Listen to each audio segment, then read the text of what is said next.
Yo, what's up, guys? It's Circle 2 Square here. Welcome back to another stream. We are ready for some SI. I finally woke up. Holy shit. We just saw Wolves beat Team Bliss from Australia. The OCE team loses their first game. Then also previously Dark Zero beat NIP from Brazil. That was a little bit earlier. They went 2 games. But I was watching that in bed because I just didn't want to get up. But we'll listen into the cast right now. There are teams from APAC that are improving, that are starting to get results, but the improving alone it's not getting you the wins. Yeah, tough. So mostly watch this. So both games are done. The DZ game has, or the next game, which should be M80 versus VP. That's the first game we'll watch today. It should be ready, but we're gonna listen in on the interview. It looks like, or maybe interview. Mowgli, my God. What on earth have we just witnessed? That is probably one of the most sickening performances across a 2-map series I've ever seen. Also, my goat Foxa's on the freaking analyst desk. Shout out to him. He did, and in such a way that it was really able to carry the game and momentum towards his team. I'm hoping to see some good games. We're going to watch, obviously, Lowe's versus Sonics, VP versus M80, Bliss versus W7M, and then one other. I have the schedule on my phone. That was so funny. We're talking about it, saying, like, oh, we need other people to step up. And then it's Fury versus Falcons. Okay. Dropping over 20 kills is insane from anybody, but not to just hurt on Bliss. I feel like they showed a lot of talent and a lot of potential, and I feel like they deserve the credit, and I think they're going to have a lot of good games, I guess, going into the rest of their group games. Well, that's just it. Like, it kind of sets them up in a way, right? You've just come up against Wolves who you've already versed, you already know. We spoke about this before, right? There's an element of kind of knowing your opponent, not knowing what to expect, but at the end of the day, that's kind of what, for Bliss, that's probably the start they needed, was a little bit of a wake-up call as well. Yeah, I mean, of course, it's their first game, right? Because they haven't played yesterday, so this is their first time on this international stage of it being an SI. And luckily, you can learn from this, you can adapt from that, because that's what they said they need. They need that international experience of being able to adapt to whatever the international opponent's throwing at you in the server. Well, we've got Mowgli with us. What a performance that was. No. What happened? I don't know. I just play my game as usual, and maybe I can't tell you. I can't tell you. He's so innocent, guys. They don't see me headshot. Only headshot. He's so innocent. Mowgli is a beast. Absolutely crazy. That play with the pistol on top of Blue Stairs, we were like in the green room, absolutely screaming. In my head, I was dead. I don't know how I'm alive. John Wick? I need help! I need help! I need help! And I don't know. So what does this now mean for you? Because, you know, you've got the rest of Group 1. Yeah. Oh, sorry, not Group 1. My apologies. B or B, I don't know. B? B? B. B. Yeah. We'll just agree. Yeah. What does it look like for the rest of this phase? I think we will be more comfortable now, because Bliss was potentially a big opponent because of Atlanta. They almost sent us home last major, so it was a really important game. And now it will be a Dam 1 and FaZe, so we will be really confident, I guess. Yeah, that's something I wanted to ask, because you of course played Bliss during Atlanta. Does that change the perspective going into this game, having already played against them? Yeah, we changed our playstyle against them. Like in Atlanta, we were really slow in attack, and they were just destroying down, fall back, and Mowgli's my goat. Time, so we said Fox is my goat. It's weird because I've watched him come into Pro League 2022. I'm pretty sure that was because they dropped. Oh fuck! No. It was after 2021 season because they dropped Cactus for the pickup Mowgli. Then it was Rise, Bibu, Mowgli, P4, and Chinka. And that team was there for a while. So, hello, welcome to stream. We're just watching some SI right now. Interview Wolves just beat Team Bliss. So we're just waiting for this M80 game right here. We got 7 minutes, so I'll probably hop in a quick match. When the game leaves, I'll probably game starts. I'll probably leave. Or I'll finish the quick match. But let's finish this interview. Let's look at the stats. Mowgli 22 in 1 map. Jeez, Brendo with 18. I'm surprised. Fucking Odin's had such a hot and cold freaking was like 22 kills last in 2 the events. It's so it was weird. 22 yeah. kills. That's great. And it was 19 Baby on with first 11, round. 3 and 11. Let's go, We're saying it like it's Boo. anything crazy. I mean, Mowgli's been doing that throughout his career. He's been doing that right now in the tournament. I mean, from yesterday to today, he doesn't really seem to be slowing down. Nice. It's usually always a question of the other team, and obviously his team came around. Nice. Today, We're just gonna I say think nice they every matched shot up because very all of well his against shots are Bliss nice. in Like, the adaptation. they're just so perfectly crosshair. Like that one's like you pre-fire the corner. Oh shit, he moved. Yeah, I don't like doing mats under pressure either, but yeah, it definitely. I didn't even it's watch when half he this gets game. I 3 just times watched ahead, like, is it overtime. Yeah, it's easy That was all. But I mean, of course, his team around him steps up as well, and we talk about the Jeez. opening His part movement of is the round so on good. their own defensive half of Wolves. It was P4. I think he got the opening kill 4 times. He went That's 4 on and 1 info. in total on the entries, and 2 of those are with the C4 as well. So those teammates around him really stepping up as well. But No in way he interview wins this with the Mowgli as pistol. well, what I really like Frost, is that they showed that respect. Wettables. Yes, they do Oh, know this. If you look Wettables. at the score line of this matchup, but they showed that respect. Like, hey, they're a very good opponent. They can definitely be in top Wettables 3. is We had to change our play style coming into this as well because, you know, we played them before. I love how Cross. you brought up the C4, especially from Nice. P4, because I felt like the big difference from map 1 to map 2 is they really wanted Bliss to take, again, those open areas that they were stalling on bank.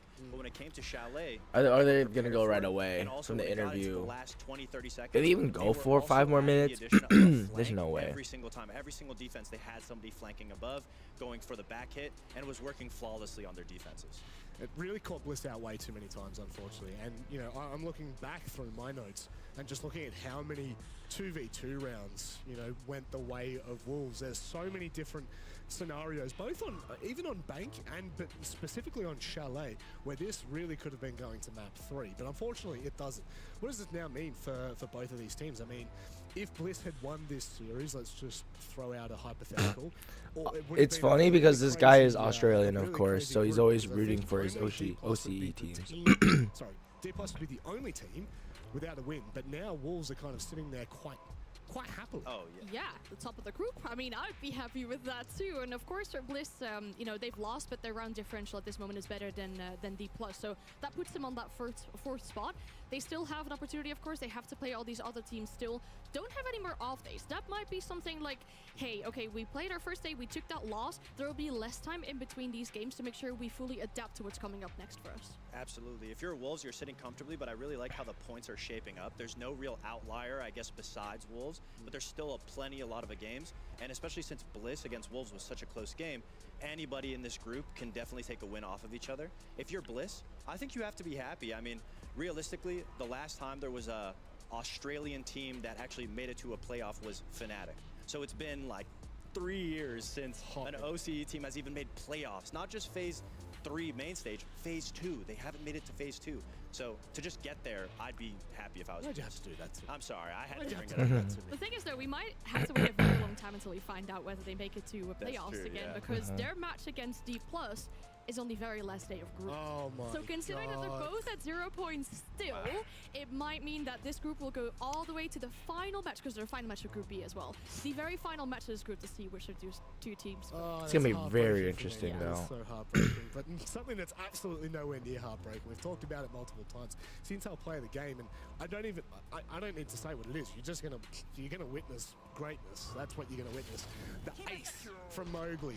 It was 3 kills rapidly in the mid portion of the round on a bit of a Bliss kind of, I guess you could almost call it a rush in the middle of the round, and then backs it up with a 2-piece in a 1 versus 2. I mean, like.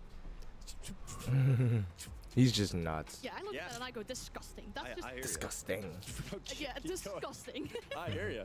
I mean, I think the way that he was using the I Azumi, just especially in wanna the see library some box, is to 80 close play off my those goat angles to Yaga. secure his 1v1s. I mean, obviously, every single fight that he was taking was a 1v1 because of the close off. And then when he was put in that 2v1, again, Bliss wasn't really tightening up, but he was doing such an amazing job at isolating those ones, and he just hits the head.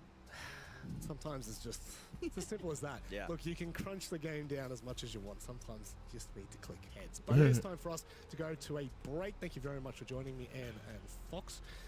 You'll be sticking around soon, and so will you. You won't want to go anywhere because we'll be back after this. So we got 2 minutes here. Let me just lower this one. Yeah, so we'll see the games right here. We'll see on this is A stream, Los versus Sonics. I really want to watch this game. So whenever this game comes back 4 minutes, we'll do that. And then obviously we have Falcons versus Fury right there. They're not going to show here. Okay, so it shows it actually. M80 versus VP. Right here with a minute 50 left. And then after that, best of 3, we're watching Bleed versus W7M. If you don't know, W7M has won the last 2 international events, which were in Copenhagen in the EU. And then they won the Atlanta Major here in the United States. So. Also, a lot of these guys on W7 are nasty, but since we are NA, homegrown and bred, we're gonna root for M80, Dark Zero, Space Station, and then Ambi from Sonics, because I hate Sonics. I just hate them. It's not an OXG bias. I just hate them. Oh. E o 9-2, cara, que é tipo a peça que tem que ter em qualquer time, que é o cara brincalhão, o cara que deixa o time num clima suave. Bota o cabelo, sua criança! E pra mim também o melhor Sup 2 que tem no mundo atualmente, ele faz a função dele ali como ninguém faz no mundo. Rapaziada, a gente já ganhou 2 Major, acabamos de ganhar um aqui. Dude, this is, oh god. So, obviously, I'm on Twitter/X. Oh, another 2 minutes was added? Fuck. Okay, I'm gonna... Guess what, guys? I have R6 pulled up. So, we're gonna be able to watch that. No, I want this one up here. Yep, there we go. Okay. I think I just need a fucking warm up though, because I literally haven't played any R6 yet today. I woke up like 2 hours ago. Definitely could have streamed the 2 games, but I'm like, oh, fuck, I just want to lay in bed. Also, I want to watch my goat Bolo. I go Bolo. Got a minute 50 left, so we got time. This doesn't take me that long. Jeez.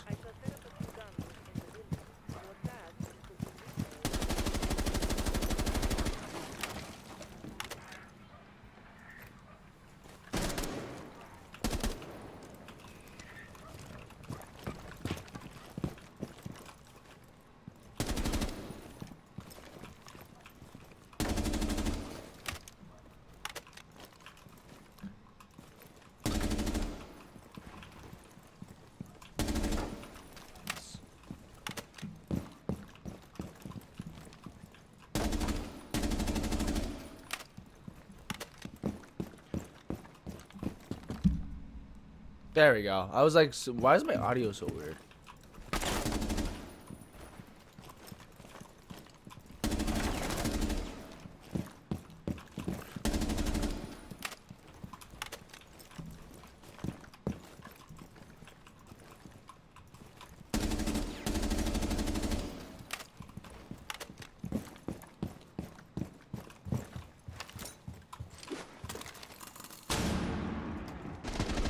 Yeah, I hate that they don't get flashed, just like T-Hunt.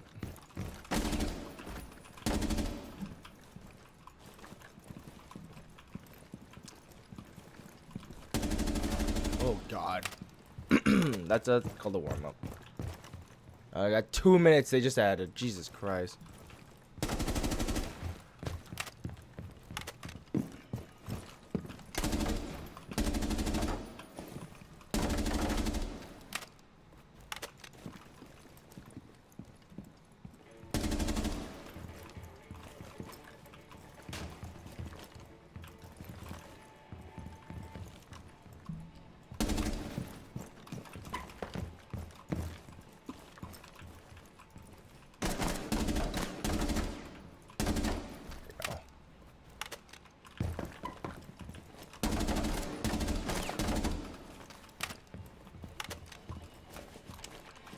Where are the toes?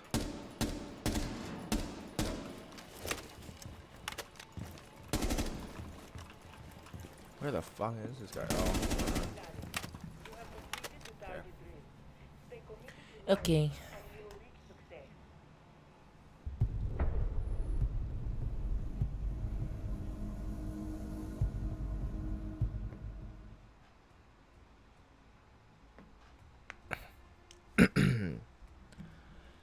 Back at it.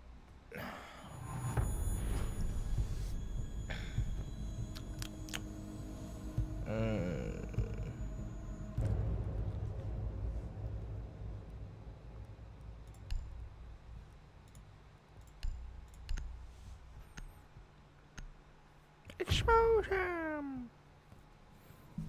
Welcome to the target field. I shall set up a few guns in the building. Your task is to eliminate all the targets wherever you find them.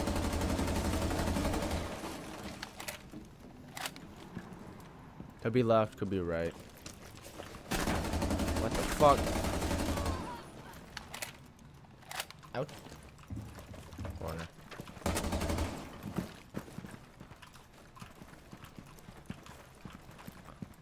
Oh, I saw him.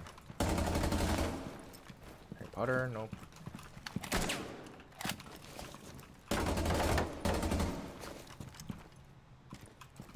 Okay. In the hall? No, I think it's close. Yep. Nope, we're fine there. Nope. Close. Nope. Wait, watch this shit. Yeet!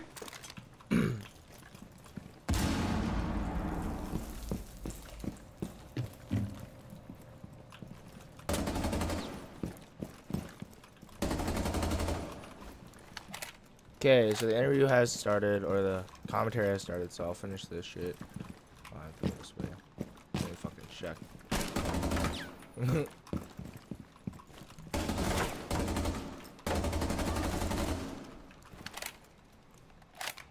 It was literally in basement. Now it wants me to go all the way upstairs.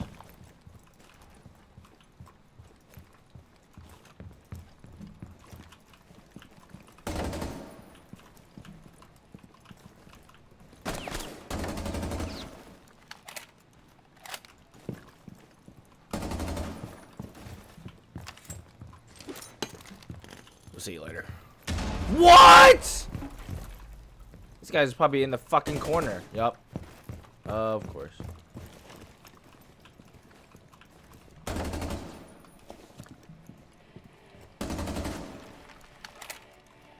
Boost myself, bitch.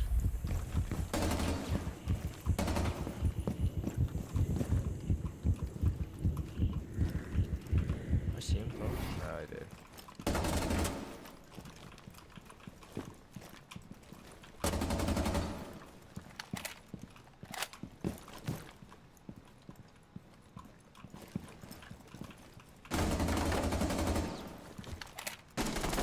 Ouchie, my toes, you asshole.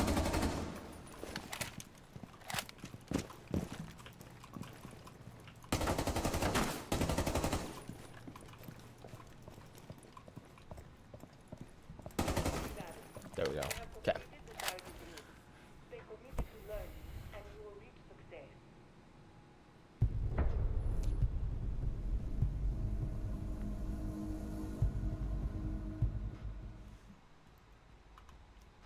Oh, grab this. There we go. No. There we no. God damn it. No, wrong tab. I'm failing. There we go. Okay. Full potential. So I we'll mean, see the Sonic's also EU made that Virtus change. Pro DZ with joystick, also made Shepard, that change. Dan, The only Pasha, NA and roster Always. came in with their full And then we'll five see was the SSG. When English you look at this or the squad, American Virtus team Pro, they have been of so Iconic, consistent. Pasha, Dan, Shepard, Always, and Iconic, Joystick. Diaz These players Lucas, have been competing Gomez, together Yaga, for and then years in various Spoit. forms. So Obviously, there was that period of time where they were we'll see competing this. under Team Empire, and then they ultimately had an issue. We'll just hear before. Taro Recently, talk a little bit about the entire history team of got VP. dropped, which is a crime. Now they are back, but unfortunately, it doesn't seem like they've ever been able to get back to that level under VP. Back to that form. It's always been a bit troublesome because they needed to try and find themselves a way back in Europe under the same team, but it took them a while and a couple of transfer seasons before they could finally get themselves all back together. So Border, And then they Bank, got and matches Sky. that has been an Interesting. absolute, like, star addition to the This is a club. BBU interview Yeah, I mean, right now. if anything, it's Dan and Joystick who are seemingly falling below the expectations we have of them, which is. I'll so also odd do. I'll because try and that do has split been screen. said by the great Panari.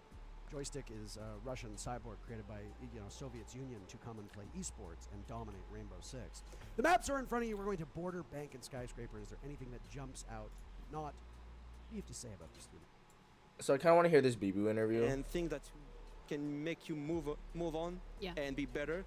If you're just say, okay, I'm bad, I play bad, I didn't get the kill, you will never go move on, and the game is already lost in your head. Wise words. Take it round by round. You know what? That's 2 questions that you've answered, so feel free Two. to take out 2. Okay, I think You gotta get the points in. I think it will be Oh no, I think this one. Ali, no. this one. Okay, thanks. You can't coach both teams, man. Are you gonna help Bliss out as well? No. Well, I'm not gonna be here. It's gonna be. Ah, be true. lax. Ah, Yeah, we're all Alright. personal. You can get another one. Oh yeah. because you have 2. Which one, this coach, please? I'm Coach, thinking- please. This Ali, one. no, don't do it. Okay. This No, one. no, we got a test. We got That a one, that one. test. Okay, this one.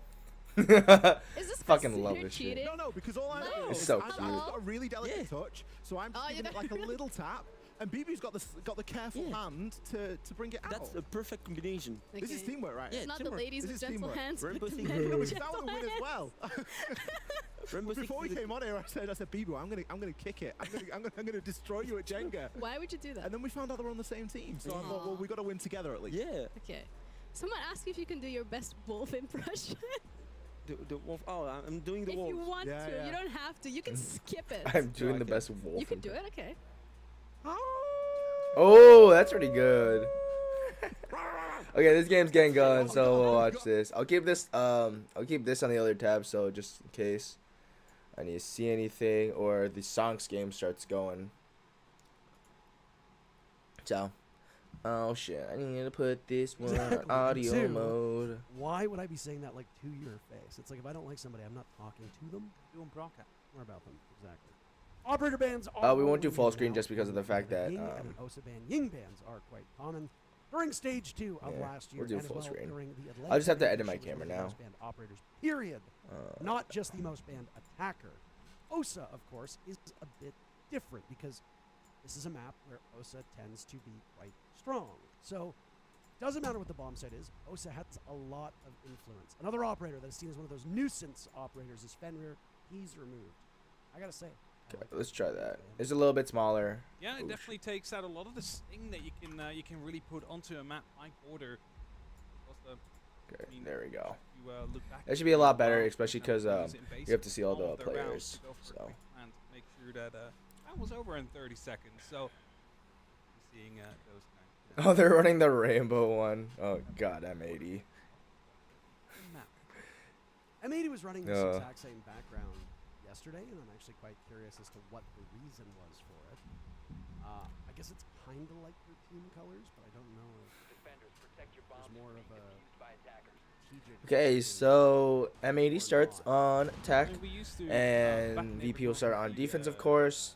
We got Warden for any rush here on the Archives bomb site. Joystick's gonna roam, it looks like. Same with Well, I Dan, actually and always. It looks like Shepard's gonna stay in the site with Pasha. Yeah, we'll send ball. And is now Fear X. Dan's gonna reinforce this, which is weird because you can run out of it, with especially with Joystick. Spoit changes to Ash.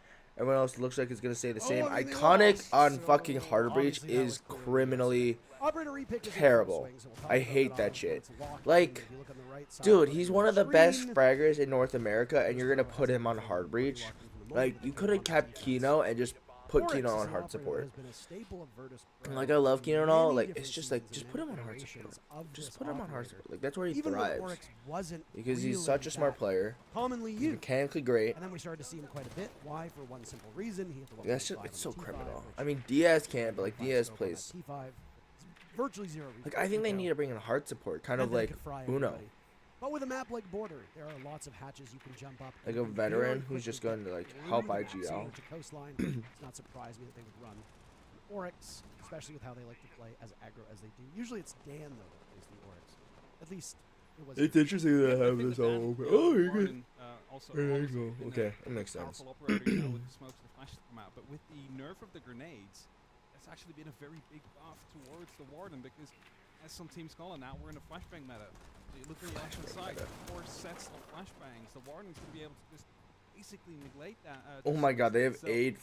yeah, that's Oh a my good thing god. to keep in mind as well. But a minute has passed, and we do see M80 currently trying to take control of that bottom floor. So Gomez, Galaxy he's somewhat waiting for someone to drop. coming into play. See Gomez He's got the bait preparing play. to, fire up some skeleton key shots up the hatch because they know players are around CCTV, and you want to isolate those players first. Ooh, First Spoit wasn't engagement expecting is it. done by Spoit, So the who proxy goes down. They know that mentioned Spoit's a on proximity East alarm on main. East stairs. Always is ready, Always but can get the Spoit method takes the message engagement. He to swing on loses. out, but Dan Dan Diaz has tries to get the covered on trade. his Diaz own, does goes get the second onto trade. Diaz-Lucas, It's but very good by just getting it Diaz. done, and there's another Oh, they know where he proximity is. alert. Oh, come on. Yellow Oh, ping you for just Gomez missed to him. go into Oh, position. come on, Gomez. He's Nope. now under fire before Gomez And moves Iconic off goes of that down, trying to iconic jump in try and strike help joystick. against And a Joystick. logic bomb And always. will ring out. Yaga does That's not have bad, any though. more, so for these 3 remaining players Ooh, of M80 to find the these shield. 4 remaining players of Imagine. VP, they're going to have to do it with either drones or just by Facebook. Not the start they were hoping for. Still salvageable. Like, Still doable. did but they even use the Habana? Did they even open a wall? Joystick's blinded. Still not really having any control of the site whatsoever. Or after all, Gomez is being not going to on be the able to horizontal find level him. itself, there's a lot of work to It's be a done, lot. so I they feel like need this to be making M80 some team is moves just a out whole here. lot They of need to start baiters, getting up except for towards maybe the like. second floor if they want to have an opportunity, as Yoga takes a lot of damage repelling up Yeah. onto the balcony. Simply finished off by Pasha. Like Gomez likes to lurk a lot. Iconic likes to lurk a lot. Diaz is obviously a major baiter. That's what he's been known for as a flank watch. In many ways, And then Spoit just sees the entry. He's the guy that's always gonna go in first sometimes. Oh, fuck him. Time as he's watched Good luck, by Gomez. Or Cam and Diaz. several players. He's dead now. Always gets in on the fun, and almost Yeah. every single player on VP It's on the board in terms of interesting. violence. Excellent start in that round as M80 looked, I don't want to say lost, but certainly didn't enter with the level of confidence that we've seen from them before. No, for sure, and I think that came down to the fact Like, that I don't know what they Iconic was control off doing. CC. I really They don't. did that by mainly playing it down from below, trying to get those pings out with those drones and see if they can get a floor bang in with that buck opening up and holding those rotations. But it kind of went south from there, and they weren't able to get that pressure really down there. And if you invest so much in getting CC and you get nothing in return, there's no way that you're going to be able to continue that towards the side. So, a different lineup being brought somewhat by Virtus Pro. Again, we'll wait and see if M80 decides to swap things up. So far, they haven't changed any of their initial operators, but for VP, a Valkyrie pick is usually always a good choice. She remains unbanned. This is something that a number of casting pairs have talked about. I talked about it with Nick. I talked about it a bit earlier with Emmy as well. I'm not sure if you and Emmy have spoken about it, but there are about 5 defensive operators that should be banned every single time, but you can only ban 2 of them. Yeah. Exactly. So in this case, Fenrir, great choice. Azami, excellent choice. That means that you're going to have Lamai up. If you need him, you're going to have Kaid up. It means you're going to have a Valkyrie up. It means that Solus is going to be up. And you're just going to have to deal with those nuisance operators. And that's something that M80 might struggle with. Though M80 obviously got rid of the Fenrir because they didn't want to deal with that, and I think that's a good decision.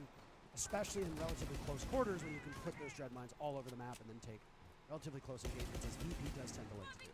It's not just that, it's also like as soon as you open yourself up to one angle, it's not just one angle, it's 3 different angles you can be swung from, and not being able to see anything with those AFNATs doesn't really help, so it's definitely still a bad to come through.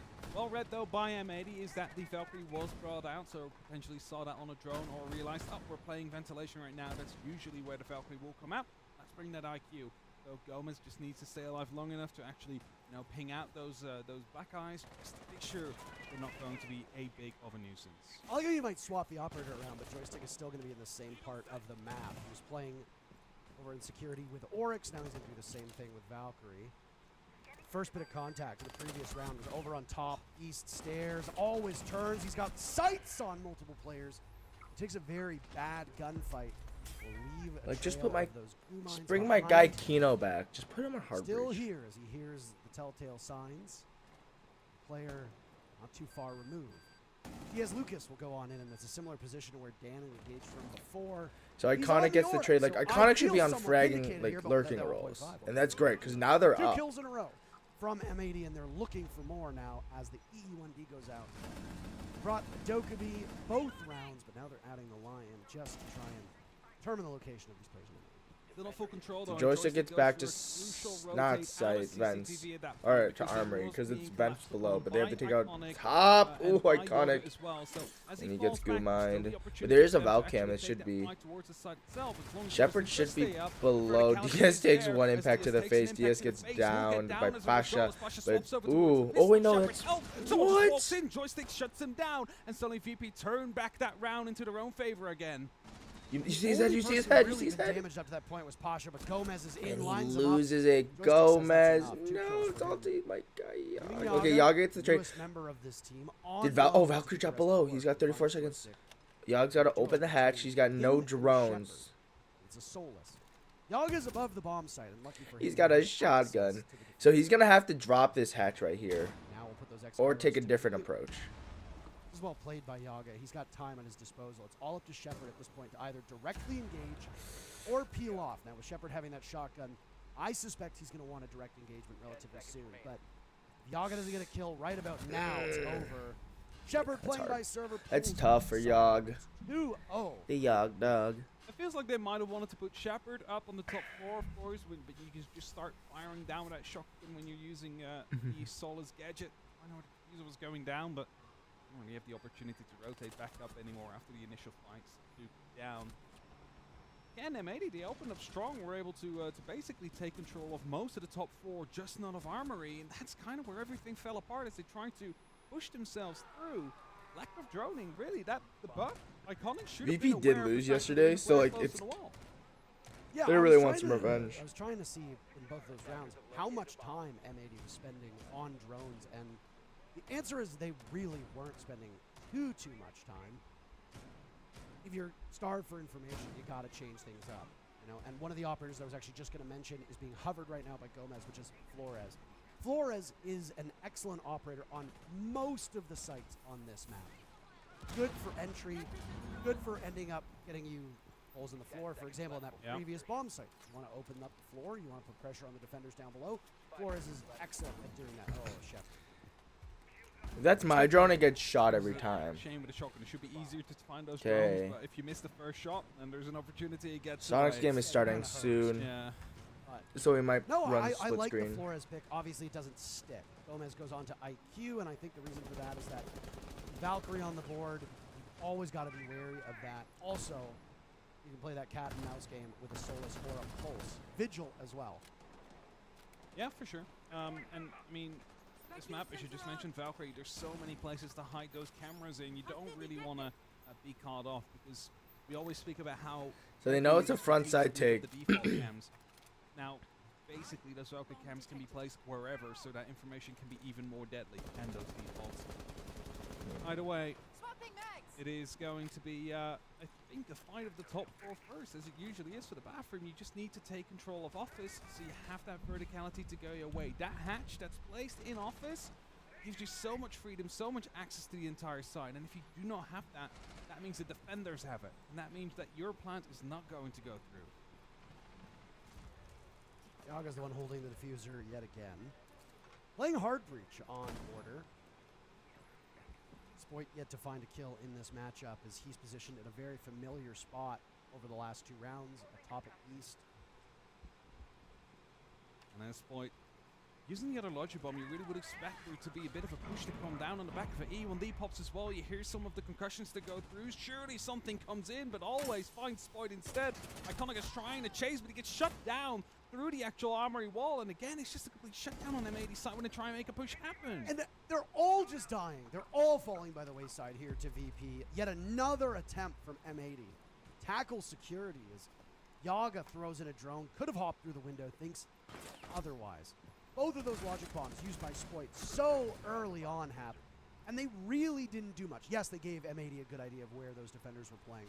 But by the time that M80 could Los capitalize versus off Sonics. This is gonna be a it real was good ass too game. late. And the crossfires that VP Just M80 just continued don't to seem set like they up have a good are they're just mighty good. missing Now, something. VP are a single kill away from starting off M80's ya. map 3-0. I suspect this is the point where M80 calls a timeout. Because if they don't, what are you going to do? What is the point at which you want to talk to your team?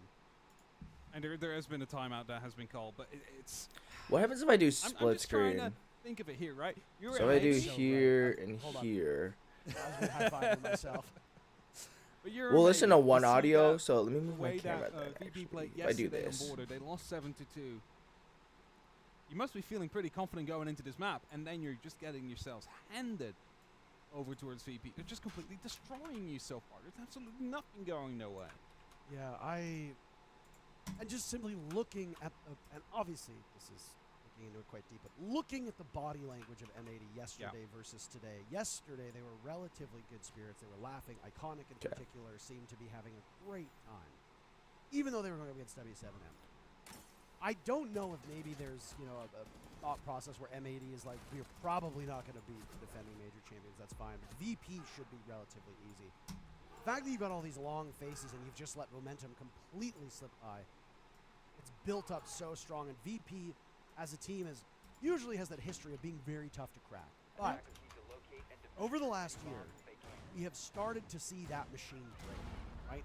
VP's mental resilience, as we used to call it, all the way back to the Mexico Major, all the way back to SI in 2020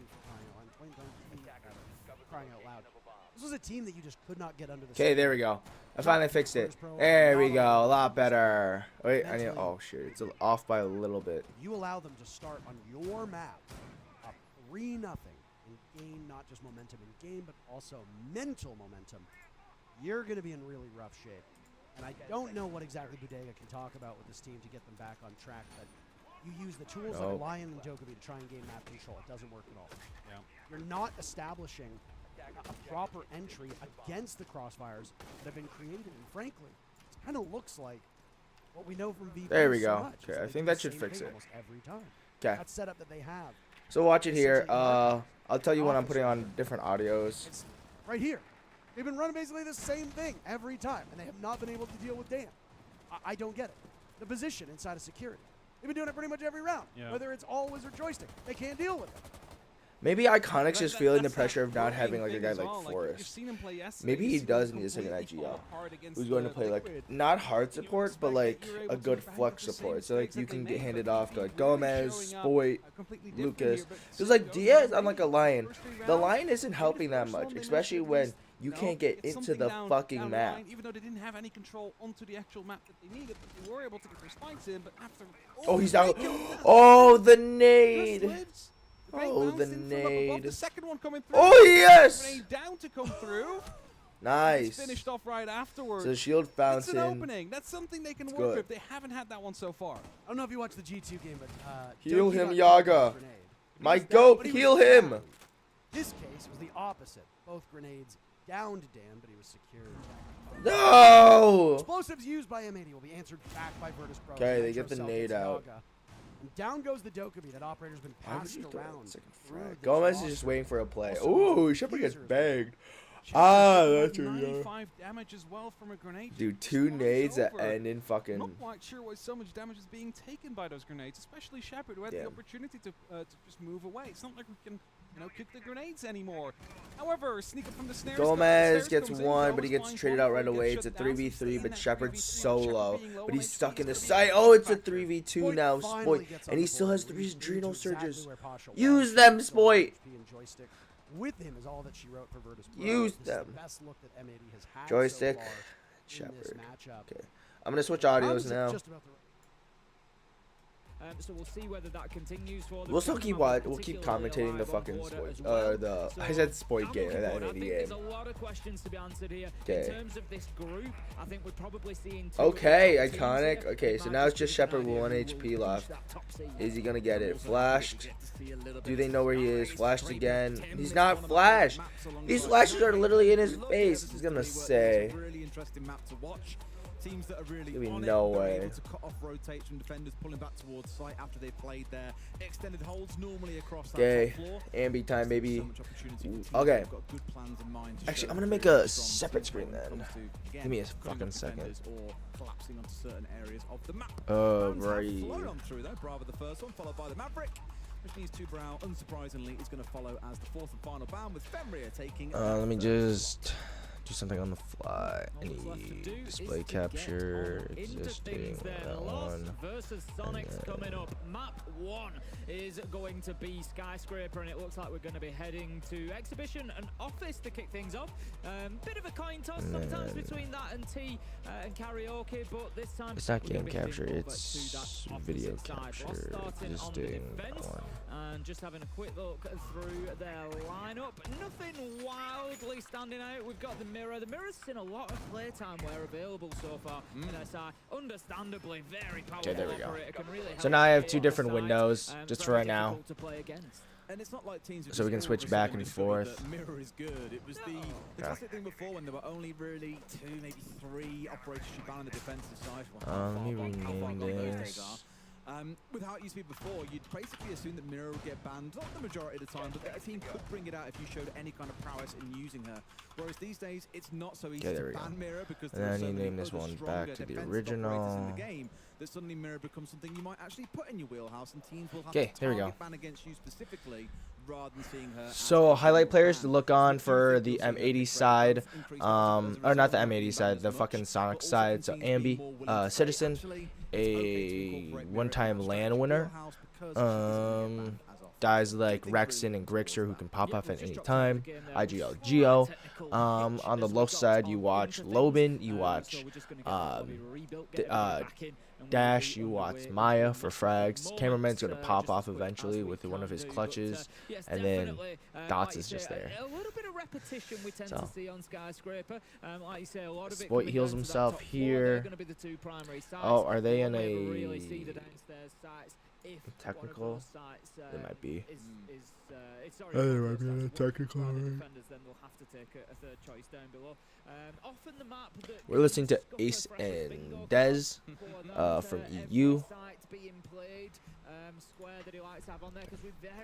Spoit takes out always. Good. The third choice site tends to be Kitchen Barbecue. Spoit might go. Basically the same as T and Karaoke, just with the extra step of needing that vertical clearance and then working on down. The interesting thing that you're going to see here on Skyscraper from the attackers, where the variation comes, as you've said, Des, quite rightly, you tend to have these extended holds, and the extended holds for the... We're gonna wait for the Sonics game to actually start. Oh my god, Dash has a Chikorito. Love. I have my Bulbasaur. Still plenty of time for him I love my son. more and more, and you can hear the goose getting hit. James to Legion. Diaz is just in sight, but they have vertical above, so he can't get in. That's the only problem. All he has to do is dig into the corner and try and get that plan down, but I believe they might be aware of it. Now, this worked every single time against Virtus Pro last time. Diaz! Ready at least somewhat, but the EMPs oh, they know he... Okay. Using his gadget, so he cannot really see. Hey, but Iconic goes down, and there goes Spoit. I mean, you've still got the spam. You gotta go to vents. Side of the site. You haven't dealt with the Valkyrie camera. The verticality on this site fucking sucks. This information is coming from. And Yaw goes down. Deliberately playing upstairs. Yep. Gifting the interior of the They just baited them into that. Especially with Solus. You can see him all the time in the floor is destructible. With Solus shotgun, you have to take him up here. Unfavorable positions. Gomez Yeah. dies to They just got outplayed. Losing the Jesus first player. Christ. It's all VP the rest of the way. Joystick with the final 2 kills. Joystick's like, fourth round or VP. I'm here. And a rare smile on the face of Shepard.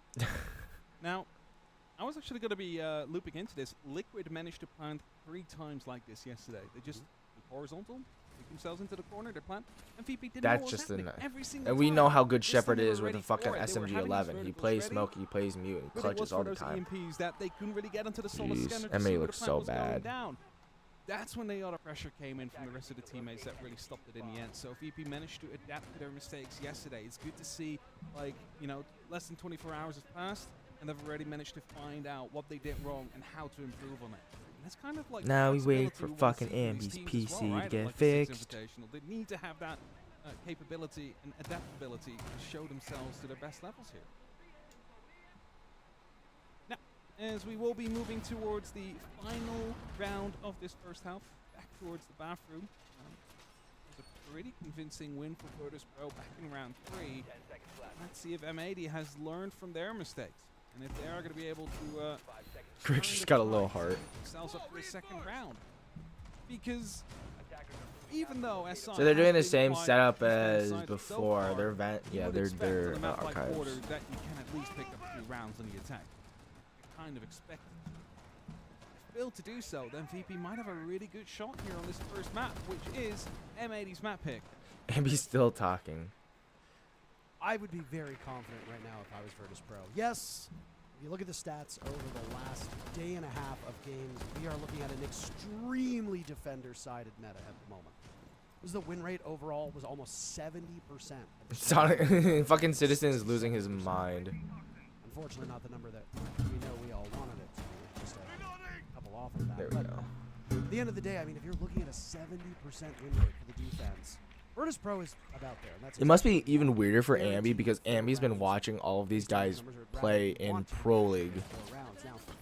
These East stairs have been such a problem for M80 at Quagmire, where they continue to get bogged down. Quagmire. Spoit will again take damage from that part of the map, have to immediately burn an Adrenal Surge, and E1D has also been used by Diaz Lucas as M80 gets ever closer to confronting that bathroom bomb site. They want to find Joystick. There has been drones on him the entire time. They're trying to get the ping out on him and trying to get the confirm. That opens up a huge portion of the map. They just seem to struggle. Grenades now being used, but there's verticality down below, as always opens up onto Iconic. Is not going to be in favor of M80 out here. You instantly see a bit of a shuffle from Virtus Pro, setting themselves up more heavily into the office, of course, directly being right above. As Sport is looking to go for a swing, but he doesn't know there's a second VP player ready to go for a swing. As soon as he does, his Gomez gets taken down as he steps into the false alarm. This is chalk for M80. Okay, he gets the flash on the joystick. You don't want to lose those two players so early on, especially Iconic, who is capable of taking over these games. You want Iconic and Spoit to be near the top.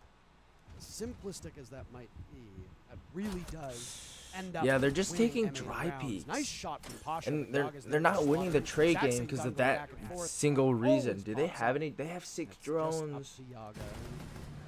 These always. I think there's a bit of sloppiness. From him. And the site's not even here. It's fucking bathroom. The cams that aid the defenders at the moment, but no bathroom. Not as much value as in. Yogg just got a bit at this point. Bulletproof either, so you know you're really just getting the default cams, which at this point they've already should have shut down. Shepard finds him. It is going to be the lock off. Virtus Pro, very dominating half, 1-5. How are you coming back from that M80? Because they don't have a timeout anymore. They don't. No, they burned their timeout at the tail end of the 3rd round. It immediately paid off, though. They got the next round. But that's all that they've had. Outside of that, and outside of the 2nd round, VP has been winning by at least 2 players in all of these rounds. So it's not been particularly close. VP are winning with a cushion. Most of these rounds. They're just winning with dominant fashion. Like you can't Conventional even. wisdom suggests M80 is now going to the favorite side. They should do better immediately. Just 7 rounds in a row. 6 rounds in a row. You can't afford to give up 2 rounds of the 6. Yep. And if we say that the standard is 4-2, and we assume that usually one side wins 2 rounds, even when they're weakest, that means that M80 have quite the challenge ahead of them. They have to match what VP just did to them. Now, these games are long, and the sides can make teams look completely different.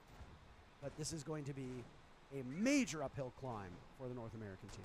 And of course, right, like, the battle is even at that point. They have 6 rounds ahead of them. They need to even the score. However, they've just played 6 rounds, and they've got the worst end of it. So that psychological game is what they need to be strong at now. They cannot just, like, lose hope, lose momentum, lose motivation for the opportunity to try and fight back. Because as soon as that happens, you've lost the game. So, Virtus Pro, they need to try and bank on the back of the momentum that they've been able to build. And I wouldn't be surprised if we see like 1 or 2 crazy plays coming in from VP where they're really quick on the trigger just to try and hammer in towards M80 and just show them like we are ready to go at any given time. We are ready to go at any given time. Different lineup right now that we see from this M80 squad. Mira is present, Hassel is present, a Bandit is present.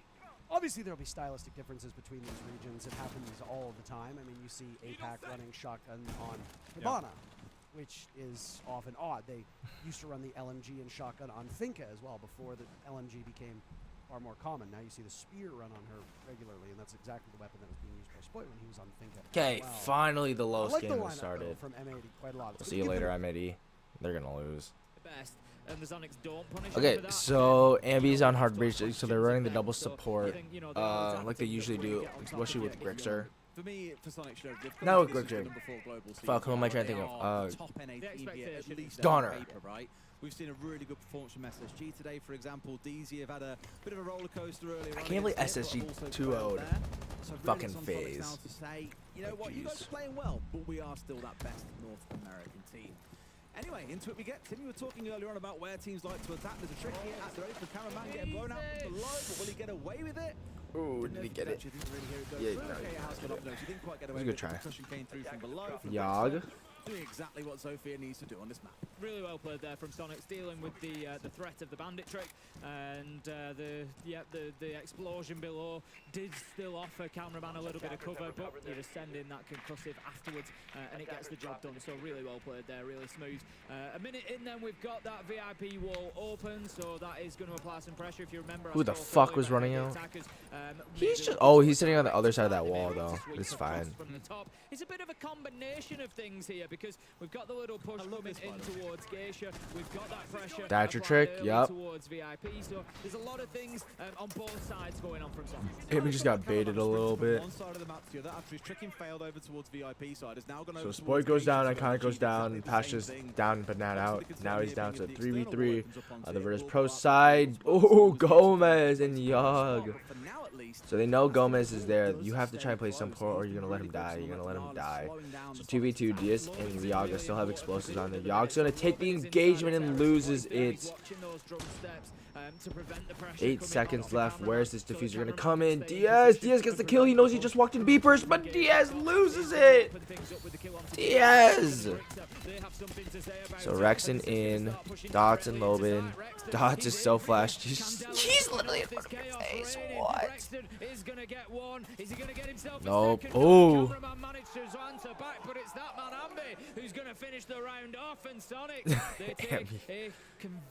I think Amy's gonna be such a better player than Ashen. Oh, so if you didn't know, so Ambi, obviously he just turned 18, if you didn't know. So he played on an underage team with guys named Ashen, Uzi, Spiker, and one other. So, oh, and Og. I'm pretty sure that's what his name was.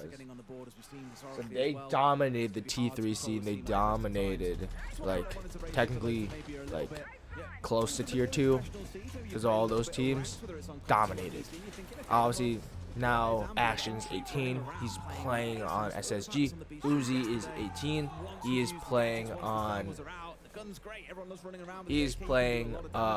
He's on the content creation side, but he wants to go pro. Ambi, obviously here, he was the youngest out of all of them, besides Og. And then Spiker obviously played for Mirage and X Mirage now, and PB. So all of them have had pretty decent careers. Spiker hasn't had the success that Ashen's had, especially internationally. But like, I think that Amy is such a better player than Ashen. I think they're using Ashen wrong. But there we go. Like, Ashen should just be a pure entry. Like, don't put him on fucking Flax. Just put him on Ash. Put him on Yana. Put him on Buck. Put him on all those guys that's gonna frag out. Geo still in hard rage, so they're gonna go with the single. They have, what is this, karaoke? So they're gonna try to get the T double. They're gonna get this Geisha single. You know, players like Ambe, Dorky, sometimes taking Ace with the complete intention of playing him as an entry. Is Pasha's gonna get in? Oh, he gets Iconic. Why would you re-swing that Iconic? So it can be a good option like that. So you might just see him played in those different ways. Interestingly, second defensive side from Pasha's 11-4. What the fuck? In kitchen and barbecue. There's still going to be a very similar push from Sonics. They're going to need to get into the top floor. They want to get control of Geisha because the site can be defended very well from up there. So they're still going to need that top floor clearance, and then they will look at moving down for the execute. They know he's there, I think. Oh, B time, baby. B time. Gomez is just gonna sit in here, try and take it in the chin. Oh, he gets flashed though, so Spoit's got to help him. They know Spoit's there though. They're about to crouch on all these guys. They have a flash. They're gonna try and flash him one more time. They're gonna throw flashes. Oh, he sees Spoit. Oh, but the explosion, Gomez. The flashes, Spoit with the assist. That's how you play trades. Oh, come on, Diaz, go get that trade. Yes, Diaz. They cannot be separated. They started doing a bit of work, and for a second it looked like Lost might be in control of the round, but 2 quick kills going the way of Sonic. Always, is he gonna save at this point? They gotta go pick up Spoit. What the fuck? Lobin's just going off. Sights above. Lobin's got 2 impacts and a shorty. A huge ask for Lobin. The thing is got in his favour at the minute. Citizen Grixer don't have the diffuser. 45 seconds left to go. Lobin's been picked up on a drone, so he's just trying to keep himself a little bit loose up there on the top floor, moving around. The diffuser was down inside. So Grixer's got 2 smokes. Citizen's planting. Do they know he's here though? Nope. Smoke's on him now. Oh, the smoke. That's clutch. The impact doesn't hit Citizen though. That's massive. So now they get out of the fucking sight and not even sight, the building. This is gonna be difficult for Lobin, especially with. Oh, they have a reinforcement left. Reinforce that shit. I would reinforce it. Oh, but Grixer gets him anyways. Doesn't matter.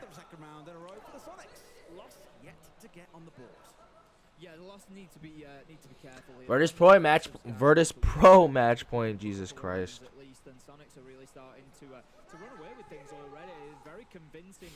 Oh, Ambi. Whoa. Dots just gets 2 of them, but he gets traded. The spray transfer. The damage just wasn't enough, and Sonics were able to cut off a couple of those roamers and give themselves the man advantage back. But for me, the play of that round was that smoke that goes on to Citizen, because Lobin opens that up. If that smoke isn't there, Lobin's got an absolute freebie. He's just going to take 2 shots at Citizen, kill him. The diffuser. Oh, great. All of a sudden, you've got a very different dynamic. You've got a 1v1 Lobin versus Grixer. Grixer's got to try and recover a diffuser that Lobin can effectively just sit on top of, and he can just continue to do the same thing if Grixer tries to plant somewhere else, for example. So really, okay, going back to the double hard breach here on Exhibition and Office. Really impressed with the way that Citizen and Grixer played that 2v1. What are MAE gonna do here? Yogg has not had a good. None of M80 have had a good map, except for maybe Spoit, but he's even. So.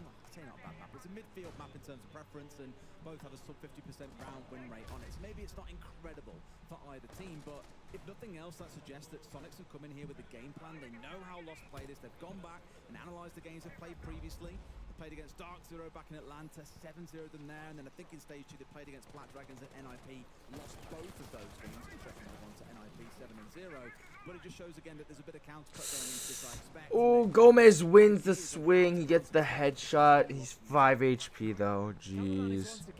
They're gonna go for the same stun below as well. Outside, Lobin gets Rexon on the run out. Geo gets hurt. And they still have Citizen. That could be a little bit of a loss there for Sonics realistically in terms of the rest of the round. We just see Grixer moving away as well. He's going to need to support Geo in a second, who's there. We've got a minute left over here, so we'll watch. Yeah. So joystick goes down on Suicide Balk. Do we know he's still security? We probably do. But for now, it seems like there's no option for them to try and go and heal, unless they want to do it vertically. Maybe start opening up a little bit into the ground and see if they can find an angle on Gomez that way. Heal there by Diaz Lucas. Because now they can afford to give up vertical control. It's 40 seconds. You get the doctor, take a direct engagement. You got 2 Maya gets Ambi as well, so Geo, Grixer, and Citizen left, and he gets swung on. Spoit loses his life in security. They still can play it really well. Yogg's still here, but it's the site's bathroom. Are they going to waste their time on Yogg? There's literally 20 seconds left. VP, what are you doing? And Yogg gets killed. Shepard, everything lined up. Yes, that's Gomez. Gomez. Oh, he doesn't know that another one's there. They're chasing him. Why are you chasing him? That's one. Sights go. Plan's going down. Oh, they have the cross, but Diaz. Oh, Diaz. Oh, he's going to get traded. He's literally right there. He and Joystick 1v1. Joystick prevails. That's it for this Oh, match. that's not bangable. Gomez has an idea. Oh, Gomez he loses wants it. the Cyborg to do it, and VP prevail on Gomez. M80's map. That's they played that so 7-2. terribly. Couldn't hear me in the green room. It's okay. Another goes down as well. 1 versus 4 coming in. Gio, I can't see taking 3 players out by himself. Not when 2 of them are Dots and Dash, who has said. Okay, so we'll just watch the the Sonics game then, and we'll switch over to this screen. I'll watch it full. There we go. Or any kind of trade play coming in behind them. They were trying to do arguably a bit too much across the entirety of the map. So here, tighten things down a little bit as we go into what looks to be Karaoke and Ticketing. Yeah, I think it's just the pre-aim. And now that they've got that top floor win, it's pretty much a mirror image. Is likely what you're going to see. Such a rat. What Sonics choose to do on the attack. It's such a rat. Exhibition office and move across, or whether they go direct to site via Geisha and top black stairs. We will see as the sort of first minute of the round progresses. But Lost looked much better in round 3. They were just much more settled. As I said, as soon as they got those couple of kills, they knew they could leave a couple sort of out near Drome, out near the other side of the map, and it just really stretches those remaining Sonics players thin because you know they've kind of got a choice. Then they either play absolutely route 1 into sight, which was going to be difficult because the breach wasn't open, or they're going to have to clear them out. So it sort of left them in a no-win situation. Lost will be defending, as we suggested, T and Karaoke. We'll see how much of a presence there is over the far side. I'm just looking through the list of the defenders. We've got no Solis. We haven't had any Solis play from Lost so far on this map. And again, so they're gonna run the double flank watch here, and then they have again. Someone said this on fucking Twitter. This is a utility meta where it's gonna last. You're gonna go and execute at the last 20 seconds. It really is. Attack's gonna dump everything they got, trying to clear out people. Defense is gonna bring utility like Azami, like Solus, like Fenrir, like Tubler. That again is the mirror thing that I was speaking about earlier on. Exactly that. We're going to see pressure coming towards Geisha by the looks of it from Sonics. They will have to deal with that far side of the map, realistically. They could find themselves in trouble if not. Cameraman is in Geisha, but could be supported by Dash, who is in and around Drum. I think the Drum. Hello, Sujix. I'm just watching some R6 right now. We're watching the live streams go. So Sonics need to think about that and maybe just put a little bit of pressure on to clear him out. But this is where then Exhibition Office becomes a problem because there are a number of Lost players over there as well to stop them pushing onto Dash. So this is a multi-layered defense from Lost. There's a number of problems that Sonics are going to have to solve before they can push towards site. That's the way it's a problem-solving mini-game. A bunch of puzzles really standing before you. Hurdles to the final objective. I think most teams say it is basically a problem-solving haven for those that enjoy that kind of mental exercise, I guess you could call it. Maya holding off on towards. So it's gonna be a while before the VP game goes again. So we'll probably watch a lot. Oh yeah, there's literally 2 of my desk on that door just for the bees. Oh, he misses the headshot. At least for now, they don't know that. But imagine you're going to see Sonics all come crashing in here. Oh, he's not ready for Gio. Gio's gonna swing though with the fucking his crossbow out. Nope, maybe not. So you're gonna throw the tracks. Gio gets Dots gets taken out by Ambi. Nice shot. So the fire's gonna go there. He doesn't know. Oh, Ambi gets taken out by Maya, and Loban picks up Rexon. But Grixer trades out with the cameraman. Grixer's just on site. He doesn't even know the guy's behind the shield right there because there's a little lip hiding it. Grixer can plant, but Gio has the diffuser. Where is Geometrics? Jesus Christ. Oh, Gio's gonna swing in. See you later. You just gotta hide here. You just gotta hide. You just gotta hide. Yep.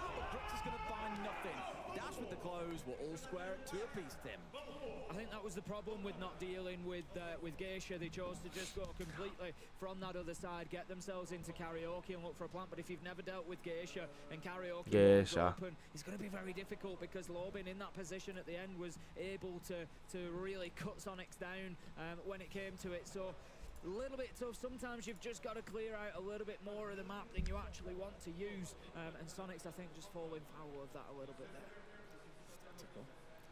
Still, I think you'd still be happy sat in this spot at Sonic. I think so. Mentioned it earlier on, but Netta is great. It's defending England right now. The band certainly have helped as well with Fenrir and with Tubrad being taken off the board. Great, but it does open up things, as we said, like the Solace. The Mirror becomes very widely available. The Valkyrie's also a thing. Can't be forgetting about that. Zami also as an option. Still plenty of things that defenders can employ that many would consider extremely strong right now. And interestingly, team coming into this round, guess what we are going to see? Going to see the Solace coming in for Lobin that was missing in that previous round. We hazarded a guess as to why. Really coming down Double heart breach again. They have not switched anything from their direct take. Otherwise, normally be taken away from you is suddenly available.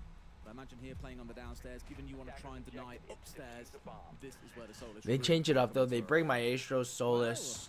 I think they keep Valkyrie. I mean, they're just going for fucking. Now they're going for info because they have their BP.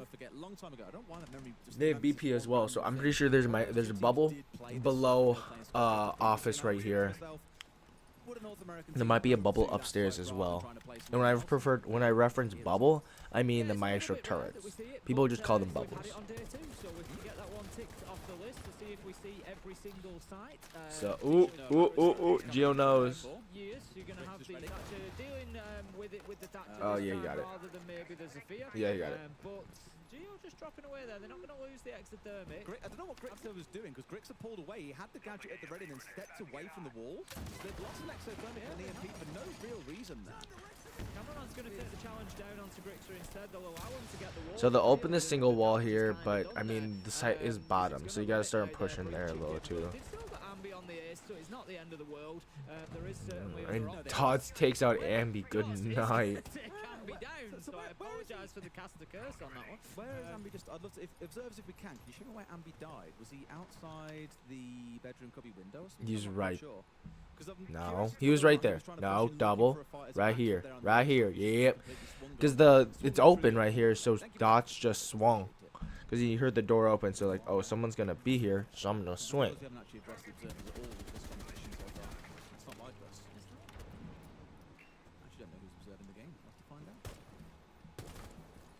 Valkyrie cams on the upstairs as well, just providing information for Dash. Couple of nitros in hand, him and cameraman. So again, something that Sonics need to be aware of. They don't want to be getting hit by nitros. They're already one man down at this point. Grixer taking a lot of damage. So Gio's just in, but Lobin takes out Rexon, so they know that he's over here. But Grixer's also down, so it's a 2v5 here. Solus is trying to scan. Gio's gonna take the swing engagement. Gio is he's gonna win. He's gonna get impacted. He's literally 1 HP. A lot of damage along the way, and just needs to be cautious over any potential Valkyrie cams that might be up there. Oh, see you later, Gio. There are still impact nades available as Dots manages to take that last sliver of health from Gio. No, he's not there. He's not there. He's got it all to do against 4. On your feet. Back to the old days when he was playing over in EU, would often be the last player left in a 1v3 or a 1v4. Here, I guess it's more of a 2v4 since Grixer is back on his feet, but with 20 seconds to play with, Sonics have got a hell of a lot to do, and they're betting everything. Ooh, but cameraman finds a swing. Loss in the lead. Loss have really woken up over the last couple of rounds. The first 2 rounds particularly, Sonics were well on top of them. Still got 2 minutes there, so we're going to wait a little bit. Got themselves a couple on the board, but now lost 3 in a go. row, and it's starting to look a little bit troublesome for Sonics on the attack. Like I think wow, that that angle's just nasty. So that's going to potentially buy wow. rounds there if they can hold on to them too. Ambi didn't even know what hit him, because I didn't even know. What the fuck? Cameraman cleans up though. Take it to 3-3. They give themselves a good opportunity to win it in regulation. My cameraman's first shot in that 2K at the end as well. Just no chance you see that one coming. It was filthy. Filthy. Kind of now seeing that reaction of just like, don't even know how I died there. Just swung me. Didn't even know I was there. He just swung me. Will hacking players will swing sometimes. They will catch you completely off guard. Maybe a change of pace though coming into Sonics' last attack. With Gio currently hovering over that Monty. Something we've seen a few teams default to over the last couple of days when things feel a little bit out of control, like you're not quite getting the synergy the way that you used to have in. Sonic's here just want to try and squeak this one over the line. 3 rounds on the attack, a Skyscraper. So Gio's going with his natural Monty. They're gonna go just for a direct push here. But where? I think from Shrine then. But you have no hard breach. So it's gonna be a fucking top. It's gonna be a what a fucking Westover, Eastover. It looks like you're gonna from Karaoke and Geisha go sweeping all the way through the second floor. But this is gonna be really bad if anyone's below with a Nitro. Who do we got Nitro? Dots. That's about all. He might be a great take. It's gonna get roof real fast. Out on drum stairs and just make life difficult because the Sonics know they have to deal with that. So I'd like to see WB calls go now, go towards the meat jammer. Give themselves the opportunity, give themselves the advantage, and see what they can build from there. Well, to circle back to what we said at the start of the map, that was one of the defining factors of the games yesterday for both of these teams. So they know the Monty's through. Lost dead even despite going 2-0. So if nothing else, it shows that thing we were saying to watch out for has shown itself to be true. Loss of the ones walking away with that entry win, and that's a massive loss for Sonic. So they get healed up, but Gio is so low. Just exposing himself to Geishador and taking an awful lot of damage, and they now know that they've got somebody. If Citizen walks in, but there's a beeper. Oh, but Citizen with the reaction. The answer, not very long at all. Citizen manages to take down Dash with a nice headshot, and that's really good for Sonics. That's the entry they were looking for. They keep the shield alive, although needs to be careful because that Nitro that's in the hands of. So there goes the shield, but they still have the Azami for a secondary, so more clear.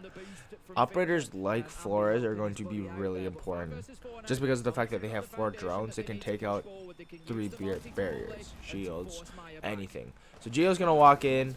They can't push him top stride, but Maya leaves. Maya just dips. But they're gonna play a lot of anchor situations here. But Ambi takes out Cameraman. That's good in the 3v5 now. Lobin swings, gets Citizen though. Lobin's a Lobin. He's half HP though. It's gonna be difficult now, especially if they're saying anchor spots. Gio's got to plant here. Sorry, I'll do it with my mouse. He's got to plant here, but there's a castle barricade. You got to go through the rotate hole now. Gio's stuck. Gio is literally stuck here with Maya. He's so dead. He has the diffuser. Yup. He has the diffuser. It's a 3v3. Oh, the Nitro Grix shoots it. And he gets double swung. Wow. This is why you don't put your head with Monty. You could just see 2 or 3 members of Lost as well sprinting over to VIP to come and provide support, but Sonics couldn't easily break the Kiba barrier because as soon as they expose themselves to start hitting it, their legs are exposed, they die, and they can't shoot back. Again, beautiful play from Maya. Full credit to him for that. Yep, so little that they could do there, and like you say, maybe Gio just overextending a little bit. The problem is Jeez. you kind of got to bully players. Okay, so M80 and VP are starting, so I'll get that booted up real quick. To be honest, it's just unfortunate that it's the Azami. If it's anybody else, he's pretty much fine there. And he can go in and try and push them round a little bit. But as soon as that Kiba barricade goes up, as you say, there's so little that they can do because there's a number of angles that see the beat there. Okay, so we're back up with them too. And it was so difficult. So really well played there from Maya to get that done. Gio maybe just needing that little bit of extra support before pushing into VIP. And there was the point as well. That's weird. So there's a line for the bottom of the frickin' windows, but I can't see that on my screen. Protecting yourself a little bit better. Maybe we'll see that when Lost give it a go at some point. It was Dots hovering over it, but look at the comp we got inside here, Tim. We always see Namara. We always get excited because normally it points to some kind of spicy strategy coming out. It's fine. And assuming we're attacking into Karaoke and T, or are we on the downstairs? I believe it's Karaoke and T. Yes, it is. I think we all know exactly what to expect. Ooh, I could do it where I do 2 windows. Ooh, that actually is a. Might try that. Yeah, I mean, the pros will often use Amaru in a number of different ways. Sometimes they'll bring Amaru just. So if I do here. But also, you'll see Amaru so often use more at window the end of capture. ranks as well. You know, Window capture. Every time you see Amaru in ranked, it's about getting in within the first 20 seconds. So then that gets. But that's not always the case at pro play. You can bring Amaru. It's not about speed in terms of the beginning of the round, get it all going. Amaru can often just be, rather than speed, I'd use the phrase explosiveness is what it's about. So sometimes it could be in the last 30 seconds of a round, and you could have the defenders so occupied by firefights elsewhere and positioning elsewhere that when you zip into site with 30 seconds left to go, you get kill, and Amaru can be explosive in that way. So sometimes we will see, you know, considerably different play for the Amaru. So far, so good though. No early gunfights taking place between either side. More just squaring themselves up for what looks to be pretty classic execute stepping through. Dots is the one to obviously keep a very close eye on, as he's the one who's got the diffuser and playing on the Amaru. Sure, Maru's going in. Here, straight up black stairs, which may not be expected, but it does give them this top side control pretty much immediately. Now it's the question of can they get themselves in. There's no rotation into Karaoke from black stairs. Both walls have been closed off.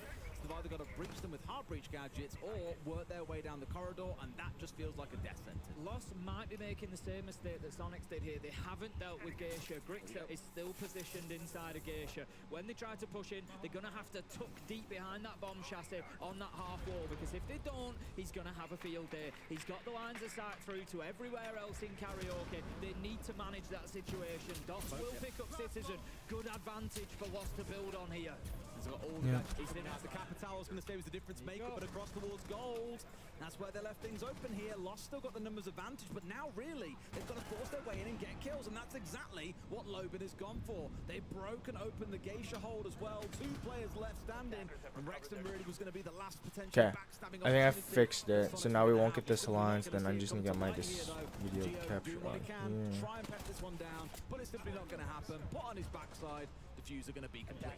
Yeah, it was almost certain at that point the diffuser would go down. Cameraman picks up the final kill a couple of seconds later. I kind of feel for Sonics there, because I like what they did. They had Grixer, they had Rexton working together. They had a really nice crossfire. One from Gold was the one who actually stopped the plant. So the only place that Grixer can't stop a plant from Geisha inside of Karaoke is next to the bomb chassis behind that half wall. Okay, that's your major problem. That's where your Amaru gets into and is looking to put the diffuser down. But it doesn't matter, because Sonics have got the man inside of Gold with the line of sight, gets a nice easy kill, puts the diffuser on the ground. Lost then just adapted and reacted to that and went in. They recognised, right, we need to take Geisha here quickly, and they did so. Cleared Grixer out of there, and that gave them all the freedom that they needed then. They could plant on the reinforcement near the wall rather than, you know, having to use that half wall, because there was no longer the threat from Geisha. It meant that Rexton couldn't impact on the plant anymore, and it was difficult for them. But I like what Sonics were doing there on the defence. It just wasn't enough. As you can see, immediately they call an attack timeout as well, which somewhat surprises me. You're only a round into this half, and immediately enough issues identified that they need to have a conversation. Whether or not it was so I like this a whole lot better, just because there are no lines. So I'm gonna delete this one. Can I remove that? Remove that one. So then this is scene 2. So we'll call this rename. So rename. 5 players in the server to figure their way through what is proving to become a bit of a mountain being built by Lost. Seeing a highlights there, and Okay. the majority of them were So yeah, I like this scene a whole lot better. They did manage to pick up some nice kills. Loban hitting Geo whilst down on the deck through the soft wall to finish him off. But we will head into another defensive round for Sonics here. They need to get something going. 2 rounds they have on the scoreboard. Just hearing like Portuguese, it's like down onto the same side of the map, but the lower floor, it's going to be kitchen and barbecue. So I often say this is kind of a similar attack to the one that we've just seen in Tea and Karaoke. You've just got to do that extra step of then going downstairs. But it's gonna be really interesting for MA how they're gonna fucking pull this off. Ambi goes for a run out like he does it ranked. You 2-5 down, you kind of need something going, maybe that little boost of a peak. Joystick's gonna open up top over open area. We're going to see in this round, because the Legion, the Valkyrie, the Solus, all very capable of getting out and being. Joystick doesn't see anyone. He's gonna use the Harbridge gadget. You see Lost going towards bringing along a KB and a Jackal in this round, just in case there are. Hatches are open, so it makes sense. He's gonna clear open area, but they've fallen off with a minute 20 left. They're already inside of exhibition office, blasting walls open to give access through to Dragon. Open up that. They have to save. Do they have enough? Shepard, you have a fucking. Are we willing to give our lives over it, or do we need to drop back to side, because those challenges are going to be. So now they just have to open elevator, and they have to open up group. But you have to save one. No, they have ace. They have ace. Never mind. Never mind. Never mind. They have ace. I forgot. So they can open blue server wall. So now they can get all the hatches, but Joystick's waiting. Yep, they're gonna open that with always. They really want this drum control, and by the looks of it, the drum being clear, can now work their way forward. Sonics are doing a good job of absorbing the pressure here. I'm just watching. So they're gonna get stalled out with 30 seconds left. So you gotta drop deep here. You gotta either run deep or drop deep. With this Goyle, with this Mira. Oh, they don't even know this drone. Spoy's gonna try and go for an upstairs. Always gets off for probably in the smokes from Yogg. Yep, this is gonna be literally a 5-second push here. They know that Spoy's coming. Pasha, you rat. He's gonna go for it. Tries to shoot at the smoke, but nope. So they gotta. Oh, this is gonna be bad. They're gonna give it to the guy with more HP. The cross is here. Pasha. Grixer. Oh no, that's Gomez. They're gonna go for the plant. They have no more smokes. They're just gonna drop. Everything's gonna be chaos. It's a 2v2. Plant goes down. Yogg and Diaz. There's so many dead people in sight. So they have the post plant. Yogg's gonna try and jiggle it. You can't see it. Dan's above. They have 4 bodies. You can try. You can use Iconic and use Gomez for information. There goes Iconic. So they know Dan's above now. Yogg takes out him. So now Gomez has got to go. Either Diaz or fucking Yogg. You got to make a decision. He's gonna swing the breach. Oh, he saw his head. He's always playing this so well. He's playing this so well, and he gets it. Oh, he didn't get it. He didn't get it. Always with the clutch. That's how you do it, ladies and gentlemen. Being even aware of what was going on to the north of him. But that really was what broke that round apart, I feel, for the side of Lost. A small gap in. Dude, this M80 team looks so chalked. Do they drop Iconic? Imagine M80 dropping Iconic for an actual IGL. Like, Iconic's not a bad player, but you actually need an IGL with him. That's what happened with Forrest. Forrest was the IGL, and Iconic was the secondary caller. You allowed him to call sometimes and then frag. Here, he has to do it all by himself because, I mean, Yogg's not going to call, Gomez isn't going to call, Spoy isn't going to call, and Diaz isn't going to call.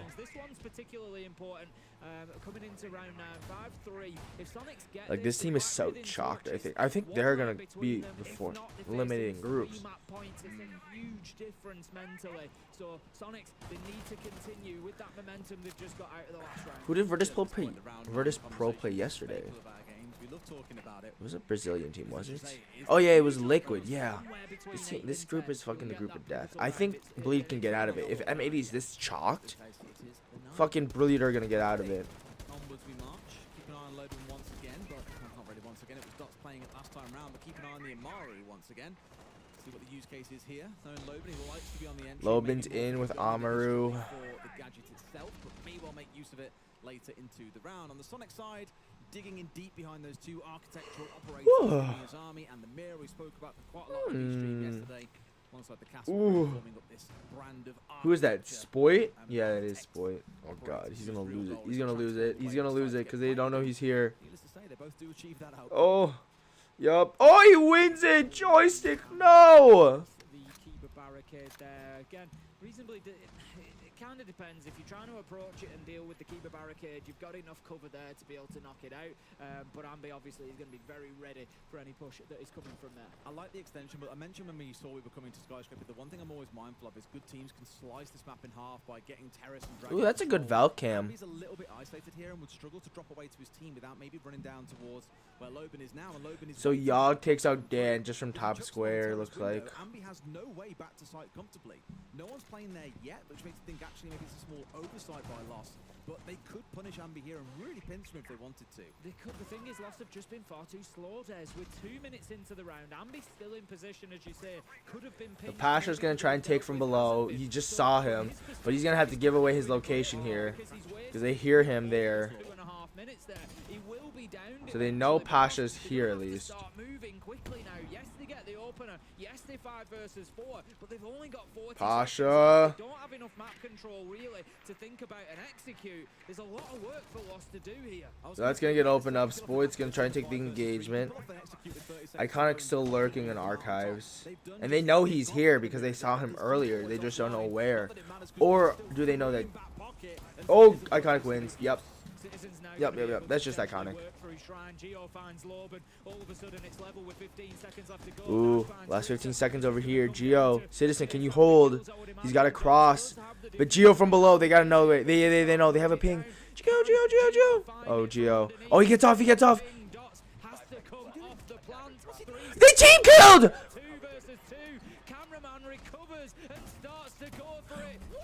He got off. They managed to win it from underneath, and all of a sudden, there's only one round in this. Ambi looks as confused as you, Des. What? I don't know why he pulled off with about What the fuck? What the fuck happened? Dude, like, actually, what the fuck happened? I'm so confused. I want to replay. Shepard's not gonna have enough time to play, even with Spoit, Iconic, and Gomez being lower than 50. Jeez. Oh man, Geo. Dude, if this is Geo's last SI, I'm gonna be so sad. He's been playing since fucking Xbox. Starting to build a little bit of momentum, all on the back of that tactical timeout, showing its value for the coach's input there that Goddess was able to bring. Oh my, okay. The ace had moved, I think maybe the call was there that Geo was underneath, and from where the movement was, I'm wondering if the ace was trying to get up on top of the desk. That's what so that there wasn't the threat from below. Yeah. Because obviously Geo's down there with the shotgun. There's information Night being pinged out. Lost will have had an idea of that. So I think the movement was, I've got time to get up on the desk and we can secure the plant. I'm not sure what cameraman was sort of pre-firing at or taking a shot. It's one of those things. It happens. You just got to forget it and move on. But that's going to potentially hit Lost hard. That was around the That's bad though. They lose a two advantage lead. Now they only have a 1. What the fuck is Yog? No. The fuck, Yog? He put a cam right there. That thing's getting hacked. You mentioned this thing around, forget about it now, it's in the past, put it behind you. I remember Vibu saying this during Oh, I know why. Oh, that's actually big brain. I understand, Yog. Motivational speech you can give him, and he was like, honestly, guys, just reset. After every round, it's a new game. There's no carryover from the previous, except the score at the top of the screen. Just restart all over again. And that's hopefully what we'll see Lost do here, as that otherwise again could have been a 6-3 fall if they got that plant off and denied Sonics the opportunity to pull it back. Let's not forget, Lost were 5 versus 3. So a bit of a thrown round, many would consider that to be. It was certainly an opportunity, that much is true. Maya on the IQ, just pinging out those Valkyrie cameras. No surprise to see the IQ getting brought along. We've had quite a lot of Valkyrie play from this game, and no surprise, very powerful black eye cameras providing all that intel. Intel still. So you're gonna open this up. No trick here. That you can gain inside a siege gives you Dash gets. He just takes the breach and what the? 3 kills in a row. They're able to get 1 back, but Lost. They've been stung. They've been hit hard here. 4 versus 2. They try to go fast after that. Really starting to build some pace. Don't think they expected such aggression as soon as the breach opened up and Sonic. Yup, Yog, you genius. A very comfortable round off a bit of a snap moment in time where they just reacted rather than saying, okay, yeah, sure, you can open what you want. No, now we're fighting back as soon as we see you. Oh wow, that's an angle. But it's not even fucking Spoit that got, or not fucking Shepard that got it. Yep, no surprise to see that. That's 3 rounds in a row now, ever since the tack timeout from Sonics. So it shows the value of those pauses sometimes. Okay, so while we're in this tack timeout, we're gonna go over and listen to the other team. That's so big brain. I might try that with Maestro. But again, teams don't usually take that top elevator. Aligned with the mission in front of him, but you also need Spoit to show up too. Those are the 2 big prongs of M80. Adding Yaga back to this roster, at least on a loner basis, is to give them more depth, because the games where Diaz Lucas can take off, we've had games where Gomez can take off, but you gotta have that depth. Yaga's been playing these more hard support rolls so far. Oh my. Gomez sneaking up on the flank as we talk about his teammate, obviously taking that personally. Final 30 seconds, and Dan doesn't want to engage at all. They've got a line of sight on the side of Virtus Pro into the bomb site. Dan takes 50. That Gomez reaggressing. There's literally 3 on the window. They're gonna swing in top, but they're not on Iconic's windows. He's not too far removed. Yep, there goes Iconic. Oh, he gets shot by for fucking. He's been a literal thorn in the side of this team. Dan goes down. They have the fucking breach. Yep. Shepard now dies. That's diffuser down. Don't, just gotta Nobody live. from VP can collect it. And the round Defenders will go in win. favor of M80. 2 in a row. Dude, I feel like a lot of M80s just wins come from the best clutches. To get into that side And it's like top of square. Only a single window to hat that could be watching. But that would mean there's no cover on the direct site itself of the plant. And it's not even like a tough call to make. And if there's no flank drone like set we up, win off of hero call it plays out, more like, than win he off is of coming in-system through. plays. We're like, hey, we're just gonna win off our defensive setup. No, we have to play around and get these kills. Just delay on that cover as well. So, 1M80 are taking that charge. Okay, we're gonna go back to the low scan Sonics games just because it is the more exciting game right now. Even though this game, the M80 game, is in like map 2, but like this is gonna go down to the fucking wire. And just waste as much time as you can. I could be wrong in saying this, but it feels to me like North America's the only region that really likes leaning in towards the Maestro. We saw SSG doing it yesterday. You know, obviously seeing. I love my Maestro. It's so good. Defending Karaoke and T. Most of the teams default towards the Wardens. It's more mobile because you don't have to then rely on gadgets that could be destroyed to do the job of being able to see through smoke or through whatever it might be. Dots goes down. That's Diffuser. Citizen gets the pick. From the Maestro, and that's another thing to consider. But just still, there's only a few teams, mainly from North America, that make use of that operator still. Citizen managers to pick up dots and lost early on are trying to deal with Geisha, but maybe not going to have too. I guess teams just don't like using the LMG. So it looks like Citizen will get out of there. In and around that area and keep himself active for the time being. He's been forced back a little bit by that Selma charge. He can't now push up and play behind the boxers because of the threat of Dash on the rappel, but you've got to remember the clock is ticking. Dash cannot sit on that rappel forever. Maya's here. He's got 2 nades. You can just feel the game slowly slipping away from them. The mistakes are becoming more frequent. The pace is slowing down a lot on their attacking half. Sonic's the one's very firmly in control unless we could see some magic come out of someone like Lobin or Maya here. Really, anyone could be the hero, and it's Maya right now. 2 kills for himself. As said, it's got to arrive. And arrived it has in the form of a What the fuck? What'd you guys try and do there? Thank you. That's not going to guarantee the round winner. They lost the 5v3 earlier. Yeah, Maya getting a big double there just to swing things around, and I'm sure Sonics will be kicking themselves for that loss. Oops. 2 of them stacked up behind that Kiba barricade. Oops. And certainly offering the opportunity up to loss to pick up a couple of kills quickly. Citizen is on the top floor, still looking to challenge. Going to be taken down, dealt with well. Managed to get Dash. He's had a double in the round, so his job. Oh, Ambi's from below. You gotta go on the table. You gotta go on the table. You gotta go on the table. Oh, he's not below. Ambi. Diffuser in hand. They have what they need. Is Ambi able to? Oh wait, the site's not even up top. Is he able to He's taken put out. them down on the flank? Absolutely not. Lobin there. Yup. Cameraman able to put this diffuser down on the ground. It will be activated. You hear one on Black Stairs. He tries to get the spray. He's gonna get swung on by this Black Stairs guy. Yep. Nope. He's not even gonna find one as Maya closes. That's a big fumble by Grixer and Rexon. They try and retake fucking top terrace, and they get the IQ is just there. Oh my god. I don't want to harp on the new kid. It's not fair. Like Ambi yesterday obviously had a wonderful game, but here a couple of times you've seen him step up to a gunfight. We saw him pushing from Shrine to Dragon back in the first half. Here just then you see him try and push his way through and just get completely slaughtered on the step through as well by Lobin. It does feel What like the fuck? he's being kind of taken up a level and being told, look, these guys were grand finalists at the last major. Very, very good players. It's not going to be quite the walk in the park that it was previously. All that said, you know, being 5 and 10 is maybe a bit of a wake-up call, but there is some tightening to do of Sonics. And I keep saying it about every team, is that realistically, you've got 4 games to play this week. 5 days of action, 4 best-of-3s that every team plays. There's going to be so much growth throughout the week, I imagine, as teams look at things they can tighten up and improve. Oh, 100%. You know, what we see now is not really going to be completely, you know, it gives us an Ooh, 7 seconds. VP gonna get the plant down. Nope. Oh, he does. 2v2. They have the top fire. Wait. Let's go here. Let's go here. They don't know. They got him. Oh, hero plays again. M80. That's the only way they've been winning. Hero plays. You give your best on every single day and every single match, but you hope that that best gets better as you go. Alrighty.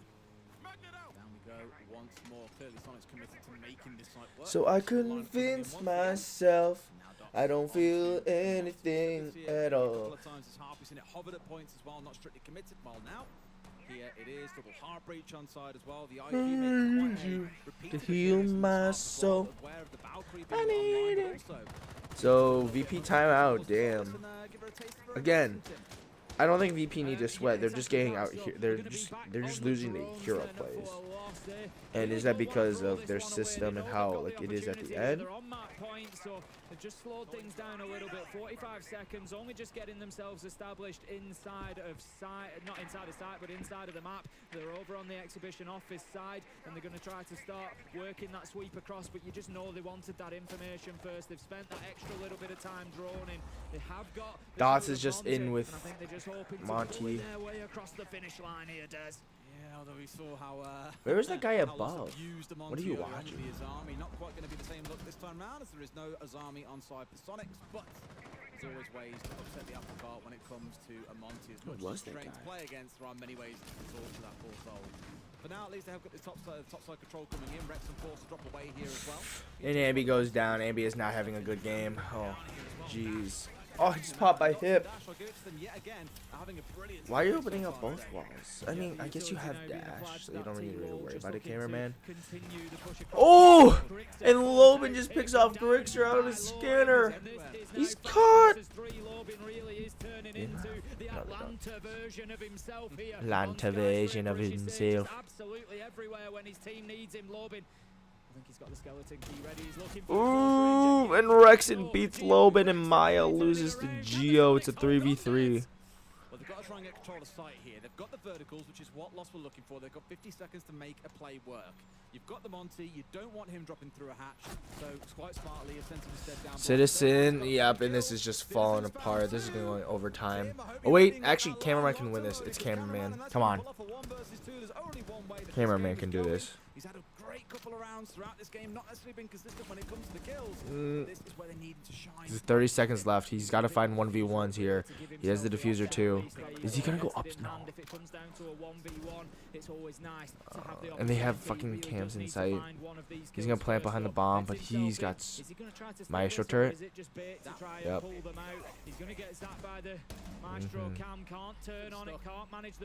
He's going for Geo. Bailiff? Yep. Ooh. Good guy. Well, the second time today, it has a habit of following us around. Yeah. Let's take a quick go.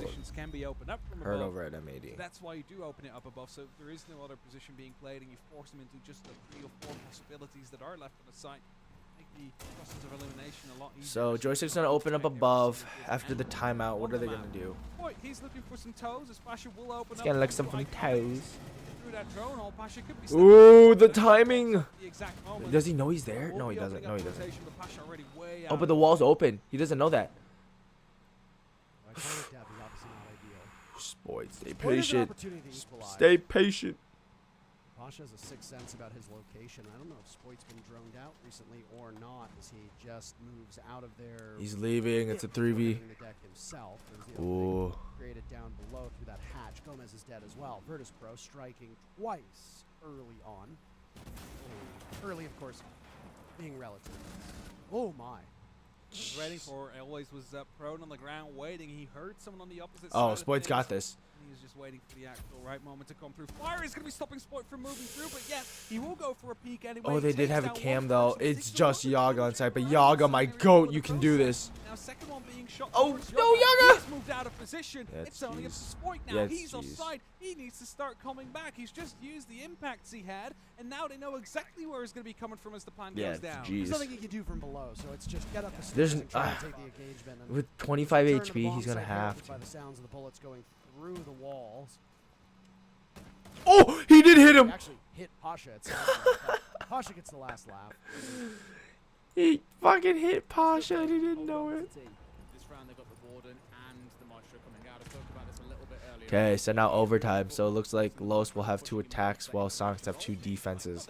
This is gonna be a little roughy.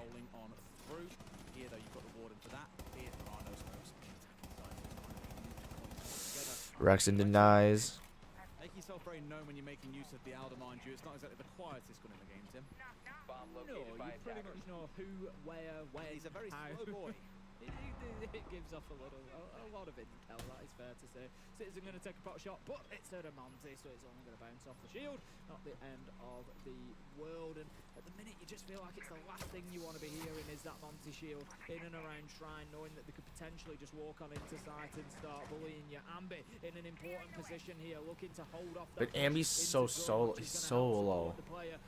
I mean, Rexon's got him on that fucking bridge because it's one of them's open, so he can see the cross. But Ambi's gonna hear this, so he's gonna push through terrace right now.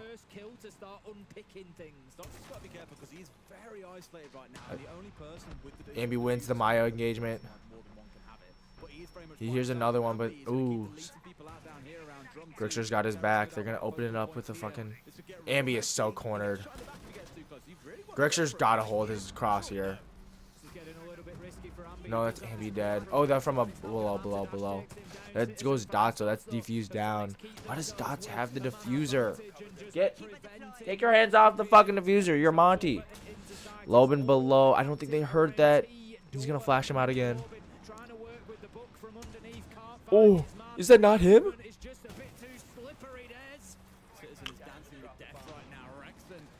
No, he doesn't find anyone. It's a 2v4. Loban takes out one piece down, and no.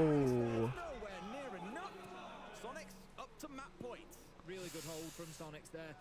Ambi did a great job out in drum, was, you know, playing with his life absolutely. But You see, you're young. Ambi young. we saw from Lost. They got rid of the shield in front of Ambi, and Maya swung in immediately on the back. Maya got deleted. Ambi was not rattled by it. He was ready. He got the headshot, and it really helped Sonics because it just slowed down that push from Lost, and they were able to sort of reset, challenge the Monty, and then it forced everything out towards T-Door. So well played from Sonics, holding on there, and that gives them the lead and a match point advantage.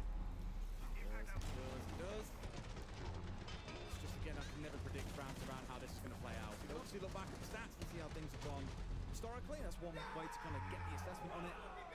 Really round to round, you just don't know what's going to come. Let's go. Yes, Tim, those are the exact words they said. All I heard was let's go. No excuses because they're very good boys. Heading over to Exhibition and Office this time then. It's going to be lost on the defense. And this is do or die for them. A win here is a must. If not, Sonics will take the first map.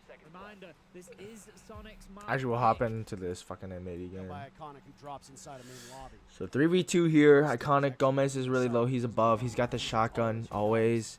Oh my god, joystick! Go off! We got 40 seconds left. A lot is lying onto the hopes of Yoga here on the shoulders of Yoga. But always, can he get into sight? He's gonna go upstairs. He's gonna try and clear out Gomez. Hunt for Gomez. They know he's up there. That gives an opportunity for Yoga to actually loop around now and find always. Is always gonna go plant then? Completely ruin this round. What? They abandoned it. No, joystick's upstairs. No, that's great positioning though. Always gets away with it. Oh, always gets 50%ed. Safely. Now it's a scramble in the post plant with joystick still playing from above. Question is he knows both of them are in archives. Oh my god, Yaga and him are so low. Oh, go. Words to say for Yaga. Now Gomez. No, he wins the engagement. Wow. Tie game. First half. 3-3. They're so cool under. And now, presumably, Virtus Pro will go to their favorite side. Into drum, they want to be able to keep that area closed so that Lobin can maintain his position in terrace and it keeps that whole extension alive. I didn't realise it earlier on, but I think what they've done is actually really smart. They open up that single geisha wall themselves on the right hand side, so you can't put an exothermic on that wall, which would then open up the wall that is currently being electrified by a cameraman. Now there's no thermite, so it's kind of a moot point, but it does prep you for that kind of eventuality. So just a smart little thing that we've seen Lost do here that I haven't seen too many of the teams do. Yep, and we've still got, we've actually had a change in personnel there. Dots has been the person to move up into terrace. Lobin has moved away. He's the one that's supporting cameraman at the minute and trying to keep him safe in that position. Citizen does manage to pick up Dash, and that's a great start for the North American side. Gio looking to push across here, wants to get himself inside a shrine. Cameraman steps away. What the fuck? Oh, we're lagging. Oh, there we go. Stream. My internet just died. Nope, we're still loading. Oh, technical difficulties. We're going back to full cam for right now. Let me just refresh the site then. Chris came to TurboTax. Nope, I don't want that. Okay, audio we'll put on fucking the M80 game. While the ad's going, at least. The drones being out there as well from the Twitch. Exploit bringing in the RC Reteros. Whether the utility can be Okay, there we go. that way as well. Both audios are gonna go on right now. 14 seconds left. Oh my god. Oh, it's a 1v1. Oh, he's gonna put. Okay, Logan. Wow. It's literally a 30-second meta. All the way to 15 days. Just getting in the chat with lol after Grix's comment earlier of lol. Wow, all the way You know, I have down more to Scotch one fans. round to decide it all. Oh, Sonics shit. on the defense. Heaven knows which way this game falls, but it could well be shaping us up for an amazing series between these two. It's been back and forth, it's been scrappy at points, but if nothing else, it is entertaining, Tim, is what I summarise it out. Oh, this is exactly what I wanted out of this game. I'm on the edge of my seat here. This is brilliant. Getting all 15 to kick us off. It's just been back and forward. Both teams have had really good passages of play. You know, both teams have had opportunities to punish the others and have taken it as well. It's been an absolute pleasure to watch so far, and we've got at least one more map to come. It's going to be Cafe. We might have a third as well. For now, we've got to see who wins Skyscraper, and we're heading on into round 15. It's Sonics on the defense, and they are going to take Office and Exhibition. Just looking through their previous defenses, round 9 they won it, and that was the only time they tried this. So they've played it once, won it once. 5 seconds remaining. Could well see us ending in a similar spot to last time. In fact, it's almost a bit of deja vu because we've now got a Monty coming in again, this time for Losto rather than Sonic. So attacking into the same position with the same operator, not entirely the same across both lineups, but I imagine you're going to see Dots being again the spearhead of this attack, trying to find whether he pushes in through VIP or instead Take the diffuser off of Monty. Give it to Dash. There's a lot of persistence with the Monty from both sides. To be fair. In all honesty, VP. we haven't really seen any success from it yet. So Spoid's gonna knock out the barbed wire.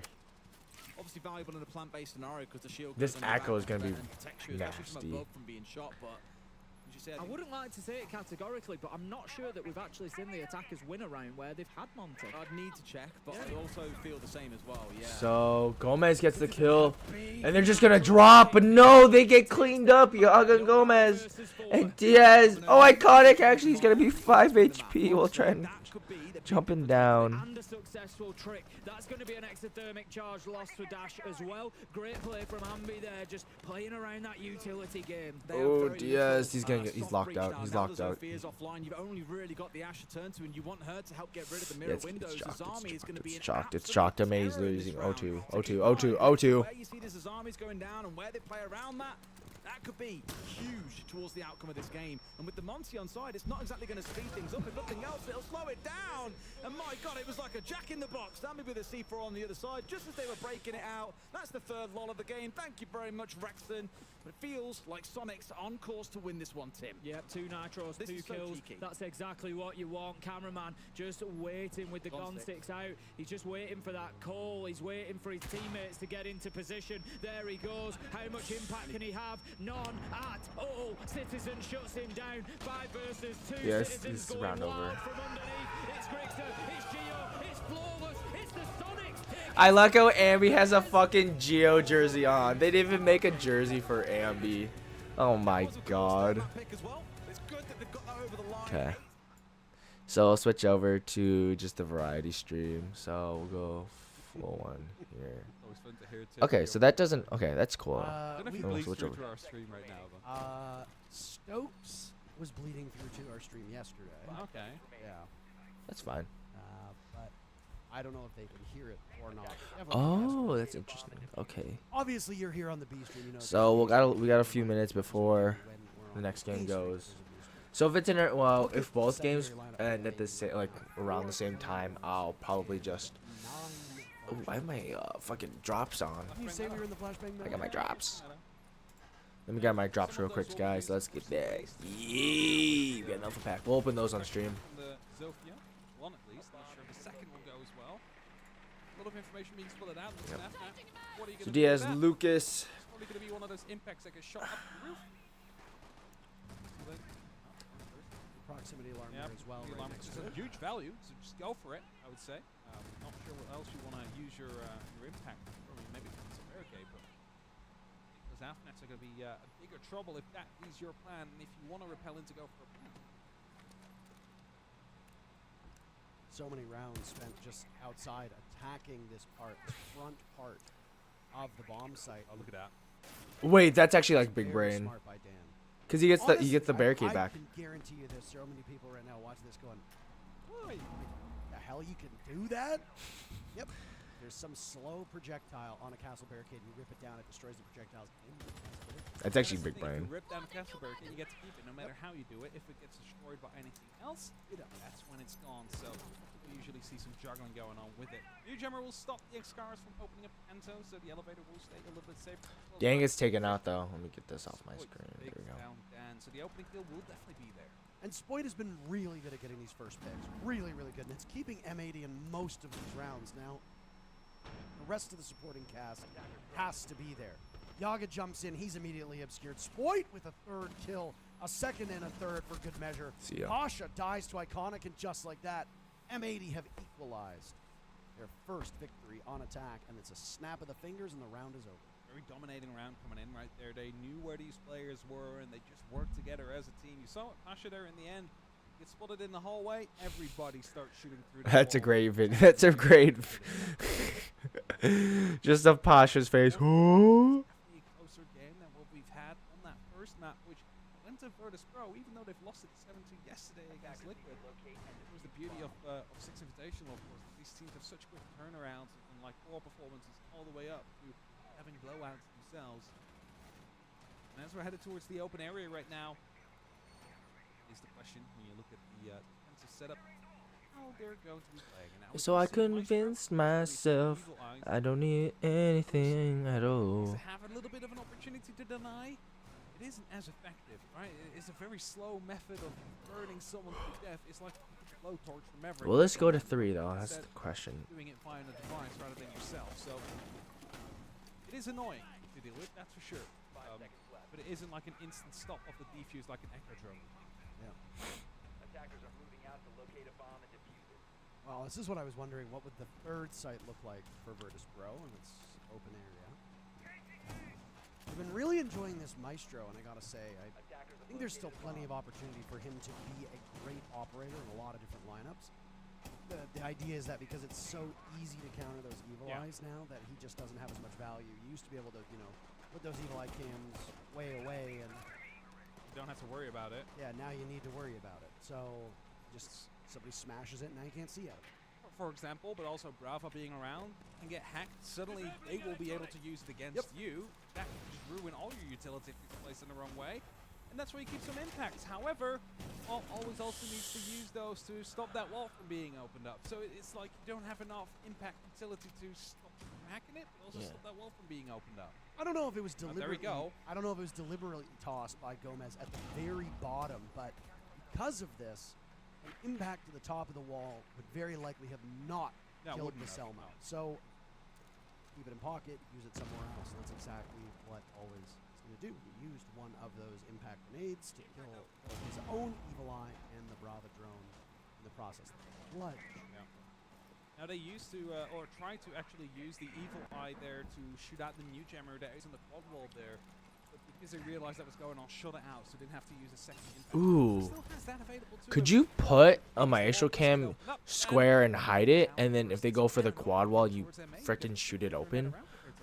Yeah, M80's been dominating these opening picks so far on this second map, and it honestly is a huge Imagine. consistently in every single round. props to them for finding openings and exploiting them. Really, the only bad player on Virtus Pro statistically is Shepard, and he is playing well below. Ooh, they're gonna find this elevator guy. Everybody else is doing He's on cam. decent enough, and you know, if Shepard can wake up. I got a minute left into the He's a very formidable support freaking player on Sonics attack game. and defense.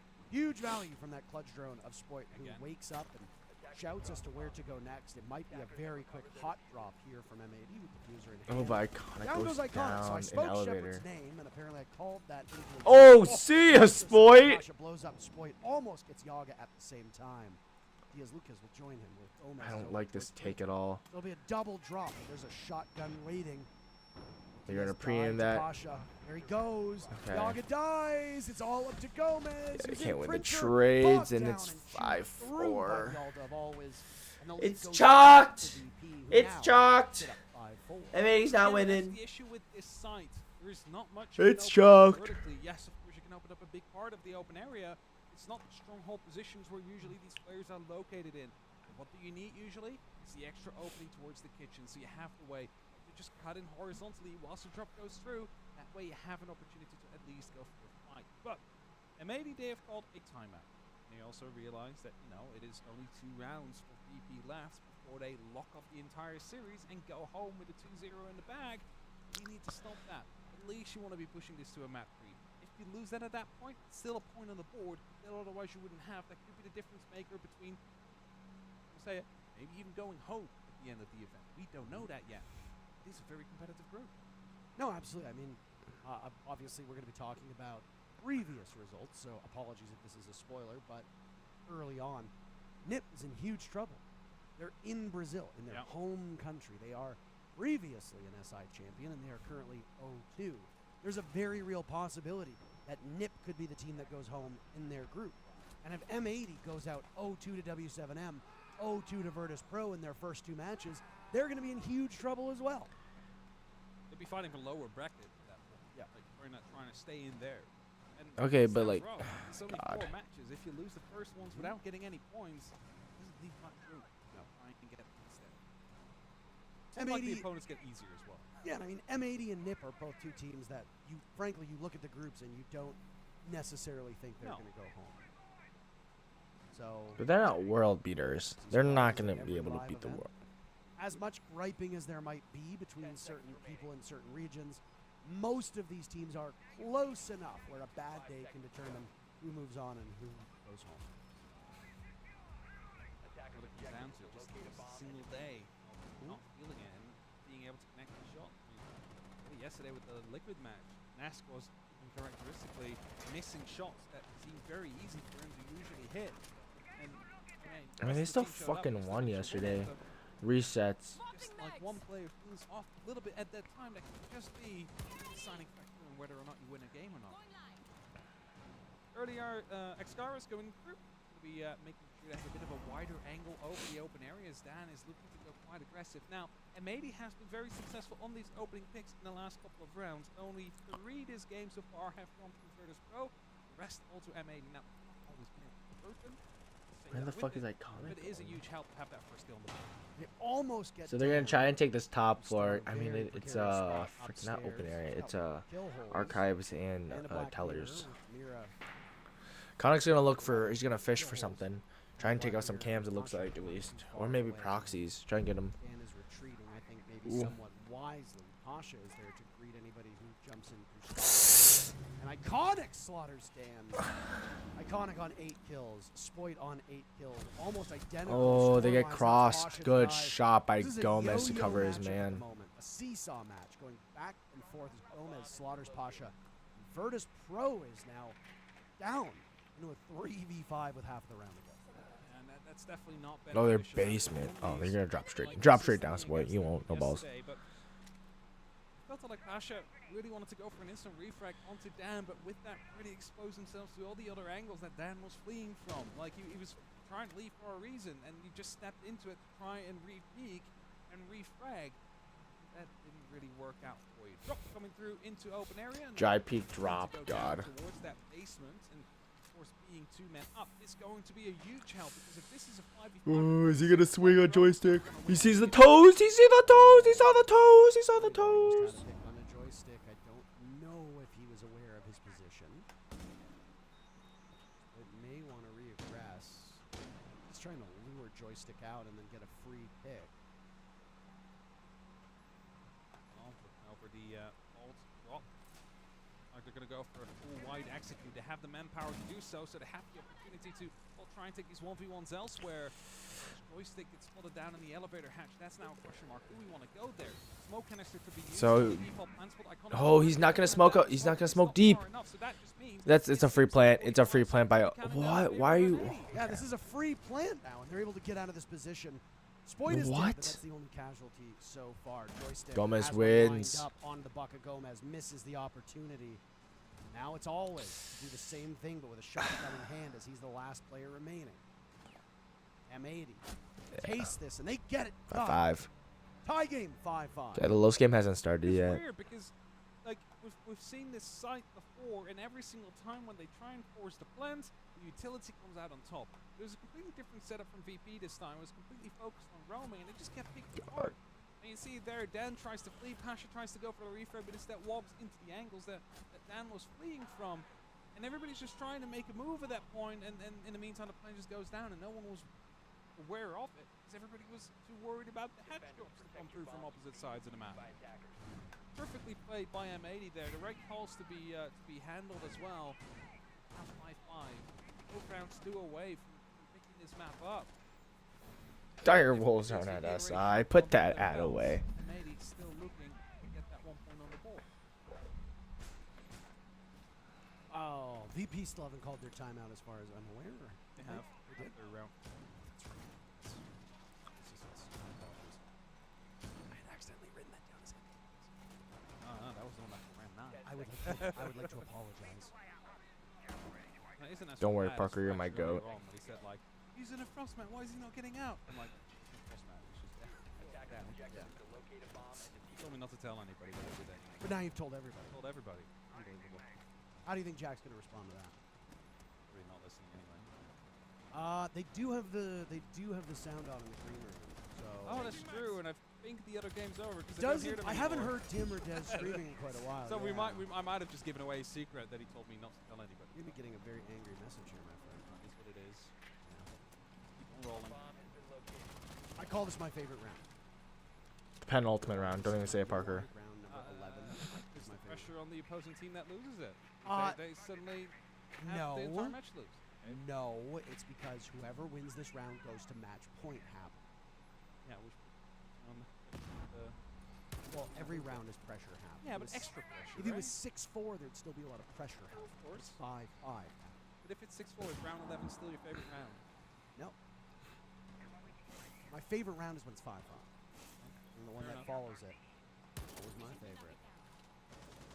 There's laser gates being shot through, and there will be a the laser gates. It's weird being like watching Siege for fucking 3-4 years now, because of the fact that with new operators you see, like, and especially with me watching Pro League, like hearing Daz and Ace call Rooney Gates laser gates. You've gotten.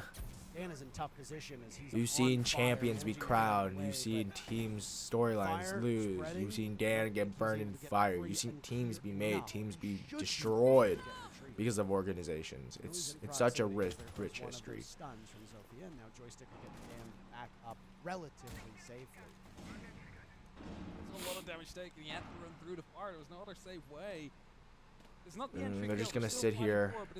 Is someone gonna do something? They have to do a window jump in. Oh, he gets Joystick. Diaz, you rat. And Pasha and Dan are so low. It might go to map 3. This would be great for both teams to just get a point. Oh, see you later, Pasha. Okay, but there goes. Oh my. But M80 are just so good at the moment. They slaughter VP and move to map point. VP again on that top floor. I mean, we've had it in round 8 as well. Just nowhere to be seen. M80, they just know where they are, and all they need is just that one first pick, and then it can just get themselves all the way through without too much Okay, the trouble, Sonics game is starting, so I'm gonna they'd be really struggling out. get out of this I one. believe they do have the opportunity to go back to Oh wait, any I think I site they fucked want it right up. now. So either CC Oh wait, or open area. there or we go. CEO. There we go. I didn't fuck it up. I just it's not in the right mode. Okay. This has been quite an So interesting. low, and I- Spax and I against the use wall that now. term Specifically, quite an interesting bomb site. So Said it twice. Say it one more time. The sun shows up. but it's an interesting bomb site. Oh my God, he's here. Lockers was won. What by the fuck are they VP talking about? in the very first round? It was a round that honestly VP probably didn't deserve to win. That single round goes to M80 and this is over. This match should in theory be over at this point. It could have been over indeed. Like if it wasn't that one shot, if the cover was just there in time, but because Always was just so patient and not standing up until the final second of the counter defuse, they started doubting like where is he going to be coming from, and that's when he opened up an opportunity for himself. But what I like more is that we see Virtus Pro play more into the anchor kind of style right now if you look in their operator selection, because when they went for the complete roam setup, got annihilated by M80. Now they're trying to play that stalling game again. You see the I think the stalling game works a lot better on basement. Yeah, you can sit and fucking. as well. We're keeping some of his hatches shut. There's no, well, actually 2 EMP impacts on the side of Gomez, which they can use to try and circumvent these calls in juggle. So something they need to keep in mind as well. Connor's got a drone position, but the Jaeger of Joystick is not too far removed. He's making calls off of it. Is he going to be the one to capitalize, though? That is the question. He sees the gun barrel of the Jaeger, but now it's gone. Joystick, you don't know what's coming, Joystick. Oh, the hatch dropped! He shot him once. He shot him How once. did they just open that up for him if that was pre-opened up? But he escapes with his life there because Wow, that should have that's been luck. the pick for M80 to open things up. So Joystick staying alive there, crucial for Virtus Pro and their opportunity to make it towards an overtime situation. Again, plenty of utility left. Look at the left-hand side of things. The Twitch drone needs to do some good work right now in taking care of those Goyo canisters and the Electro Claw and other pieces of the utility to really make sure that the attack has a good opportunity to go for it. Of course, there is bees. As the first one misses, the second one will get the Electro Claw. Is there a second one in pocket from Shepard in time? No. Unless he's thrown it. Okay, does no, not it's gone. work. No, So he I'm gets it just off. wondering if we threw that already, or if that was located elsewhere. VP on their heels, but the one thing you have to give them credit for at the moment, they've not surrendered a pick early. Too many times they allowed M80 to walk in and pulverize them, but Joystick trades all but a sliver of HP for Spoit. And Yaga Iconic next goes to down drop. with Iconic Diffuser to dies stall, through but the they fire, through the hatch. oh. There goes Yaga. Diaz, Yeah. Gomez. Overtime! Flawless Jump in the round fire, by Gomez. Shaper. Jump in the fire! Gomez can pick off a single player from VP. If not, it's overtime. One right below him. Hey, Joystick has single Dracula point just HP. started. Why not? The fire will rage in front Yeah, of he's Gomez. just gonna and sit he's there. Stuck out. effectively trapped. There. There's no gas canisters left, though. There's no time. There's also the diffusers. Eyes but a smoke. I mean, at that point, You just they went know for you're the- in there. Where are you for the gonna quicker go? way out at that Yeah, point. you got 3 sets of eyes at minimum that'll be watching that. It's an incredibly comical death for the Capitao. Excellently done by VP, and boy, oh boy. Imagine if Border had been like this, what the outcome of this matchup could have been. Jeez. M80 seemingly finding another gear, a higher gear if you want to say that, but it might be too late. They will be on the fence though. That is going to be helping them out. I think. Okay, so Sonic's That has worked tech out. paused. I mean, Oh. it has- Wonders. We'll switch over to the other one. Aggressive when we had a chat with the talent yesterday, a couple of days ago before coming into the tournament. The Brazilian Cafe is extremely aggressive. They want to be out of the map basically any opportunity they can. The windows getting jumped out of, runouts coming in, anything you can imagine. And we've seen that being employed by teams like SSG, so I wouldn't be wholly surprised to see Sonics at some point saying, you know what, we've got to play it the same way, we've got to get aggressive here. Got to Get jump rid of out some things that windows. Really slow them down, especially given it's their map pick. Yeah, this is it. We've seen so many jump outs of the east windows in particular. Certainly one to keep an eye on in this. We've got, I think, at least 3 Sonics players up on the top floor at the minute. They're going to be defending reading, so that's not too much of a surprise. They're going to want to keep hold of particularly Cocktail and Barback Story. It's going to get interesting real fast. A lot of vertical themselves now. That's quite risky because they're just going to play with Geo in Freezer, but it looks like Maya and them are going to go for a train push here. Yeah, they have the cutoff. Oh, there goes Grixer. See you later, Grixer. Ooh, there's another one. Don't jump out, but I'm like, don't jump out, garage. They're going to have everything they need in terms of verticality with very little work to do themselves. We've largely ignored it, and obviously having to skirt around anything that's below storage upstairs, given I think you've got Geo sat inside of there in the castle. Whole floor opened up, walls electrified off, reinforced, castle barricades down. They have turned it. Are they going to go reading then? They're going to open it up. They know someone's close? Do they know Geo's above? They might.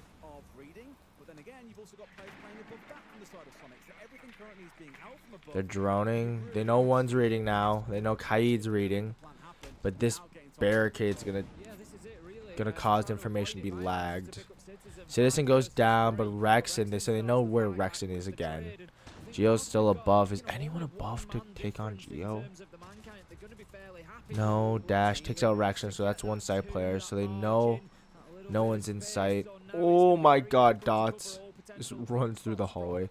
They have all the crosses. Yeah, there goes Ambi. Gets off, yup.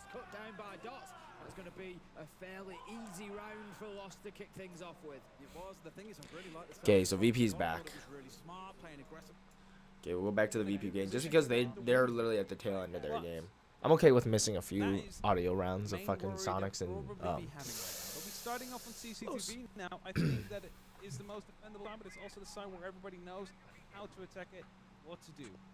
VP, however, have decided over the past couple of rounds to just go for a unilateral attack. It's all all going down into the CCTV room. Whereas when M80 attacks, they're also putting down pressure into elevator, into the bank vault. So they just lost all them fights. More variety out there, which, you know, and that's just the boomer bust of like a squad like this, where you have like everyone's a fragger. Everyone can frag, everyone will frag, everyone will get their kills. You can do from multi-angled pushes. VP, yes, everyone can frag, but you want their philosophy is they want to work straight into one goal. Yeah, someone might make a play in the back, but like literally you have 2 or 3 try to help up the play. I want to ask them. It might be for a quick recognition of how many people are upstairs and how many players are downstairs. Because if you see like 5 people moving in the basement, you know, okay, we don't have to worry about the roam that much. If you see like 4 people up above, you might be like, okay, let's rush this side instead, because you know they're obviously not there.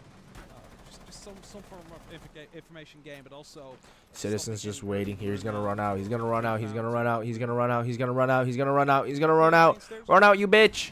No, he's too late. Oh yeah, he missed it. Line of sight just to put up a Should have ran out earlier.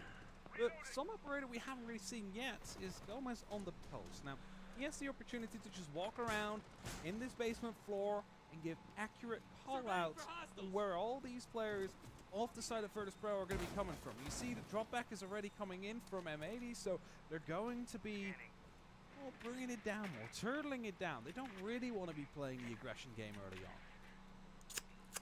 And the last round, with VP getting the very first kill, really set the tempo. And honestly, conversion rate of these first bloods has been excellent so far throughout this matchup.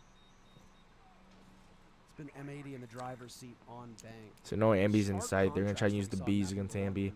Loban's just walking down red. All the way down. But a lot of these roams that and Maya's just upstairs. There goes Ambi. See you later, Ambi. Ooh, the double smoke. They cut off what? They cut off Pixel. Even if M80 wins, so Geo's here, but Dots gets taken up by Grixer somewhere. It looks like Grixer inside, and there goes Loban on the roam. Or on the lurk. Citizen doesn't find anyone for his second attempted run out. Basically, if you want to play as individuals, that's fine. And Gomez sees them on camera. To be the best, you have to beat the best in order to do that. Oh, Geo gets taken out by Dash, and cameraman's just gonna swing, and they don't even know Rex is in the corner. Always is getting the diffuser down, by the way. Oh, they need to run for C4. EMPs as well. Gomez goes Wait, down. the Nitro missed. Does go through. No. Everybody is still alive. That's a miracle. That's a very quick plan to go through. Not expected by M80. Maya 1v1.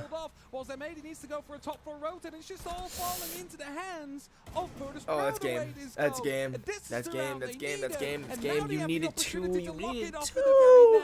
As they close it with a flawless. Go back to Citizen Maya. At this point, we know what Citizen's gun skill is like, what his ability is like. Maya is potentially. You see him on the drone, so they know he's in outer bar, but he's gonna stick.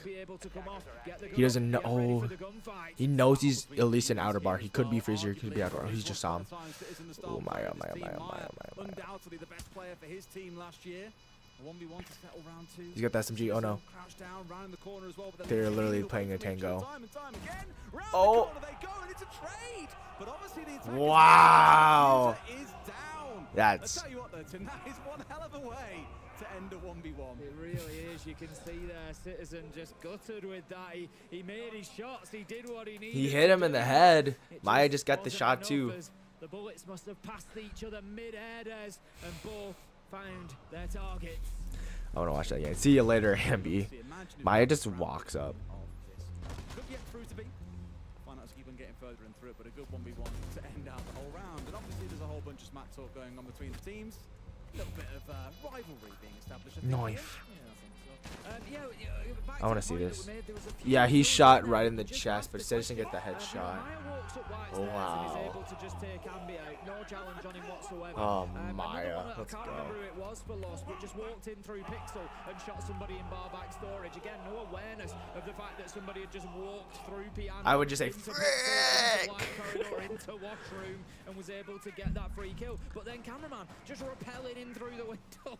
You know, when somebody still stood inside a cocktail. Both teams just seeming to have a little bit of a lack of awareness there on that top floor defense, which was once again lost. Attackers are heading out to defuse a bomb. We will keep that one. So you're gonna open holes above from playing in kitchen and dining. All right, well the Monty being brought out once again. We saw this a lot back on Skyscraper in the first round. A few others tuning in, and welcome first and foremost. Nice battle took place on Skyscraper 8 and 7 with a lot of Monty being used by both sides. Definitely going back to the other side. Up in the corner. So 2 minutes left. Default plan spot. They're in attack. There is a Thatcher though. And I think that might be the big difference maker that they're looking to go for here. And that means that if they manage to start the baiting game with about 45 seconds left on the clock, that's when you have an opportunity to get that plan down, because they'll run out of smokes. They'll run out of the one impact they have. I don't think they'll use it for the plan denial, but you never know. And that's when the EMPs can stop those yokai drones from stopping the plans effectively. Burning the drones just to make sure that they get through all of those laser gates, which can be reset. The laser gates. Time at 30 left, but it's incumbent upon VP to ensure that they're resetting them. Careful of what's around you. I have no clue where these yokai drones are located. They're taking out a lot of information. Look at that. One of them is even all the way into the square side of things. So they know there's one up there. They just need to get it in place in time so they can actually stop that plant. And you don't expect the drone to come. Ooh, this is gonna get close. There's literally a minute left. You gotta go now. Not above you. Yeah. Shepard can maneuver that down, especially if that hatch has been opened up, which it doesn't appear that it hasn't been. Oh, they don't know. You gotta be very careful. Oh, they don't know. They literally don't know. This is bad. This is bad. This is bad. This is bad. And Dots is getting the plant down. But Dash gets 2. He doesn't get it. Oh, Echo Drone. Echo Drone. Echo Drone. Echo Drone's the plan. Doesn't want to give away the game yet. He needs to hide this for as long as he possibly can. Exactly. You want to keep that yokai drone 2v2 on Los's side. It's gonna be so bad. Smoke. Oh, it's game over. It's game over. VP's winning. The Echo Drone. They don't even know. You've got to kill the Echo right now. They have to barnstorm on in, but Gomez dies. Yaga has found a blind spot. Dan with a kill of his own. Oh! Pasha dies to Yaga from the back. Diaz Lucas planting again. Yokai will get into play. You have to time it correctly. He does just that. The Goyo and the Echo both together. Yaga dies. It's all up to Diaz Lucas, and it won't happen. VP get the job done in their second round of overtime. A 2-0 victory over M8. You gotta appreciate that Echo Drone is so clutch. Okay, so VP's done. Okay, protect Mr. President. Protect Mr. President. And 3 rounds in a row. They are steamroller in Sonics on Cafe. Okay, we're gonna transition over to here, and then we're gonna change the title of the We've already had that. We have it yesterday. It's really funny because literally at the end of the last round, Grixer was in the all chat like, your ass, bro. You can just hear them yelling at fucking Sonics. That's great. 3K against them. They've just won a 1v1 against Grixer. Everything really comes back to bite you when it comes down to karma, doesn't it? Sonic's into a timeout because they have lost 3 defensive rounds in a row, and that should not be the way Cafe plays out. I mean, you can feel Sonics maybe feel a little bit hard done to here. They've had 2 rounds out of 3 come down to 1v1s, and one of those was a direct trade. It was just because the diffuser was down that Citizen lost out on that one. So yeah, it's been a tough 3 rounds for Sonics really, and you know there's arguments there. Wow. In a different life, they'd maybe have a round or 2 here on Cafe, and it'd be looking a little bit differently. But as it is, you know, that's all ifs and buts. Lost have got 3 on the board, and that's all that matters. 2 wins in a row, being won out by loss. Stinger. Obviously, Lauren stepping in, having a conversation. Goddess having her words with the team, probably more to settle them down than anything else as well, because it is hard to turn around and say, well, guys, things are going drastically wrong, because they aren't, as you said. They're just losing the micro. That's literally all it is. Their macro is perfectly fine. They're playing the rounds well. They're just losing it right in the end. Like this play by Citizen, great. Pick off Loban right away, but then Dash just gets 2. Like, jeez, he gets 3. My goat. Is that? Where Loss have been sort of leaving themselves open, and Sonics just haven't been able to punish them, and I think that's, you know, possibly down to the fact that Cafe isn't one of their favourite maps, and you know, Loss is sort of offering up these little morsels, these little opportunities, but Sonics just haven't been able to gobble them up. And let them get away with it a couple of times now. Fun one really. I was just looking back at the exact date when Cameraman joined this roster, because I know it was in the middle of last year. It was bang on in the middle of May. And I think we always speak about Cameraman as being this incredibly storied player. He's been playing since 2016. Incredibly experienced, really lovely guy as well, bless him. And to come into this team that needed probably a little bit of kind of stability and direction and experience, he's brought that in absolute spades, and when he can still step up and win a 1 versus 1, admittedly also team kill his teammates, as we saw on the last map, it's still nice to know that he can still duke with the best out there. Ambit is just going to drop away as the pressure starts to mount onto Piano. This is a reading room hold, so they're going to be trying to hold onto Cocktail. No, I just want to play more Siege. There is 3 members of Sonics up on the top floor. Loss have managed to force them back out of Piano. They're going to be able to get themselves inside there very soon. They've got 1 on Heaven Window as well, so Ambit is going to be playing his life here potentially. If the East there, I think the East window has got somebody on as well, the Cocktail window. Yeah, there's plenty of them out on the window. It's going to be very difficult for him to move back to that hatch and drop away to safety.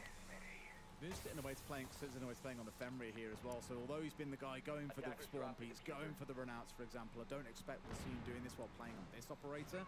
Might be that's now moved over to being a Grixer responsibility instead, or they're just trying to play things a little more defensively. Ambi and Geo burning up something special like a fever here. See you later, Ambi. Charges forward, capitalizes on but Citizen gets the trade on Cameraman. That's big. Especially if he's using air jabs. He was in a very difficult position there. There wasn't really much movement that he could do, and Lost have got in there and created that situation. I'll say that part you just gotta stick in and just like, oh fuck. And they've been able to take the live 4 versus 4. Grixer is going to move over into Train, but it looks like Lost have pretty much got. So they hear one in Piano. With a minute or so still to play with, it's good to have that top floor control at this point. 60 seconds is enough time to execute onto this second floor. Where the execute comes from, I really don't know at this point, though. By the looks of it, we've got Loban working his way down red with the diffuser.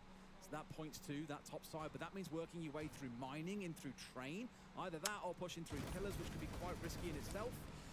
He's going to open up a little holes in train. Loban's going to rotate over. I'd expect more of the drop maybe onto to sort of Snow Door and get inside of reading and get the diffuser down there. Maya's there for the cover. He's been covering the opposite direction to prevent any push coming through. Dash is there to support with Capitao utility as well potentially, but for the time being the diffuser has actually been passed. You hear him above. Where's that his teammate? There goes Rex and takes out Dots, and there goes Maya as well. Trades go galore. Rexon and Grixer are disconnected. It's just Loban. They know where he is. He shoots him once, shoots him twice. They win the micro this time. They really do. Yeah, you lose Ambi early, but I mean, Ambi was gonna play up there to die anyways. They've made great use of those so far in this matchup. We're in this kind of age as well where, as you've seen across a number of teams over the last few days, the last couple of days, there's not always the requirement to bring a hard breach. Teams are sort of forgoing that and saying, look, if they want to lock themselves in, they can. We'll figure things out more creatively. The problem there being the reading wall to stay closed the entire time, so there was no pressure onto the smoke, who was sat in behind the bookcase, and as you saw with the closing kill, was just a pretty commanding yet comfortable position. Didn't have to worry about being forced out of that position, which I think really helped create an anchor spot for Sonics there, which made things a little bit easier for them. Lost, letting that round slip despite the small advantages they had, even down into a 2v2 at the close. Low been a little bit in what the fuck, seriously? All the action was going off. Probably just not quite on the same page as the rest of his team. Rexon having a great round there, just picking them up. That was the push, that was the trying to get in and get the diffuser down. If Rexon loses his life there, then the diffuser probably does go down, and it's a very different round for Sonics. So really well played from Rexon, stood up when his team needed him to, and we move into round 5. It's going to be back up to that dreaded top floor. It's going to be bar and cocktail. They really don't like mining. Rexon's brought the maestro out, so going to have some utility there in the You're gonna play the bubble in piano. Yup. Up on the top floor, a position of a couple of them, you can pretty much get about 80-90% visibility over this top floor. Yes. Again, Timmy's saying that magic word, top floor. You're up on about it a lot. Here, I'm curious to see if anything changes. In history, it doesn't feel like it's going to. But again, doubling down on things like the Warden and the Maestro being together does mean if you do see any kind of crazy hijinks coming in behind a whole load of smoke, then you have the availability to deal with it. There are only 2 smokes on the field in the back pocket of the They got Amaru. Are they going to try and do a heaven drop or heaven rush? No, they're going to do piano. That piano thing is not going to work then, especially if Ambi's still in there with the zombie. Oh. Ambi's not strictly playing things like terribly, but we've got to see him come online. Like Citizen is carrying a lot of the burden so far across these 2 maps. And when you're against big teams, again, grand finalists, the last major, this is where Ambi will get put. Oh. Say that, he does find himself a kill, instantly traded out though by Lars. Cameron's just gonna dip. Done quite well is work as a team in that way. You know, be able to get in there, get those trades, and make sure that at least deaths count for something. So they get the trade. Ambi's gone. That's one Maestro turret. Oh, he's not gonna get it. Big one for the Bravo draw, and that was a bad jump though. I don't think that's where they intended to end up, but look at this, going to be able to start hassling the defenders with their own cams. This is an absolute nightmare for them. Horrific, isn't it? Playing on the back of it as well, with cameraman going in whilst the distraction is there. Yeah. That's really bad that they couldn't get that Bravo drone to hack that Fenrir gadget. That's really bad. 4 versus 1 for Sonics now. Starting to do that recovery across the last round, and this one here much better. Admittedly, a lot riding on cameraman on the Amaru, but straight into the Fenrir. You can see the value. You had to go here, take top new hatch, and then heaven. That was the only thing, because then they would have been able to shut the gadget. They shot it after cameraman went through. No doubt going to see the clock run down here until Sonics do finally catch him out. That means 3 and 2 to loss, and Sonics recovering this half. 3-2. 4-2 is probably going to be the best, especially if they're on attack. Kills 1v4, very unlikely to happen, and Sonics are playing this really well. They've just got themselves solidified in their positions now. Nobody's going to overpeak this. They're not chasing the kill. They're just going to wait for Warbin to put himself in a bad position, I think, and using those Maestro cams, using any utility that they can to give themselves an advantage. Gio takes a ton of damage there. Not enough to put him down as Lobin continues to try to push him. 15 seconds, and this is surely a matter of time here. Come on, my goat. Him being able to do anything. Tried his best, but Rexon gets the close out. Hopefully Los win this map, so we go map 3. I'd really love map 3 from these guys. It's so good. Those 2 rounds, building a little bit of confidence in the team. Really starting to take it back to loss. If they get this to You've already been streaming for 2 hours. It hasn't even felt like 2 hours. What the fuck? Start off at some pace. Those rounds were close, as we've remarked, and it feels like whatever happened during that timeout, the main thing for me being moving Citizen across to being on that Fenrir doesn't feel like a hugely significant change. Okay, one player's changed operators, so what? But rather than trying to look for those spawn peaks and burnouts and things like that, it is really helping. Yeah, you just kind of stepped into his line of fire. That's just a pre-fire. Pre-fire. Zays. Really feeling himself on Cafe now. And this is becoming a bit of a threat for Los. Of course, Sonic's now fighting their way back into it after another one of those. We're going to have to start calling them magical tactical timeouts that have come in from Sonic every time they've used one. Last time on Skyscraper, I think it was 3 rounds on the bounce they got after the tactical timeout. This The time GQ they've got 2, bundle. could be more. You know, going fantastically well after that. If they can level things up at 3-3 before they go on to the attack, then, you know, Sonics have done a fantastic job. I know at one point. The one who lives. Still not watching that. I've not watched a Walking Dead series since season 8 when, spoilers, Coral dies. Interesting to see in terms of stats, the impact that coaches then have as a result. I'd love to see it at some point again. Absolutely. Round 6 then, final defensive round for Sonics. It's going to be Loban's just going to take it fast with the shotgun and cocktail. in through the cocktail window, straight into the top floor clearance, and I love this confidence from Los. They want the top 2 floors. They want to work the verticals. They've got the Book, they've got the Flores, they've got a Gridlock, no doubt, with the shotgun in hand. They can absolutely shred that floor. And that is what they're going to be looking to do. Lobin, he's not content though. He wants to go further. He's going to push all the way down. Could challenge. I'm not sure if there's anybody located in VIP. There is. Now they know he's white. Can't skip the sneak on Rexon. Here, Lobin for the time being just dips his way back to the mid floor and continues. Freezer's going to be a hellhole. Sonics really from the word go. Every single player has been on, or at least in very close proximity to the site itself.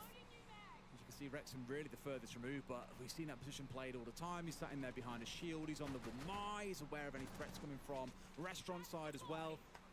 Again, that change that came in after the attack timeout was less about trying to engage Loss early and more saying, actually, we're quite confident we can win when it comes round to the execute itself. And the last 2 rounds have shown that is very correct.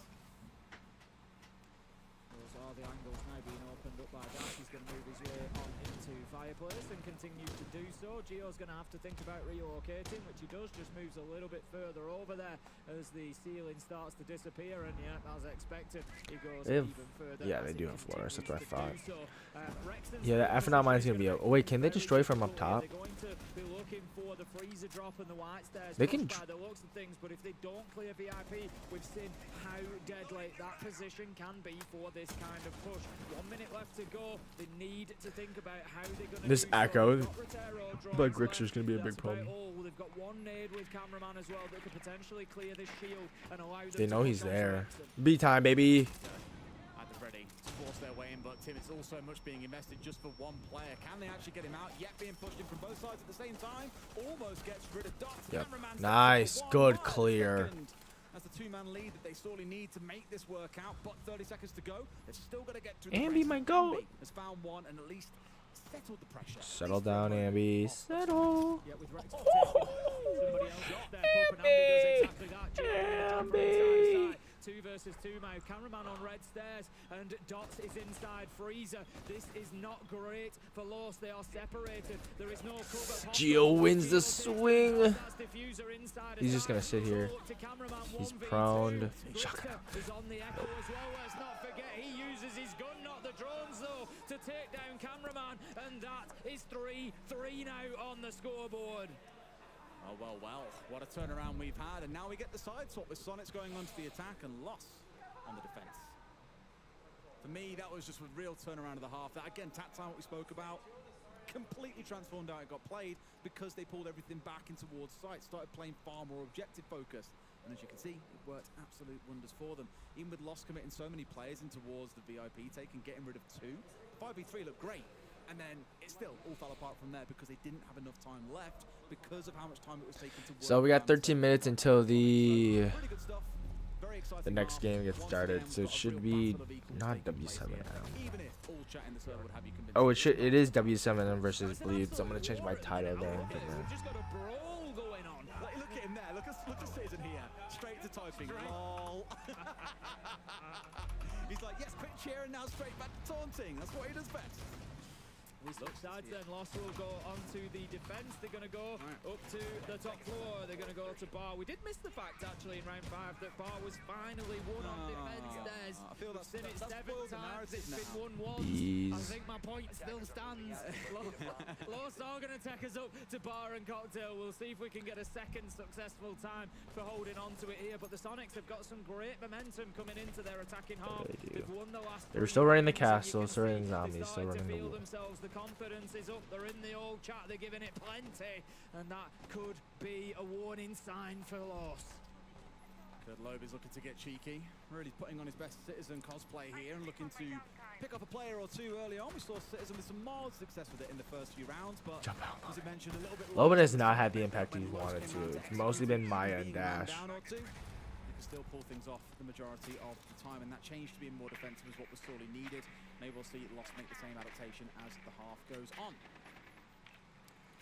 Going to be on the drones then. Sonics wanting to get themselves inside of the map, but cameraman The saying cameraman gets no, one. I don't think that's going to be the case. Man, I don't think so. An opening kill. Ooh, that's the ooh. That's Nomad, but Citizen gets the trade. Good trade by Citizen into Ambi.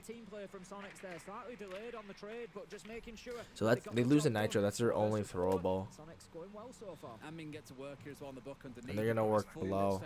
You gotta get out now. I don't think they might know Bucks below. It's always different. With that control of the second floor, though, able to start moving players around that are sat above is the crucial thing here for Sonics. They've got a minute and a half to play with as well. That's plenty of time to just massage Lost into slightly more uncomfortable positions, have them playing off of soft ground, and there is a lot of it on that top floor. So a little bit unconventional compared to what we're used to seeing, which is normally a very heavy east side focus at the moment with some pressure coming in from Cigar. Almost kind of conceding those parts of the map for now so they can focus on the vertical play. So they're gonna try and take Cocktail, looks like. You don't see it too often, but it is a way that I like of dealing with Cocktail particularly. Jesus Christ, there's so many bees. Just blast open all of those spots that defenders would normally sit. Geo used 4 out of 5. My God. Defenders can't necessarily move away from those spots and then skeleton key them from underneath and see if you can get them caught out. Again, really nice team play and what a kill from Ambi. Manages to start working his way up white stairs, finds Lobin, and Dash knows that his days could be numbered. That's massive because it secures Cocktail for them to make a plan go down. That's Geo and that's that. Oh. Myers just found him. Citizen might be onto a second in the round, but yet again, Yeah, I know he's white. 2v2. And Maya's below. Citizen knows he's below, and he wins. Citizen knows that the flank was on. Takes down Maya, 2 versus 1, and Dash. He pre-fired that shit. In washroom, but Sonics, they're the ones looking to clean up. Des. Citizen on for a 4K as well. He's going to be so insufferable in the chat. Just one of those where, as Lobin. You still got Citizen, a demon in his own right, and he is doing work at the moment. God. Yeah, Lost just looking a little bit quiet, a little bit subdued there. Not much going in the team comms, and you just feel like Sonics are really getting under their skin at the minute, and this could be dangerous for them. They need to start stepping up. They need to get that energy up a little bit. They can't be playing like they're beaten because Sonics are playing with confidence, and that was great from Citizen. I don't know where. I'm sure there was some information, must have been picked up on a drone or something, but he just knew that that flank was coming and just sat waiting for it, and it was, you know, one of the easiest kills he's going to have today, and Sonics Ambi. 4 rounds in a row. I think that was Ambi going, Lobin. I love how he's only really, this is his second game at a Tier 1 tournament, and already he's giving it large. He's getting himself baked in, locked in. I love it. Here we go then, it's round 8. Sonics have got themselves the lead for the first time, it's worth mentioning. Lost got the first 3 rounds in a row. This is their map pick, and it looked like it might run away from the Sonics, but I mentioned mental resolve from the Sonics on Skyscraper. They showed us that they have got plenty of it, and they've shown it again here. 3-0 down, it hasn't impacted them. They've managed to fight their way back into it, and I don't get why you go top floor first. Like, they're gonna know cameraman's down here. They're going to know. No nitro. No. They have no claim. Oh no, they do have claim. Citizens. He's gonna be it. Absolutely. So start up, top down, as you mentioned, unless you're Sonics, in which case you invert it and you work bottom up. We'll find out. Bottom up. Round gets underway here. Looking towards the defensive setup though, there is a lot. I remember when Sledge was really good. I remember when Nades were really good. You got the Solis on side, you got the Fenrir on side, the castle to help lock down some of those more. Okay, so they didn't know who shot him. Also the Yokais here on Maya for that. Look at real power. I think they're assuming there's zombies here just because of the fact that she has the zombies. Reduce the exposure to the windows. Sledge, for example, can't do much about getting rid of those. But he's watching there. And the Ash most certainly can. So it's going to be a bit of a dance of death here for Dash. Low man. Is just opening up the top of red wall there to give access on into Piano. And the drones will continue raining on through. I like how really from the moment go, Dash has taken quite a defensive position. He's playing in behind the sofa, so rather than playing in the middle of Piano, it's always been quite a reserved position. So when he does need to fall back, he's able to do so. He has done Loban takes out Ambi, but Citizen trades with a cameraman kill. That's the solo, so they don't know what's on site. Is someone on top red? Trying to work their way through some of these keepers, I imagine, as well as looking in towards things like the castle barricade. Still the ones that are you gonna go 3, 2, 1? No, they're gonna go above. They're gonna check. Down to 60 seconds left, though, team. That's been a bit of a duel going in around Piano, but now it's been cleared out. Yep, shot from above. Good angle. But that's just such a common angle, though. Like, if you're playing R6, you know that angle is there. You gotta fall deeper. It continues rolling. This is going to go as an untraded pick for Loban. Just going around being used as that sort of intel utility. So they're going to take red. Oh, this camera. Just trying to get any information that they if they don't, oh, there's the Claymore. Hatch above, so they're going to get Piano. This, oh, they saw it. Nice. Geo with his old man eyes. Quite crucially taken out there as well. Really could have been a disruptor. We always say that the air quotes power spike of the Echo grows as the round progresses because you have that ability to interrupt the plant, which really forces the attackers to panic. They've got to get rid of it. They've got to deal with any aggressors pushing in. There's still one available. It is tucked in behind the mining wheel here, so it still can play a little bit of disruptor, but now they've got to force their way. Oh, they shot it. Got rid of the second yokai. This could be massive for them unless we can get a little bit of a backstep, but the window's being watched. Sonics make it 5 in a row. What a turnaround. Absolutely fantastic stuff as they just will not be beaten. They're so tilted. They're just winning rounds so they can get in the old chat, to be honest with you. Saying, "Loss, are you in the building?" It doesn't really feel like it at the minute. Sonics are having the run of things, just strolling over them. And quite understandably, after 5 rounds in a row being lost, call in the tack timeout. And Norris got to share a few words of wisdom. We would shut up and listen, but we don't really understand Portuguese. Don't stand Portuguese. Can we get Portuguese and NA caster combined? It'd be so cool. You know, I could hear if they said the word thank you. Yeah. You know. Well, that's not really the kind of word. So we got 5 minutes before the other game starts. I'm probably going to make some food real quick after this game ends at least. I'll probably leave the game on then. No problem. I think they're going to be saying some problems, to be honest with you. Many problems, to be fair, because again, 5 rounds on the bounce. That's not just by chance. The Sonics really are taking it to them at the moment. Loss really need to course correct, otherwise this series runs away from them. Sonics already have that first map win. Not forgetting this is Loss's map pick. They should really be the ones coming out and commanding some kind of control, but simply haven't seen it since that 3rd round ended. And even then, now they were close because it was 2 1v1s in round 2 and round 3. It could easily be 6 and 1 that we're looking at right now if you consider those rounds could have gone either way. Honestly, I don't know that they've got a way back into this at the minute, Lost. They just seem completely beaten down at the minute, and it's no surprise. You know, the Sonics have just been absolutely wild. They've been rampant over the last couple of rounds, particularly. The thing is, I feel like the Sonics had the tactical timeout, and they won a couple of rounds, but they had to sort of fight for them. But then it's just got easier and easier and easier as these 5 rounds have gone on, and they're now just winning them like with minimal effort. With minimal effort, with you know, with ability to spare. I said that job, my like it's really sort of becoming a snowball of a problem for Loss here. Defense meta, what's that? Sonics have asked across those last couple of rounds, even with 3 big power operators on side. Couldn't quite stop the onslaught of the North American side. Let's see how things go though. They're starting things out on the southwest side of the building here, probably rappelling all the way up to the roof, I'd expect. No doubt to start a focus on this east side once again as Tim. We've gone back there again. We're up into bar and cocktail. We've seen it 8 times. It's been won once. Certainly not a fantastic defender win rate for this site. And Lost, I've not putting, you know, all their eggs in this basket, but certainly a good portion of them, given that if Sonics win this attacking round, they are going to be on to series point and could be looking at a 2-0 win over Loss here. We've got cameraman all the way down in the bottom floor on the sore list. That's something that Sonics need to be aware of. I want to see them find him, I want to see them challenge him and get him dealt with. It is possible to ignore and leave him. I was gonna say, if you hop over that, it destroys it. At the minute, there and thereabouts, and you just feel like he's looking for that run out onto Ambi on this rappel rather than from the white door. You can do it from the bakery double door. It's an interesting tweak of positions where they've now got 2 players at least playing around Piano. It's Lobin on the Mozzie as well as the Warden stacking up in there. And instead what they've done is put the Azami on the other side of the castle barricade inside of Cigar. So that now becomes a much more dynamic area to play in, but Ambi's got cameraman's number. That's Solus. It's not going to have the desired impact they were looking for. The NA team were ready. That was exactly the awareness that I wanted from Sonics. Cameraman was poised, he was there, he was ready to go. It was going to happen. All that's a bad. and they would realise that. Dots, however, gets a little bit of an easy kill onto Ambi there. And then wow, Loban's just. Gio, and you Oh, you gotta hear him above. just lost their concentration a little bit here, especially when Why did we leave? Why did we leave Loban? Loban!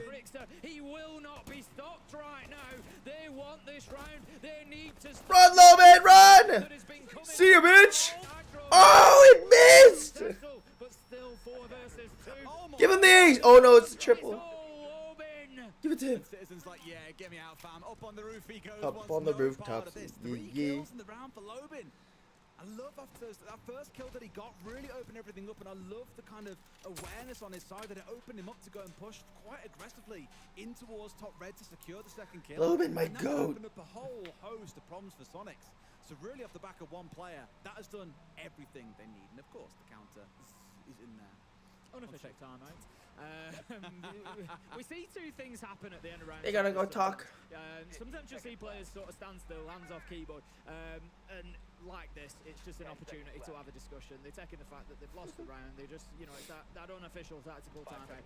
Sometimes, if they were in a different position, Citizen is absolutely not doing this. He's just firing them off the roof. See that. Don't mistake it necessarily for an unofficial timeout. If you It's an unofficial timeout. If there's a minute left on the clock and a player is just standing holding an angle, sometimes they know that the defenders love to get out there and try and find those kills, and sometimes you're just trying to bait that out and get a couple of kills, but in this occasion it was definitely Sonic's taking the opportunity. Seen a round of pro play lost through that kind of stuff, where someone's trying to get a bit cheeky and a bit aggressive. Maybe it's a 3v1 for the defense and they're trying to go after. We have seen it once or twice where you get that situation. Loban, my freaking goat. Say 3 defenders, and they start pushing angles. He's gonna say, why would you leave this angle? He almost got Citizen too, but then this angle just. Giving up on the round though, and then the defense still try and get them outside. No, we've never seen in their throw. I don't think that's ever happened. But it would be hilarious and it would go down in history. Oh yeah, absolutely. That's all we'd know about it if it had happened. Down to Cafe we go for round 10. Things sit at 5 and 4. We've just passed that critical turning point we often talk about, where things were sat at 5 and 3. Lost sorely needed that round, and the round has been given. Again, tactical timeout prowess coming in here. So far, we've seen that thing where when a team takes a tactical timeout, they've continued to win rounds until it's been flipped. We'll see if Sonics can break that curse. 5 seconds to go. Los really gotta win this next round. All the way down to Kitchen. Also note, that was our second successful defensive hold of Bar and Cocktail. The stats are going through the roof for it. I kind of give massive air quotes around the word hold there, because what it was Lobin just popping off. 2 in 9. The stats are going through the roof for it. All the way down to top to the bottom now. We're going to Kitchen for Los, and this is the one that's going to level things up for them if any can.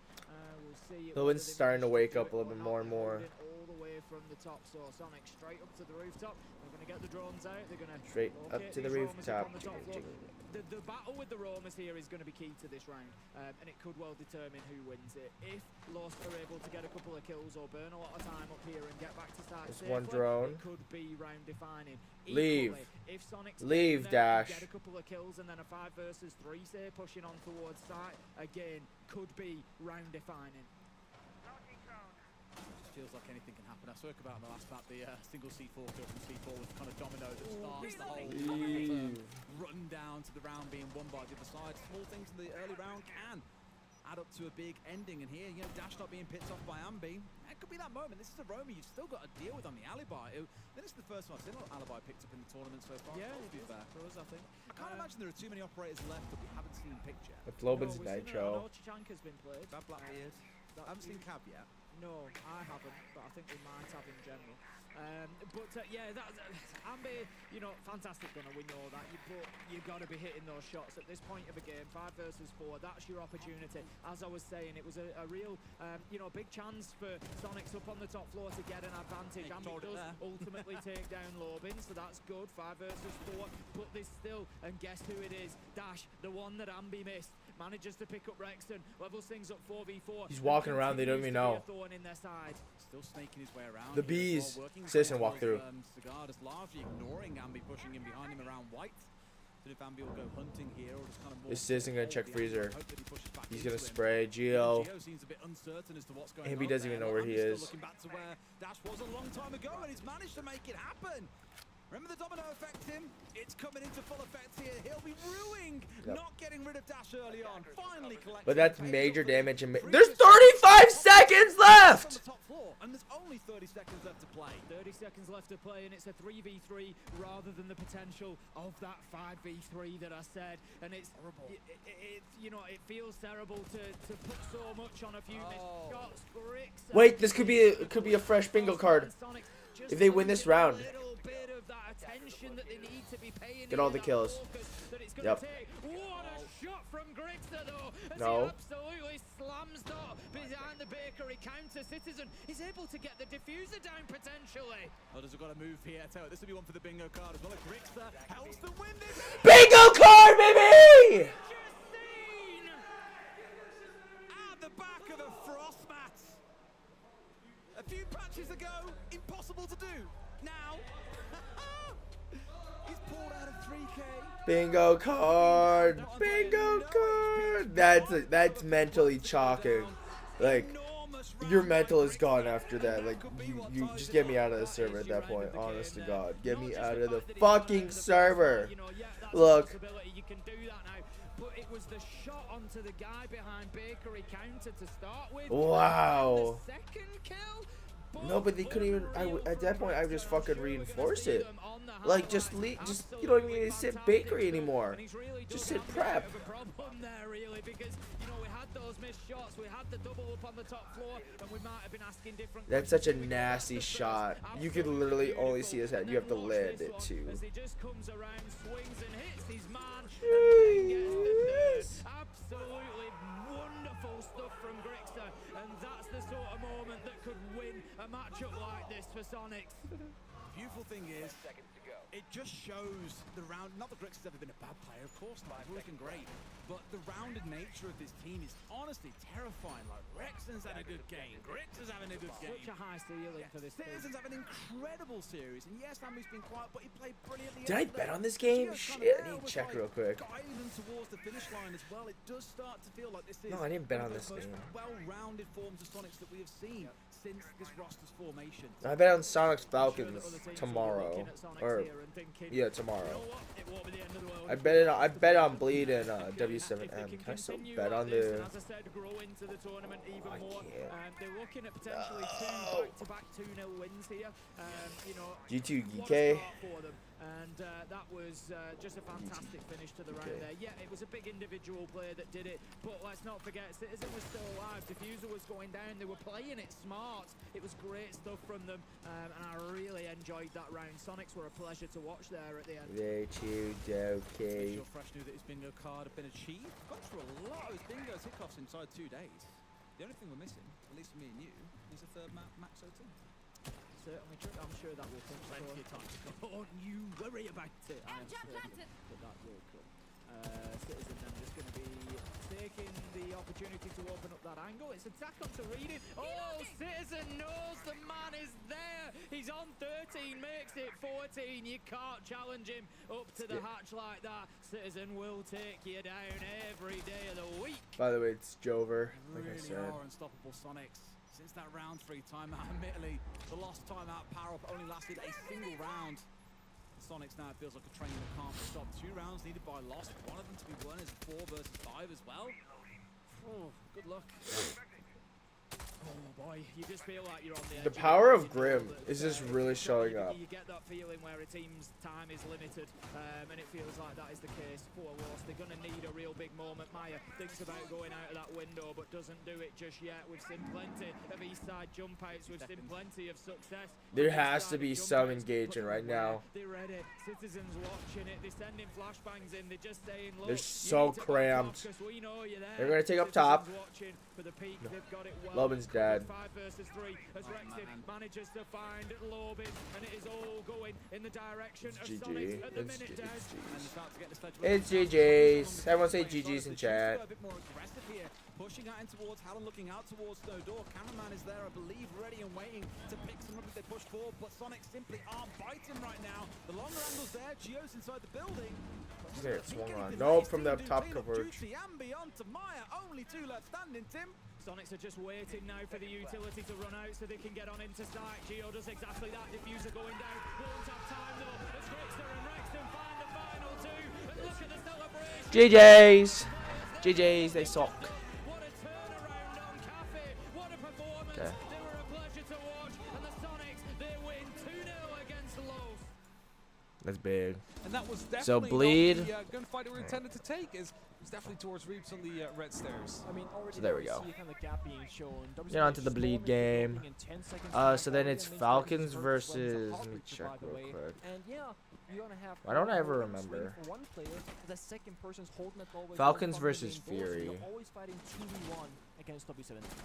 Hayes gets taken down though. Reeps will be defending the CCTV side. And of course, this is probably as far away as you can go from the actual side as you can inside a clubhouse. But you still will need to deal with him because he can come in the back. As soon as you start to go for an execute, then it's going to be trouble. So Reeves falling back into cash. They'll be waiting patiently. Drones just came out. They know he's going to be out here. Just need to try and find a way to isolate him. And that's it. Philippox very quick on the trigger there. Very quick. I mean, looked like a pre-fire on my screen, that's for sure. And that's going to conclude the roam game. There are 3 defenders back downstairs on the bomb site itself. W7M, of course, you still gotta double check everything, drone out the map, and then they gotta start that second phase of this round. Open up the hatches, gain information on the bomb site itself, and then go for that third phase of the round, the execute. They can go for a church attack, a blue attack, a kitchen hatch drop. They really can go for any option. Comes down to what their RGLs, what their intel gathers, what they deem is gonna be the easiest for them. Of course, there's nothing that really denies any of the walls or hatches to be One that's delayed.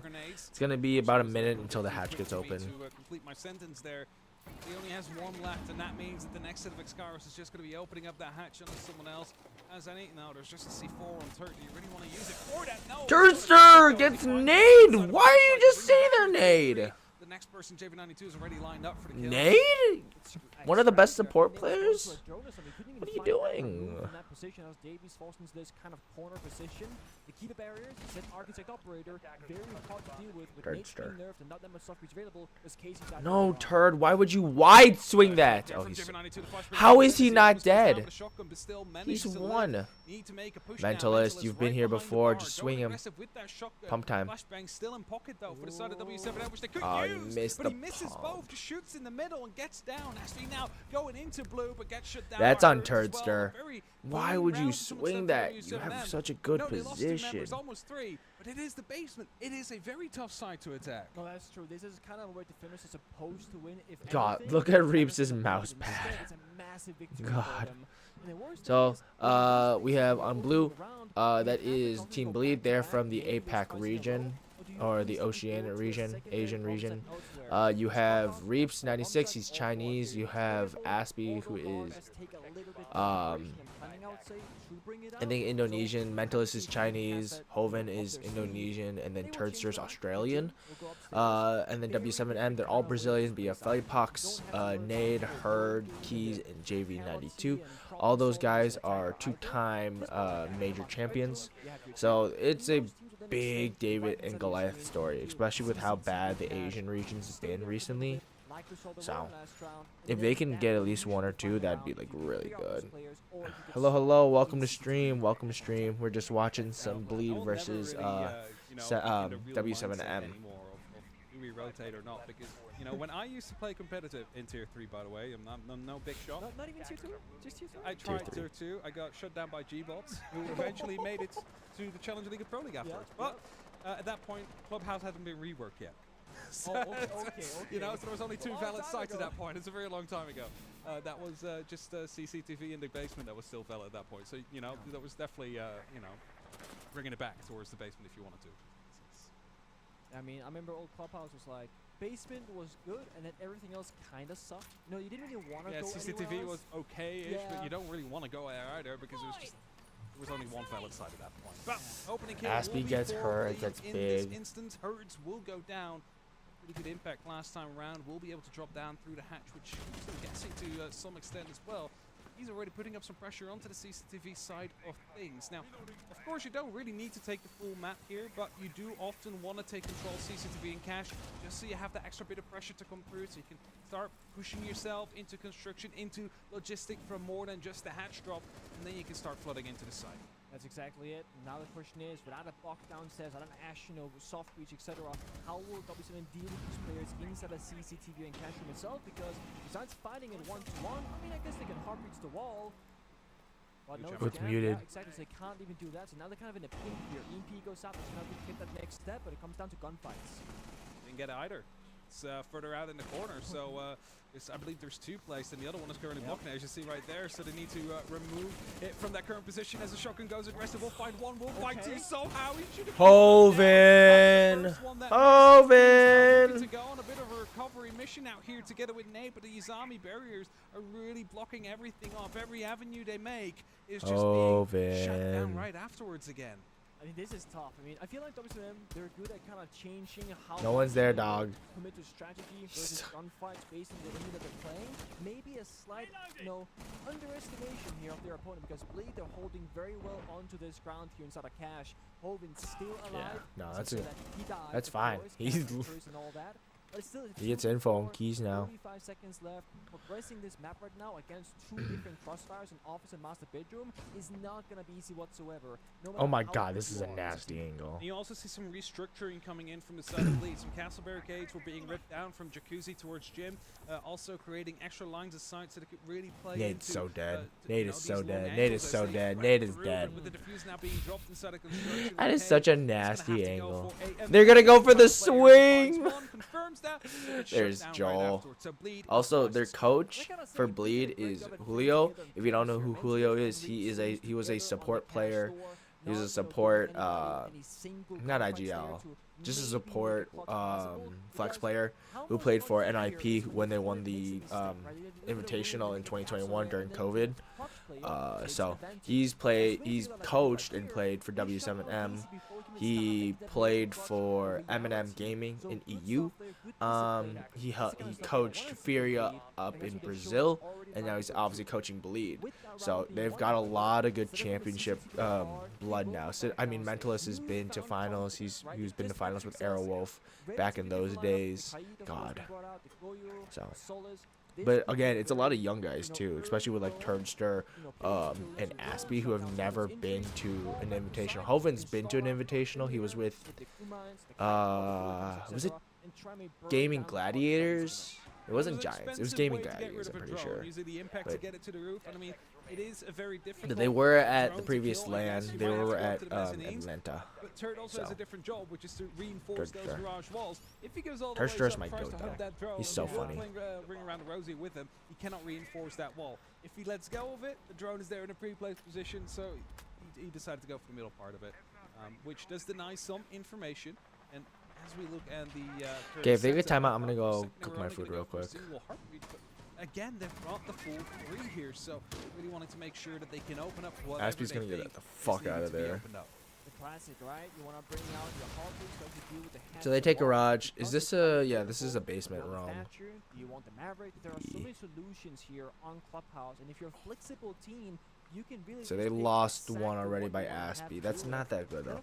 Like I think that like using your Fender gadgets on especially like a clubhouse room, keep them close to sight. You already have reinforcements. They know where you fucking are now. trying to bait Get down the Ashley to go fuck for a out bit of there, aggressive Aspie. swing. He's like, come chase my drone down.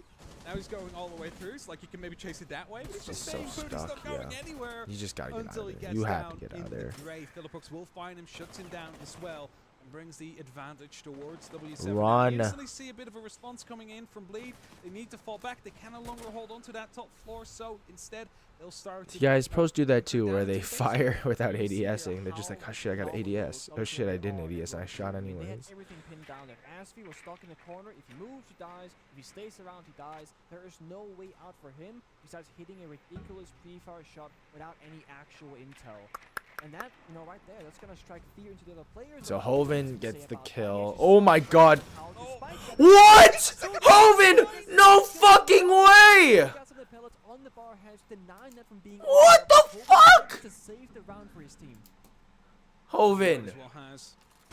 You good? Still gonna be up there. There's no other way. He could have gone down towards the He's basement. swinging. He got a Oh, they shot double down swing from him. the back, but he's wasted That's a lot of fine. time. Dude, he He's gonna have to build up. He's wasted taking like that hurt. 30 That plus means that seconds. Charge And has he to got get Felly these Pox. hatches. So they don't have hard That breach. means Or they don't have soft breach. as well. There's no That's way massive J92 from Hoven. with his right mind is going onto that hatch to open it with C4 still in play. He's gonna die if he does so. So he's gonna have to use Are they going for a gen push now? for like the triple wall opening, for example. I think they're going for a 3-prong.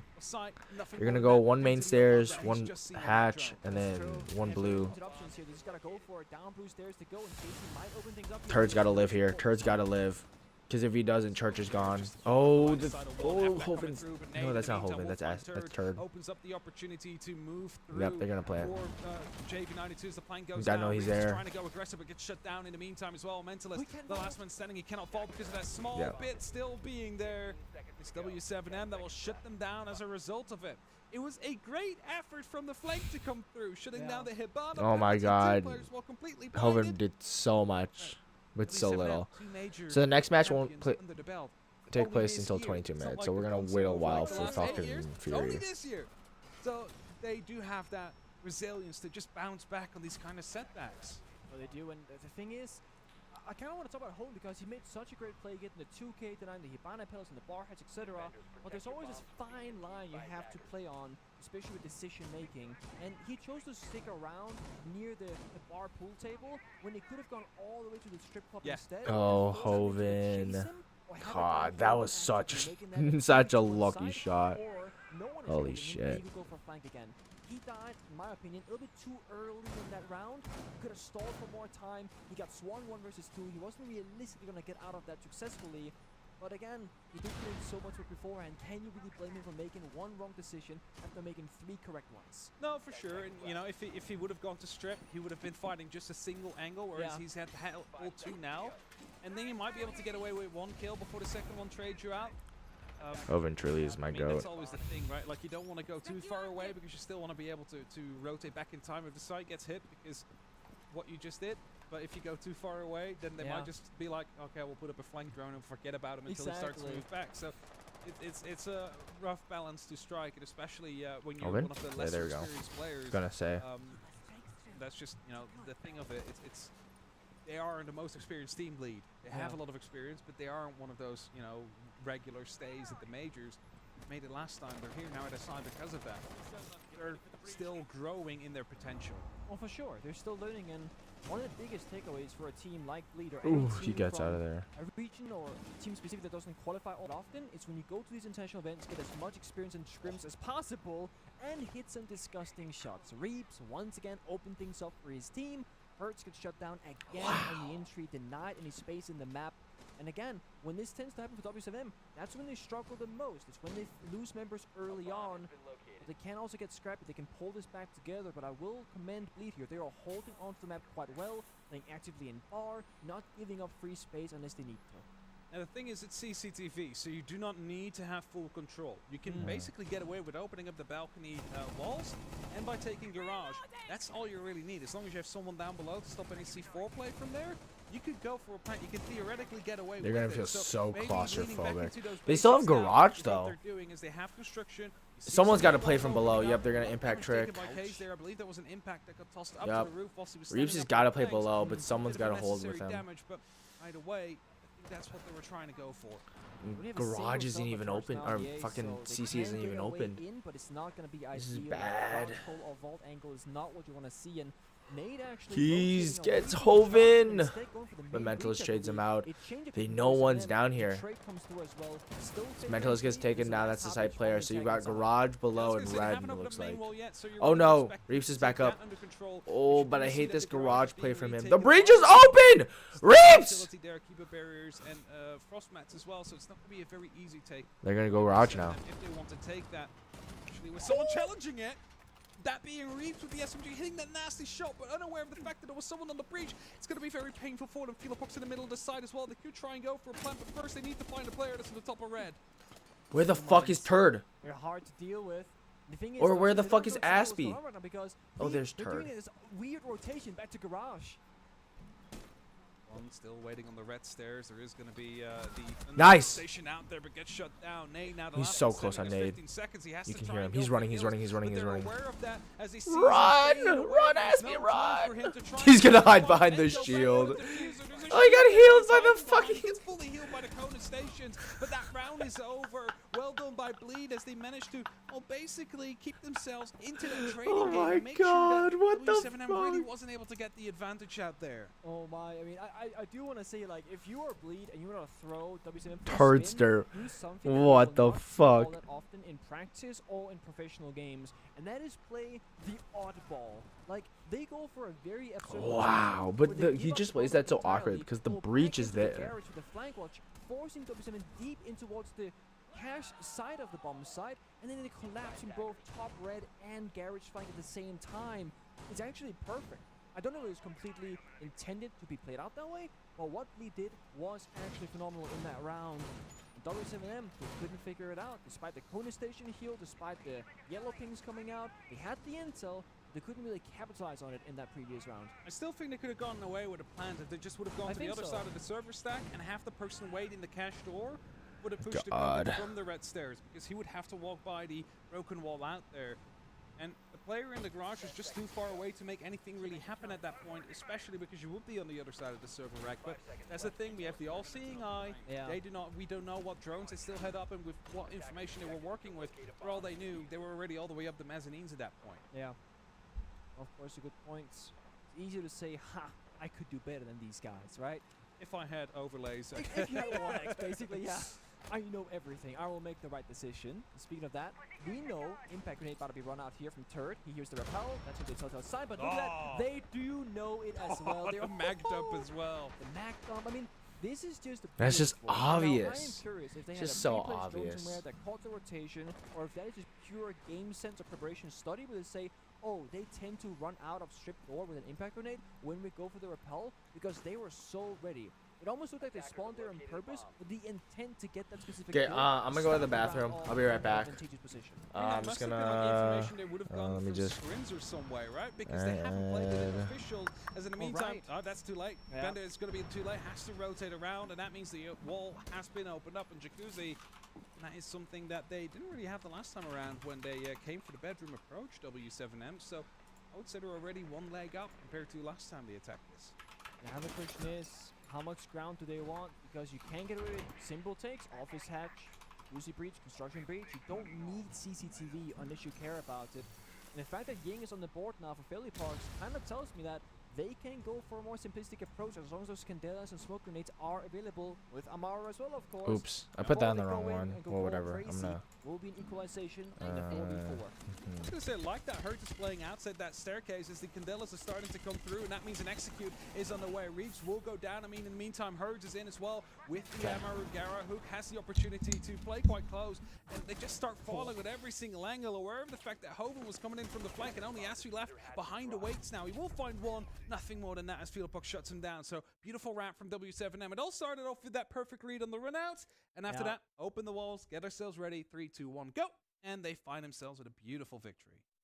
Oh, it's a round where they are in full control from the start to the very end, and often when we see the defending team pop a C4 from below, you're like, okay, he's gonna be in bar, we can count like 5 seconds or so, then he's gonna be on main stairs.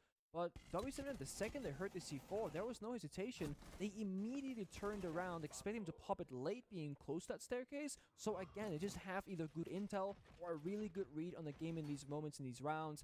And they're 3-2 now, looking at that 4-2 half on this final round when they're on the attacking side.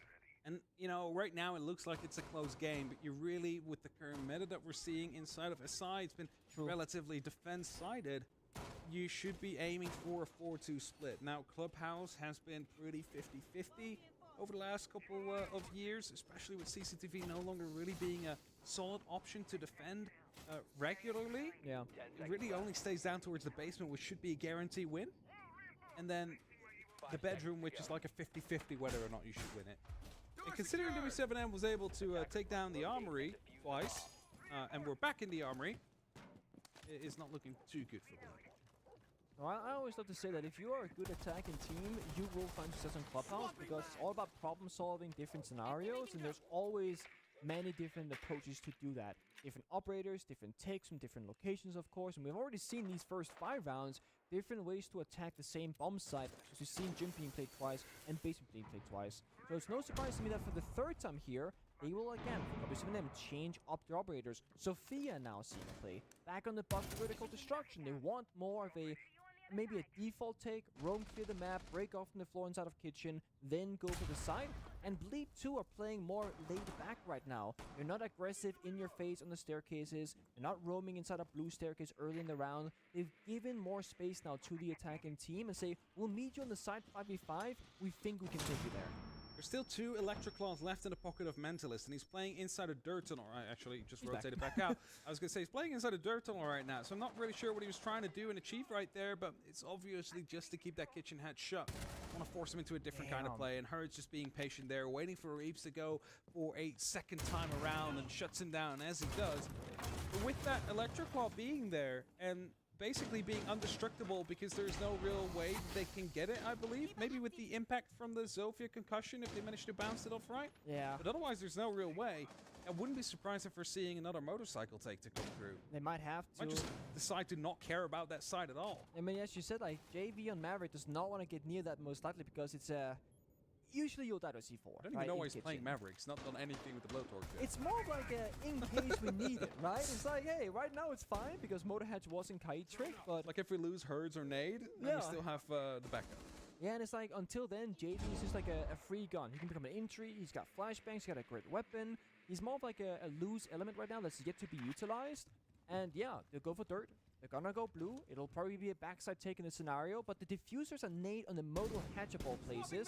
So I'm not sure what the real intent is here. Maybe a collapse from all sides with a primary goal of planting inside a church.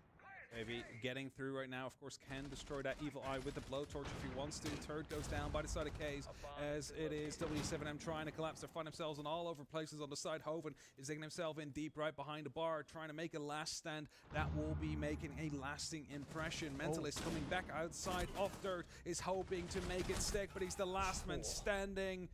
No longer standing, and it is W7M that closed the half with a 4-2, using the Kibba barriers that have been tossed up by the defense against them even as they try to retake. And that basically just shows you that as soon as Reeps fell inside of blue, there was no real protection anymore for that side of the map. Oh, you're right. And I mean, from the beginning there, the trigger discipline, just holding angles, getting that early kill to like the absolutely pixel perfect collapse from blue, Moto door, and even Casey found himself basically next to dirt tunnel for a moment there as well. Full control for the attack inside of W7M, and that's going to conclude the half. Things will now change. Side swap has begun, and to no surprise, where Bleed started, well, so will W7M. Basement is just that good of a bomb site, and again, so many different ways to do it. We've not seen Bleed do this setup. They're playing Castle now for operators. Castle Mute could be that good old SSG roam, as it once was called, where you'll get upstairs, you'll deny some drones, hold the map control, jam out those breaches, and slow down the attackers. I really love the castle in the oil pit because it's such a ratty strat.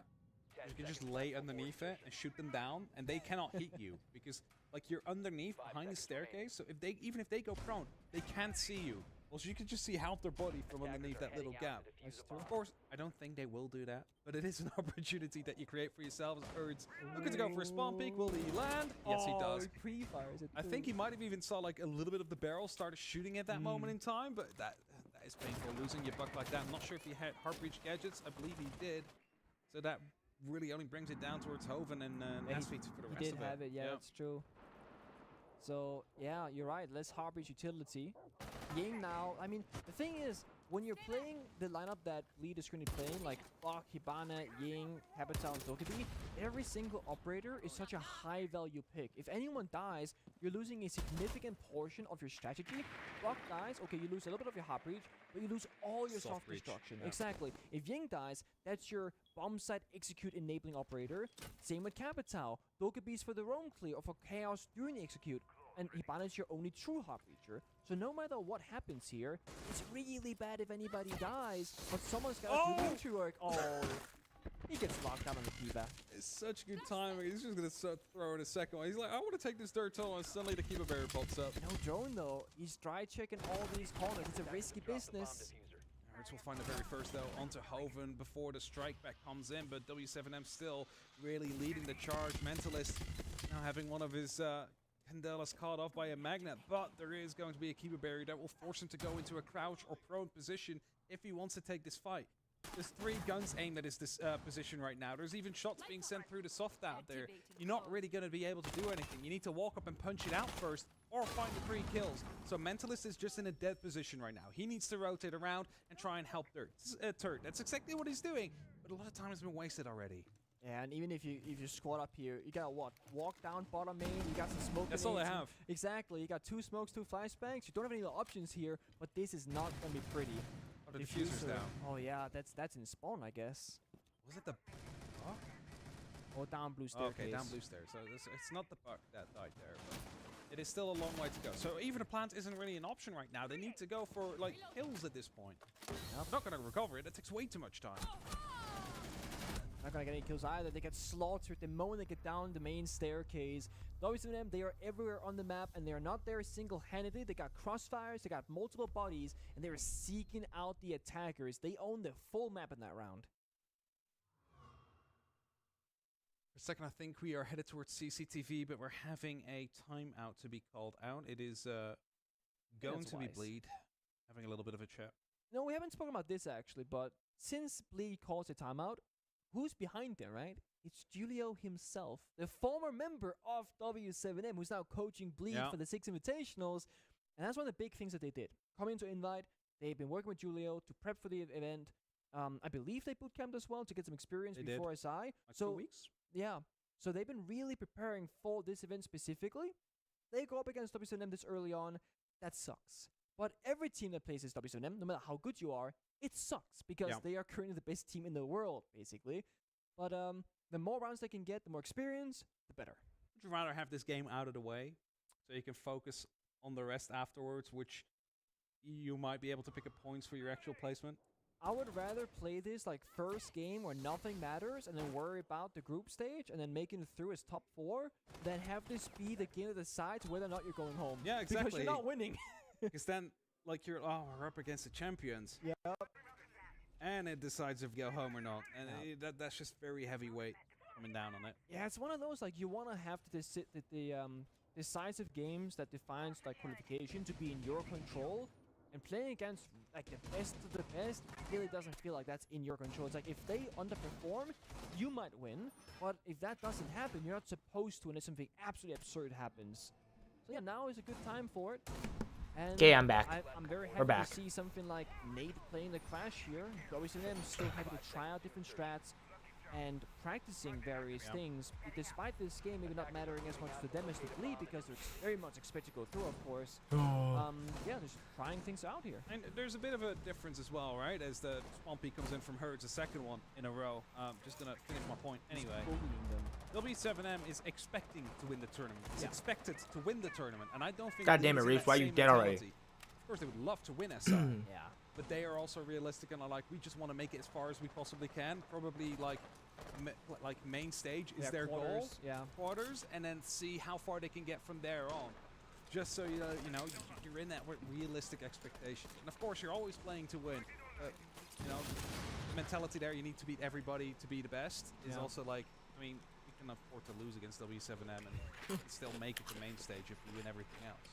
You know, if this was G2, but like we weren't as good as we were, and like we were bleeding the scenario, probably would have been like manipulating us, like we're better than they are, we'll beat them, we'll win. W7M, they had nothing on us. He is like delusional, basically. But he is delusional to the point of inspiration, where you start to believe, like it's like you're being gaslit, basically, right? You start to be like, you know what? We are better than them. We will beat them. We will take them down. And then you go, did you win? No, we got smashed, you know, 14-0. But we believed in ourselves. It's another kill to come through W7M. I mean, it is kind of what everybody expected. There was still quite some leeway to bleed in the predictions. It wasn't like a 97-3 like we see earlier today. Yeah, W7M so far just in control, especially now they're on the fence. It is now bleed that needs to come to them rather than the other way around. And you know, defense has always been seen as the easier side of Siege. Yeah. Because you don't have the pressure of time on your shoulders. Yeah, I mean, you do all your work in prep phase, and you just play out the round. You've set up the problems for the opponent to solve. You don't really got to problem solve all that much. And Sure, not having a good game. Recognize we got 2 kills. Don't got to hold that extension on cash anymore. Let's fall back before it gets too scary and set up on the next hold, which is the office rotate to construction with a shield on the master bedroom door. And then they have still made on the Clash, who's yet to be activated, who's now going to start rotating over and stopping Bleed from progressing any further. A repeat coming in as well. There's just pure confidence out there. Usually, I'd be like, okay, I've not won this fight. I'm going to go back, as Hoven will find KZ, though. So it's not going to be a flawless round to come through, but more swings on the other side of it. It's a ripperoonie. This is just the kind of it thing is a truly truly ripperoonie. W7M. It's like you might take down one, but the other 4 members are just as happy to just swing right afterwards. Like, you just got one from this position, but surely you cannot kill us all. And not just that, but every single player is still... Their vibes are still high. Server. And when we talk about the best, it's just, you take W7M to their best map, not going to go well. You look at those rosters and go, there's not a single player here who's not capable of having a clutch moment or a massive kill in those rounds. No weak points. Exactly, and I think... From my own side, I think like W7M and Prime G2/Penta. Like Reams isn't mad at all. Like he knows they're the best team in the world right now, besides G2. Whereas, you know, Prime NFP, Prime Empire, they are really excellent at the game, but there are always some small things that are like that could be exploited. That was a weakness, etc. Which might be why their reign didn't last quote unquote as long as other teams, for example. But for W7M, I sit this as a player mindset. I'm like, I'm not sure what I would do here. Like, okay, if I hit the shot, if I kill this player, if I win the 50-50, maybe we'll win the round. But strategically, it's such a sound and solid team from W7M where it's hard to counteract this Iron Man. What do you say about TSM and Space Station? Or their flaws? They're flawless as well. I mean, the funny thing about, not funny, but like TSM, you know, they came out of nowhere for SI and they ended up winning the whole thing, to everyone's surprise. Then they, basically in the same calendar year of winning, they're no longer in professional play. The whole roster exploded and parted ways with each other, you know?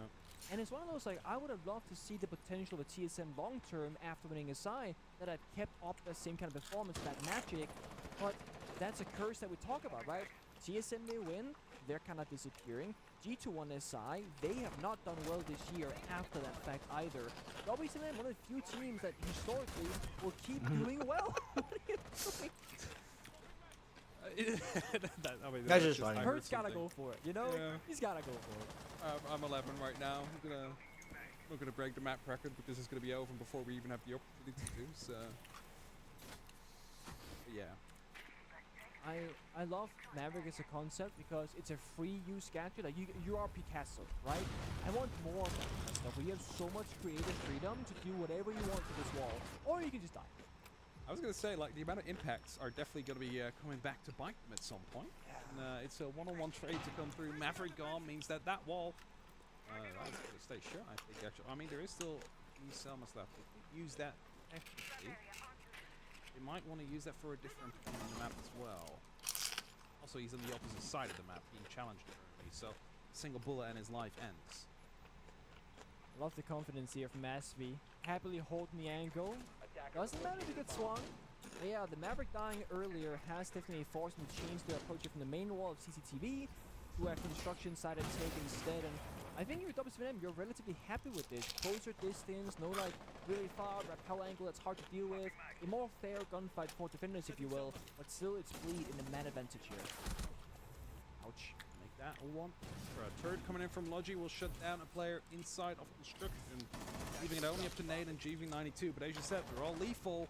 We only have the Nade though. 1v3 needs to go for a clutch to close out the rest of the game. Does a little bit of damage to turret, but takes more in return.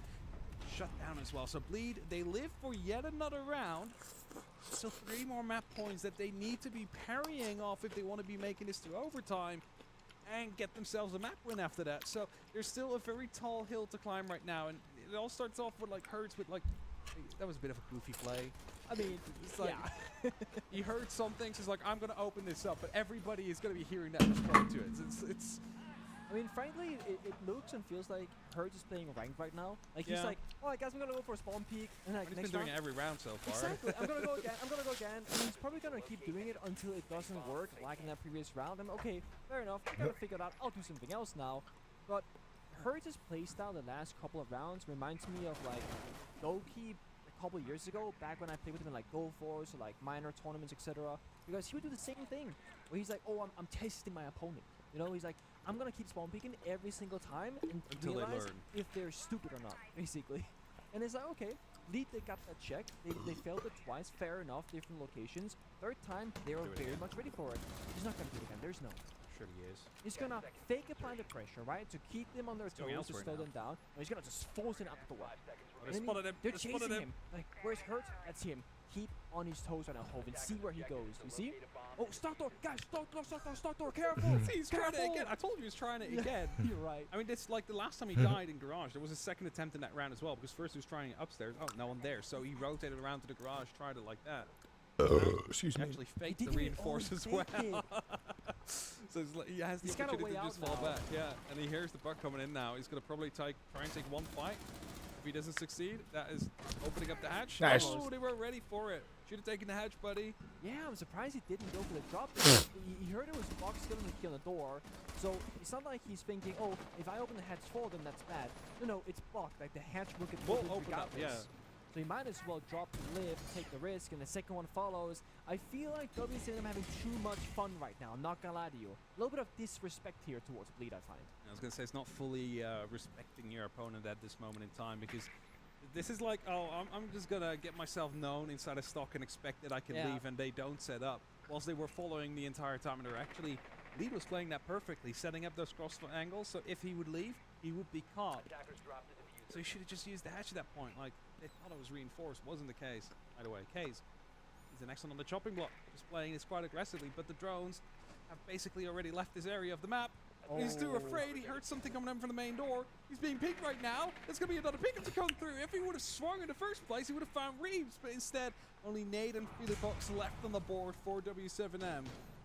Great joining though from Bleed. Mentis and Hoven spending most of that round just on drones, locking down the flanks, looking for where the enemy might be coming from. It's exactly what you need.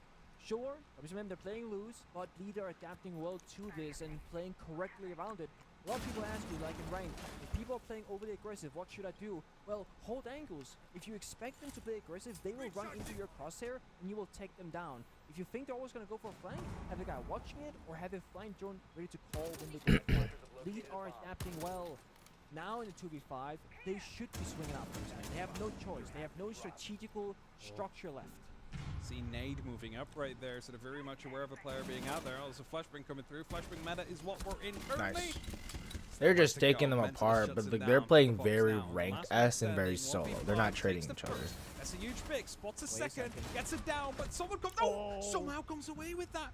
Now all that is left behind him and winning is 2 more shots that he needs to hit, but he's so low on HP. But he's retaking that. With the diffusers upstairs! Diffuser, so he can just play it like this from above, but they've heard him, and he gets shut down by Hoven. Great adaptation to come in from Bleed again. Maybe a bit too close for comfort in that round still, but they managed to take another round win. They managed to bring it back to just 2 map points now.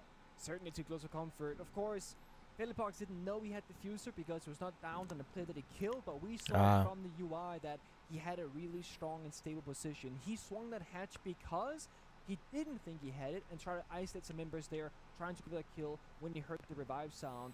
And W7M, with their rounds, the way they've been going, they're calling a tactical timeout to maybe say, guys, enough is enough. Yeah, enough is enough. Let's start, you know, actually doing what we are are used to doing. Let's play properly. You know, like we tried disrespecting them. We're having some fun. Let's get serious now. No, but that's Let's it, turn right? it up. It's like, okay, you would have won them like that, great. Yeah. But if we lose the next one, then it's suddenly 1 round away from overtime. If it's 1 round away from overtime and you lose that one, oh, it's overtime, and it is literally an all-men's ball game. Yeah, I mean, no matter what team you are, the less rounds you play, the better. It's less things that people can look into for your patterns, for your habits, for your strats, your bomb shot rotation, etc. And as much as W7M they might be playing this to make it seem less serious, more rounds they play, the worse it does get for them. So putting this to bed, the quicker, the better. The 6-4, yeah, I think it's time. I mean, this round they now will have to play serious, right? So that's going to be at least 1 quality round worth of footage their opponents can go through because they couldn't close it out before. Yeah.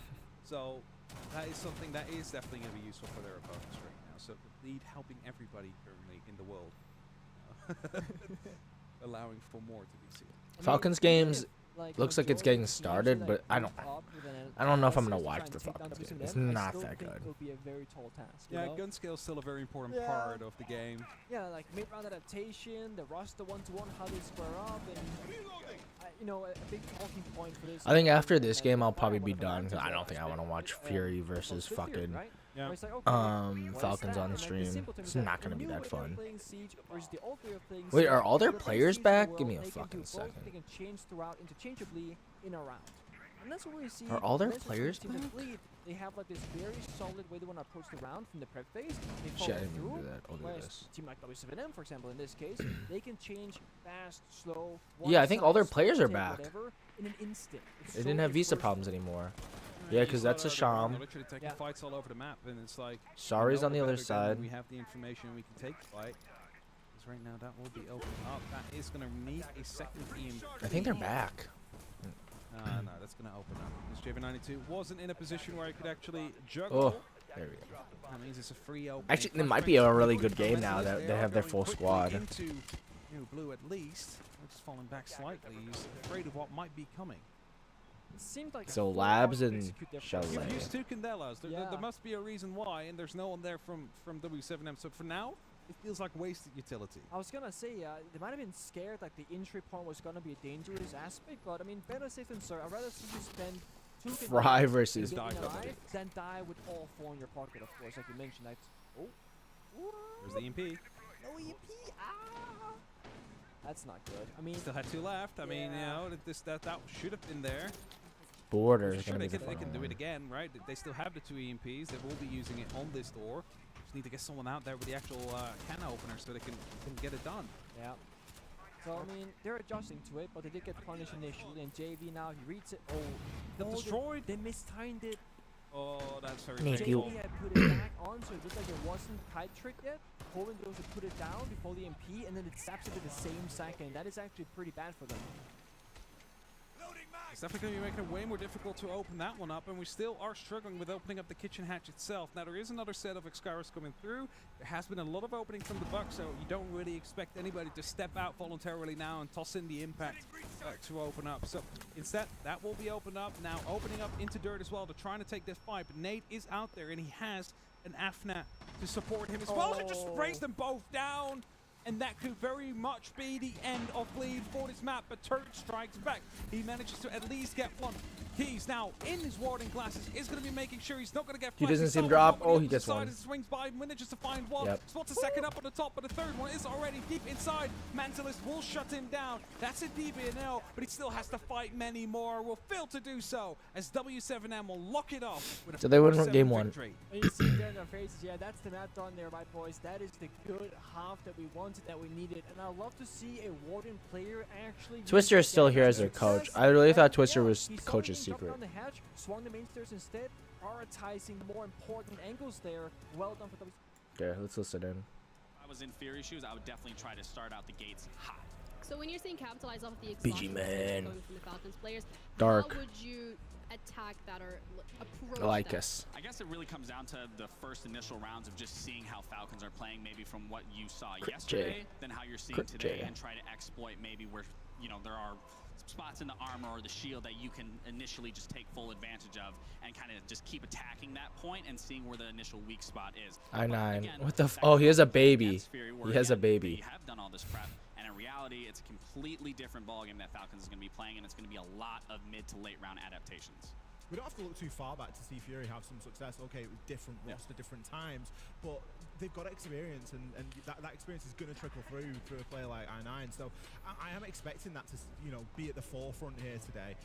And for Falcons, I think it's one of those where I don't really know who the pressure is on for this game, because we're expecting them to be fairly equal inside of the group, but there's a lot of extenuating circumstances around that. It's really difficult to say which team has the most pressure on their shoulders. And Falcons, they've almost got like a sort of get out of jail free card here with their current circumstance. I think this first map is really going to set that tone going into that chalet. We're looking at both Falcons and Fury here, and realistically, we haven't seen them really play on day one. Fury, not at all. Falcons with a 3-man substitute. So this could be considered for both of these teams their first game here at SI. And could that potentially be similar to what we've seen from the Low Sonics game, especially that first map where it was trialing and testing and learning each other's game style and then adapting to it? It's definitely going to be about which team has the ability to adapt in a short amount of time, because prep for both teams at this point is pretty useless, because both teams have, you know, changed a little bit. Absolutely. Falcons, they now play with different teams, so the prep that they've maybe done previously is pretty useless. Fury, they may be prepping to play them against with 3 subs. That's pretty much useless. So there's going to be a lot of pressure in what happens in the server. And obviously the coaches sat behind, they're going to be able to give their input during the tactical timeouts and do some slow timeouts. But that overall ability to adapt on the fly is going to have to come from the players, Lax. Absolutely, and that's something that I even want to hone in on just from personal player experiences. Just because you have strats, just because you have prep, that's all there just to give you an idea of what's happening in the map, but you have to be focused on adapting, communicating with one another, because that's what's going to push you to win the ground, win the game. And if you can't, if you're just fully focused on the prep, I can tell you right now it's not going to look good. You need to be able to adapt in those mid to late rounds. And that's what we're going to be expecting from both of these games, but also adaptability, energy levels, I think have played a huge part here on LAN so far when we're looking at the teams going back, and for that mental warfare we've touched upon it a couple of times. And when we're looking currently at Falcons as well as Fury, they're kind of just sitting calm, cool, and collected. It's a bit too wholesome in here for my liking right now. It's a little bit too cute, especially considering we just had Sonics and Lost and they were screaming at one another. You know, we saw Sonics were getting really animated. I can actually hear what you're saying. Yeah, it's crazy, right? I think it would have come through crystal clear here. And these two teams, maybe when they get into the server, there'll be a bit of hype and stuff like that. I'm sure that there will be. Fury, very much like a vibes team in my opinion, and Falcons, they've got a mouth on them when they need it, but at this point, it's all about getting them into the server. I mean, I'm an old geezer. Personally, I prefer it to just be calm, chill, collect. I don't really want anyone screaming in my ear, but definitely it does set a tone for sure of, like you were saying, that mental warfare is when, you know, if you're going down in rounds and that other team is screaming at you, it does affect players. It is very real. But for me, I like it chill. I like what they're doing over there. Yeah, we've discussed at length in terms of what we could be expecting from both of these rosters, and I think playstyle would not be something we could attest to just yet, considering that what we've seen yesterday from Falcons is not going to be it. We're going to be seeing Fury for the first time as well, so maybe a little bit more outside of the conversation, but I do want to look at their map pool and their experience on these maps, because again, the BO3, you have 3 different maps where you can be going to if you know, win both your map picks. So how likely or how favorable here is it for either one of these teams? I think that you've got to look at the different types of Siege that these two teams play. They're in very different regions and they play very different styles of Siege. Now, that's never the easiest thing to come up against and to bring to an international stage, because you're going to be playing an international style of Siege where, as you know, a lot of things go out the window. Something that works regionally might not work too well internationally. And that's where you can look at this. Falcons have got a lot of experience inside of the Saudi League. Now, that's fantastic, but you look at the level of competition that is. Likewise, Fury, they've got a lot of experience as well.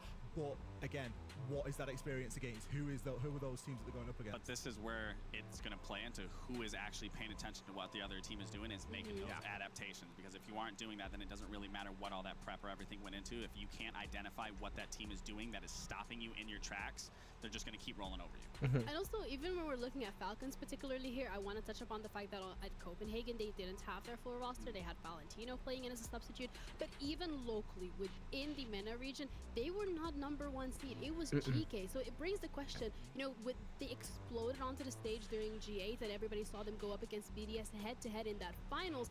But really, is it still the same Falcons? Can we still be expecting that in-your-face Siege that's so aggressive? I mean, you've got to maybe question like a bit of a home advantage, a home turf plus there, when you start thinking about G8 and Falcons. But it is a team that has that potential, and I think we've got to also remember that we very rarely get to see them at full strength. Now, are they at full strength today? Absolutely not. Well, yes, in a way. They are. They've got all 5, so yes, in a way. Is the circumstance of the full 5 being here classed as full strength? Not necessarily, but there is still that full 5 roster. Definitely. And what they're able to do is anyone's business. And again, when you look at the maps, I mean, again, I already talked on the Night Haven, but the fact that the last map that's going to be up his border, again, it plays into what Twister was saying. He is fully confident in the map pool and what they can do now with that 5-man roster. But I do agree with what you were saying. I think there is maybe some little bit of leeway if we do start to see maybe a similar performance of yesterday in terms of 2 players coming in off 20 hours of a long flight. Yeah, and then we were having a look at Fury, and I think especially when it comes to that APAC, when it comes to the APAC region, what we've seen time and time again is translating that local success, that regional success onto that international stage, being able to take teams out in that group stage, and they could potentially, you know, do that, but the question remains, realistic? And this is, I mean, I think so as well, but for APAC in general, in terms of their playstyle, they've always, for as long as I can remember, even competing against them, they've always had a very unorthodox gameplay and game style, whereas I think this meta heavily does favor kind of those unorthodox playstyles or the aggressiveness as well. So in terms of Fury being able to just figure that out, I think, again, where I've always seen APAC struggle the most is really their adaptations. Is once they get figured out, once a team has a general consensus of how they're attacking or how they're approaching a site or even how they're defending a site, they collapse because they don't know how to make those changes. And I think it might be the same both for MENA regions as well, is once a team really figures you out, especially at SI where every team is going to be top notch, they're going to be doing their prep, you have to be heavily focused on how you can change your style of play when you need to. I want to really know and dig into how Falcons are going to deal, how Fury are going to deal with the aggression that Falcons are going to bring. Falcons, one of the best ways to describe them is that they are a team that is fantastic at just running around. Now, what's running around, we might say? Well, running around means that they are going to be getting up in your face. They love to play aggressive. They love to bring the fight to their opponent. And I want to see how Fury deal with that, because it can be really difficult sometimes. We've only got to think back to the previous game that we saw about how aggressively Lost were holding on Skyscraper. Okay, with different maps here, with slightly different circumstance. But if Falcons play that aggressive play style, especially on a map like Night Haven, which can be difficult, takes a lot of coordination to really get executes going over on that map. I want to know how that stacks up. Likewise, I want to see exactly what happens when when it's all reversed and when it's changed around. How do Falcons stack up to that pressure? What are their attacks going to start to look like here on this map? Yeah, and that's also something to keep in mind in terms of that MENA play style, where, you know, we've heard in MENA they don't really plant. That's not in the strat book. It's not part of it. And we saw the aggression from GK as well. So even though GK being that number I want this game to start. The other game's gonna start soon. Oh, it just went back to 3 minutes. Never mind. Oh my god. I mean, aggressive playstyles is the meta. If you can't deal with it at this point in Siege and where this meta's at, you're already far behind than you need to be. Yeah, and I have some really great news. The game is ready, and we're absolutely heading into it straight away. Thank you so much for holding on. But Falcons and Fury, about to start. What a top professional crew there on the desk to get through a bit of an extended tech pause there as we are looking to get into what will be our final game of the day. And final game of the day with basically 2 debutantes. Let's be honest here. Falcons have got their roster back, and Fury for the first time here for SI24 making an appearance. Yeah, I'm really keen to jump into this one. A bit of labs as well. Finally. My favorite maps, but I mean, taking a step back, looking at the day as a whole, it's been 2-0, 2-0, 2-0, 2-0, 2-0. We haven't had a 3-mapper at all today across the A stream or the B stream. Will this be the one that goes the distance, Jake? If this game gets really good, like it feels really close, then we'll watch it. Now, 60% to 40% in favor of Fury, but I wonder how many of those predictions were based on maybe The 3-person sub. So O-Kills, P9, J-Lad, Quids, and Mad Skills are all here. So Valentino was a sub, Sarli was a sub, and then freaking, what the fuck is his name? Leader from EU. Yeah, we're gonna have some sunflower seeds because I always get the jumbo bags because it's like. So we have I9, Lykiss, Big Man, Dark, and Critch. They're ready to go. This is a big test as well for Fury, because I think when you kind of look at this tournament holistically, again, APAC has continued to fail. APAC has again continued to not really show up. This has got to be the kind of game that they look at themselves as a possibility to win, to kickstart the campaign. It's actually a little bit strange, the parallels between both of these two teams in sort of the context of the year, right? In my mind, I like Fury a lot more than I do like Bleed. Their chances of succeeding. I think they play a great style, and they adapt really well, especially with the veteran leadership of I9. But the same now can be said for Fury. They're going to be competing heavily against Bleed for now only the singular spot in Asia. So I think both of these teams have a lot to prove, obviously on the international stage, but setting themselves up nicely for the year. So I'm keen to see how they go toe to toe. Yeah, you mentioned that as well for Fury against Bleed. Actually, interesting when you kind of look at them domestically. Fury's got the better of Bleed. I think winning their last two encounters, especially throughout, say, like the LCQs. If you go back all the way to Copenhagen, at the time it was like a massive shock. It was the kind of big upset that sent ripples through SEA when Fury actually took down Bleed, denying them after they had the 7-0 in the regular stage. Bleed then could not go to Copenhagen. They then did it again in stage 2 for Atlanta, but that time Bleed had a second chance. They were able to then make it through anyway. We head into this one, Nighthaven Labs, like you said, this was selected by Fury, and then after that we've got Chalet, if required, but probably now won't go to because you've jinxed it. It would be Border. Now, 2 maps in this sort of map pool that Falcons, again, Falcons with a lot of subs yesterday, did in fact play against Lost One. So they did play Labs, they obviously lost that one, they got 7-0 on Border. We'll see whether or not we do get there. Falcons to begin on the defense as we welcome them to SI, essentially. And, of course, same for Fury. Yeah, it's an interesting discussion point, right? The longer this series persists, perhaps the more difficult it gets for Falcons, considering that they have, you know, recently traveled to make it to the event. And no doubt that will take a toll on them mentally, physically.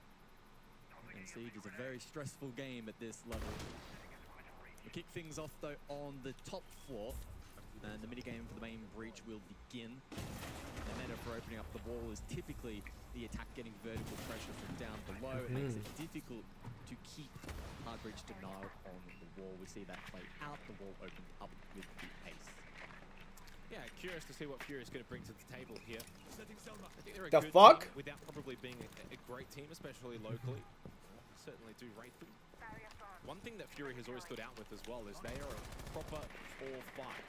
Obviously, you look at I9, formerly known as Napiu, used to play on Elevate, actually played at 6 Invitational 2022. Everyone else in this server right now is actually making their SI debut, besides I9. But they are a... So they're going to stall Waterfall here. Kind of team. They're not the kind of team where they say, have a Mowgli that goes and gets 40 kills in 2 games. That's not them. 90 seconds, bit of a slow start. Hi! Oh, nice opening kill though for Quips. That's going to be I9, who was just getting some props to lose his life. Yeah, drive peeking on Smoke goes out. I don't like the smoke. I don't like that smoke at all. Skills is good for his one. And this has really petered out from Fury. A disappointing opening round. BG can farm a couple of kills for the stats. I say that, still 70 seconds, 1v2, but entering this crossfire on this site, Falcons should have it on lockdown. Yeah, I mean, if there is going to be one player probably on Fury, it is BG, man, over a 1.15 rating. Makes him a very solid individual option for Fury. 1 versus 2, difficult, but has just under 60 seconds, so time plenty on his side. The drones as well, still to maybe try and play off of.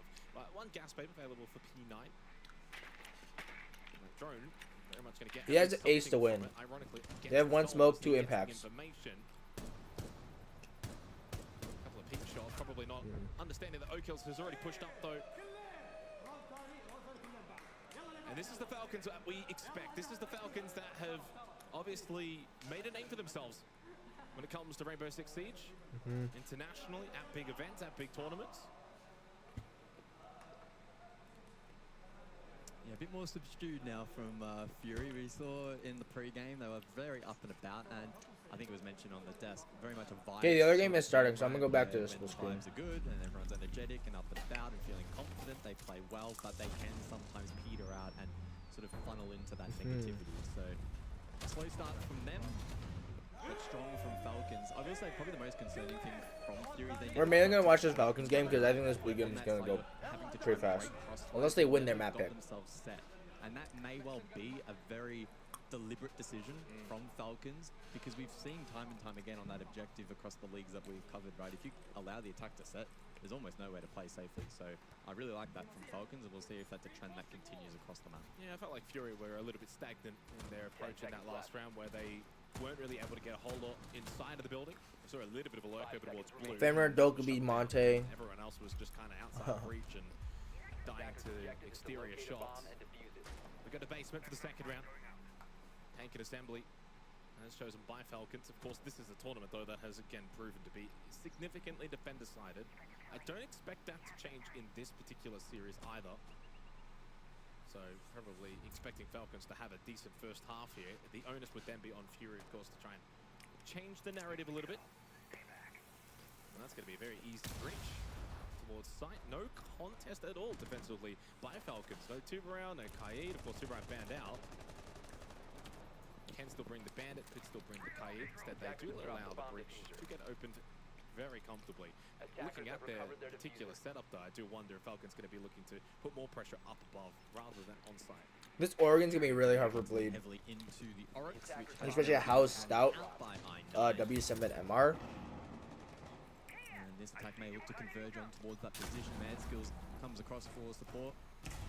Careers as well, alongside a heavy stack on the roam here from Falcons. Again, indicating to me that there is a deliberate decision to aggress off-site and not allow Fury to set themselves up in the positions that they want. They get the first kill again. A delayed response here, up above, but a good trade. Falcons just continuing to apply this pressure. For White, and gets away. Those are the little moments. I believe the top teams wouldn't allow Mad Skills to get into a position where he survives that. The bait. Gets the kill onto like Colas. Wow. Bit of a beatdown in this round from Falcons onto Fury. Even despite the fact that Dark is bringing that Jackal to try and deal with this extensive roam from Falcons. Got a couple of pings. They were playing off of that. Despite all of it, Falcons have been able to basically win out this round. Even with the pressure. Dark with a sweep across spray eventually gets the kill onto O kills. Okay, 60 seconds. Life brought back into the round with a 3 versus 2 moment.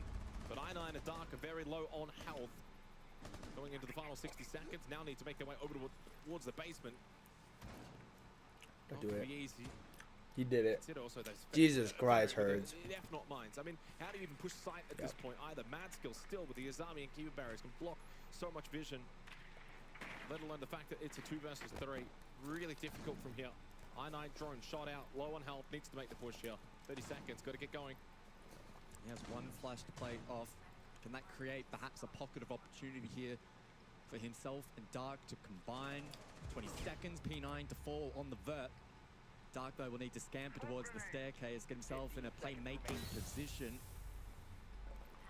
10 seconds now remains, I9 to push forward. Dark has a smoke, the F not mine, though, to project his position to the defense. I9 vaults, another F not mine as his teammate falls. He has to stick the plant. It should be denied. He gets off, and Falcons claim round 2. Yeah, a little bit disappointing. When it comes to Fury in that moment again, I think similarities to that opening round, that sort of stagnant nature. To be fair, earlier in the round, they did try and play into that roam. We saw them bring the Jackal, try and take those engagements. I thought that was good, but then when it came down to that 3 versus 2, 60 seconds left, they really just slowed it right down. I mean, at least made it 2 versus 2 with a bit of that vert play. But again, Falcons are just looking like the better team. I mean, fundamentally across the board here, Fury need to just... Falcons are fucking again, giving it to Fury. They were the ones that picked this map, though. And certainly Falcons look fired up. I mean, from what we've seen of them to begin with, this is different. Yesterday, again, clean slate. You can basically say they didn't even play yesterday. Yeah, they've been cold and calculated, and I think that last round for Fury, it started as a bit of a lazy roam clear, and then it transitioned into just an incompetent roam clear. Instead of going completely top down from the very beginning or gaining the information they needed, they got caught in the middle ground, tried to attack, hit straight storage garage, didn't work out. it's almost getting to the point where if Fury aren't confident in clearing the roam, they may well need to just look at going for more direct sight hits and trying to catch Falcons off guard, because if you have 3 players off site without the verticality, you can look to actually overwhelm the objective, but I just don't think that Fury at the moment are projecting the sort of confidence that you need to actually execute that. Yeah, and I wonder if the Jackal was maybe a factor in that. Sometimes when you've got that Inox scanner, you can just Blackbear's being played by Turdster. Let's go. just find footprints and then track and then try and hunt down. And then you kind of skip Wow. a couple of steps in terms of clearing out other positions, especially when there's multiple players that are roaming. So far, so good from Falcons. Cribs leading the way with 4 kills, Mad Skills with 3. Right now, very difficult to find. Probably too many plaudits for Fury. Difficult start. Again, they picked this map. The attack might be difficult for maybe both teams. We'll see. Second half always tells the full picture. Getting inside the building, though, and not losing lives, I think has to be the first checklist for them. He's just below with the Nitro.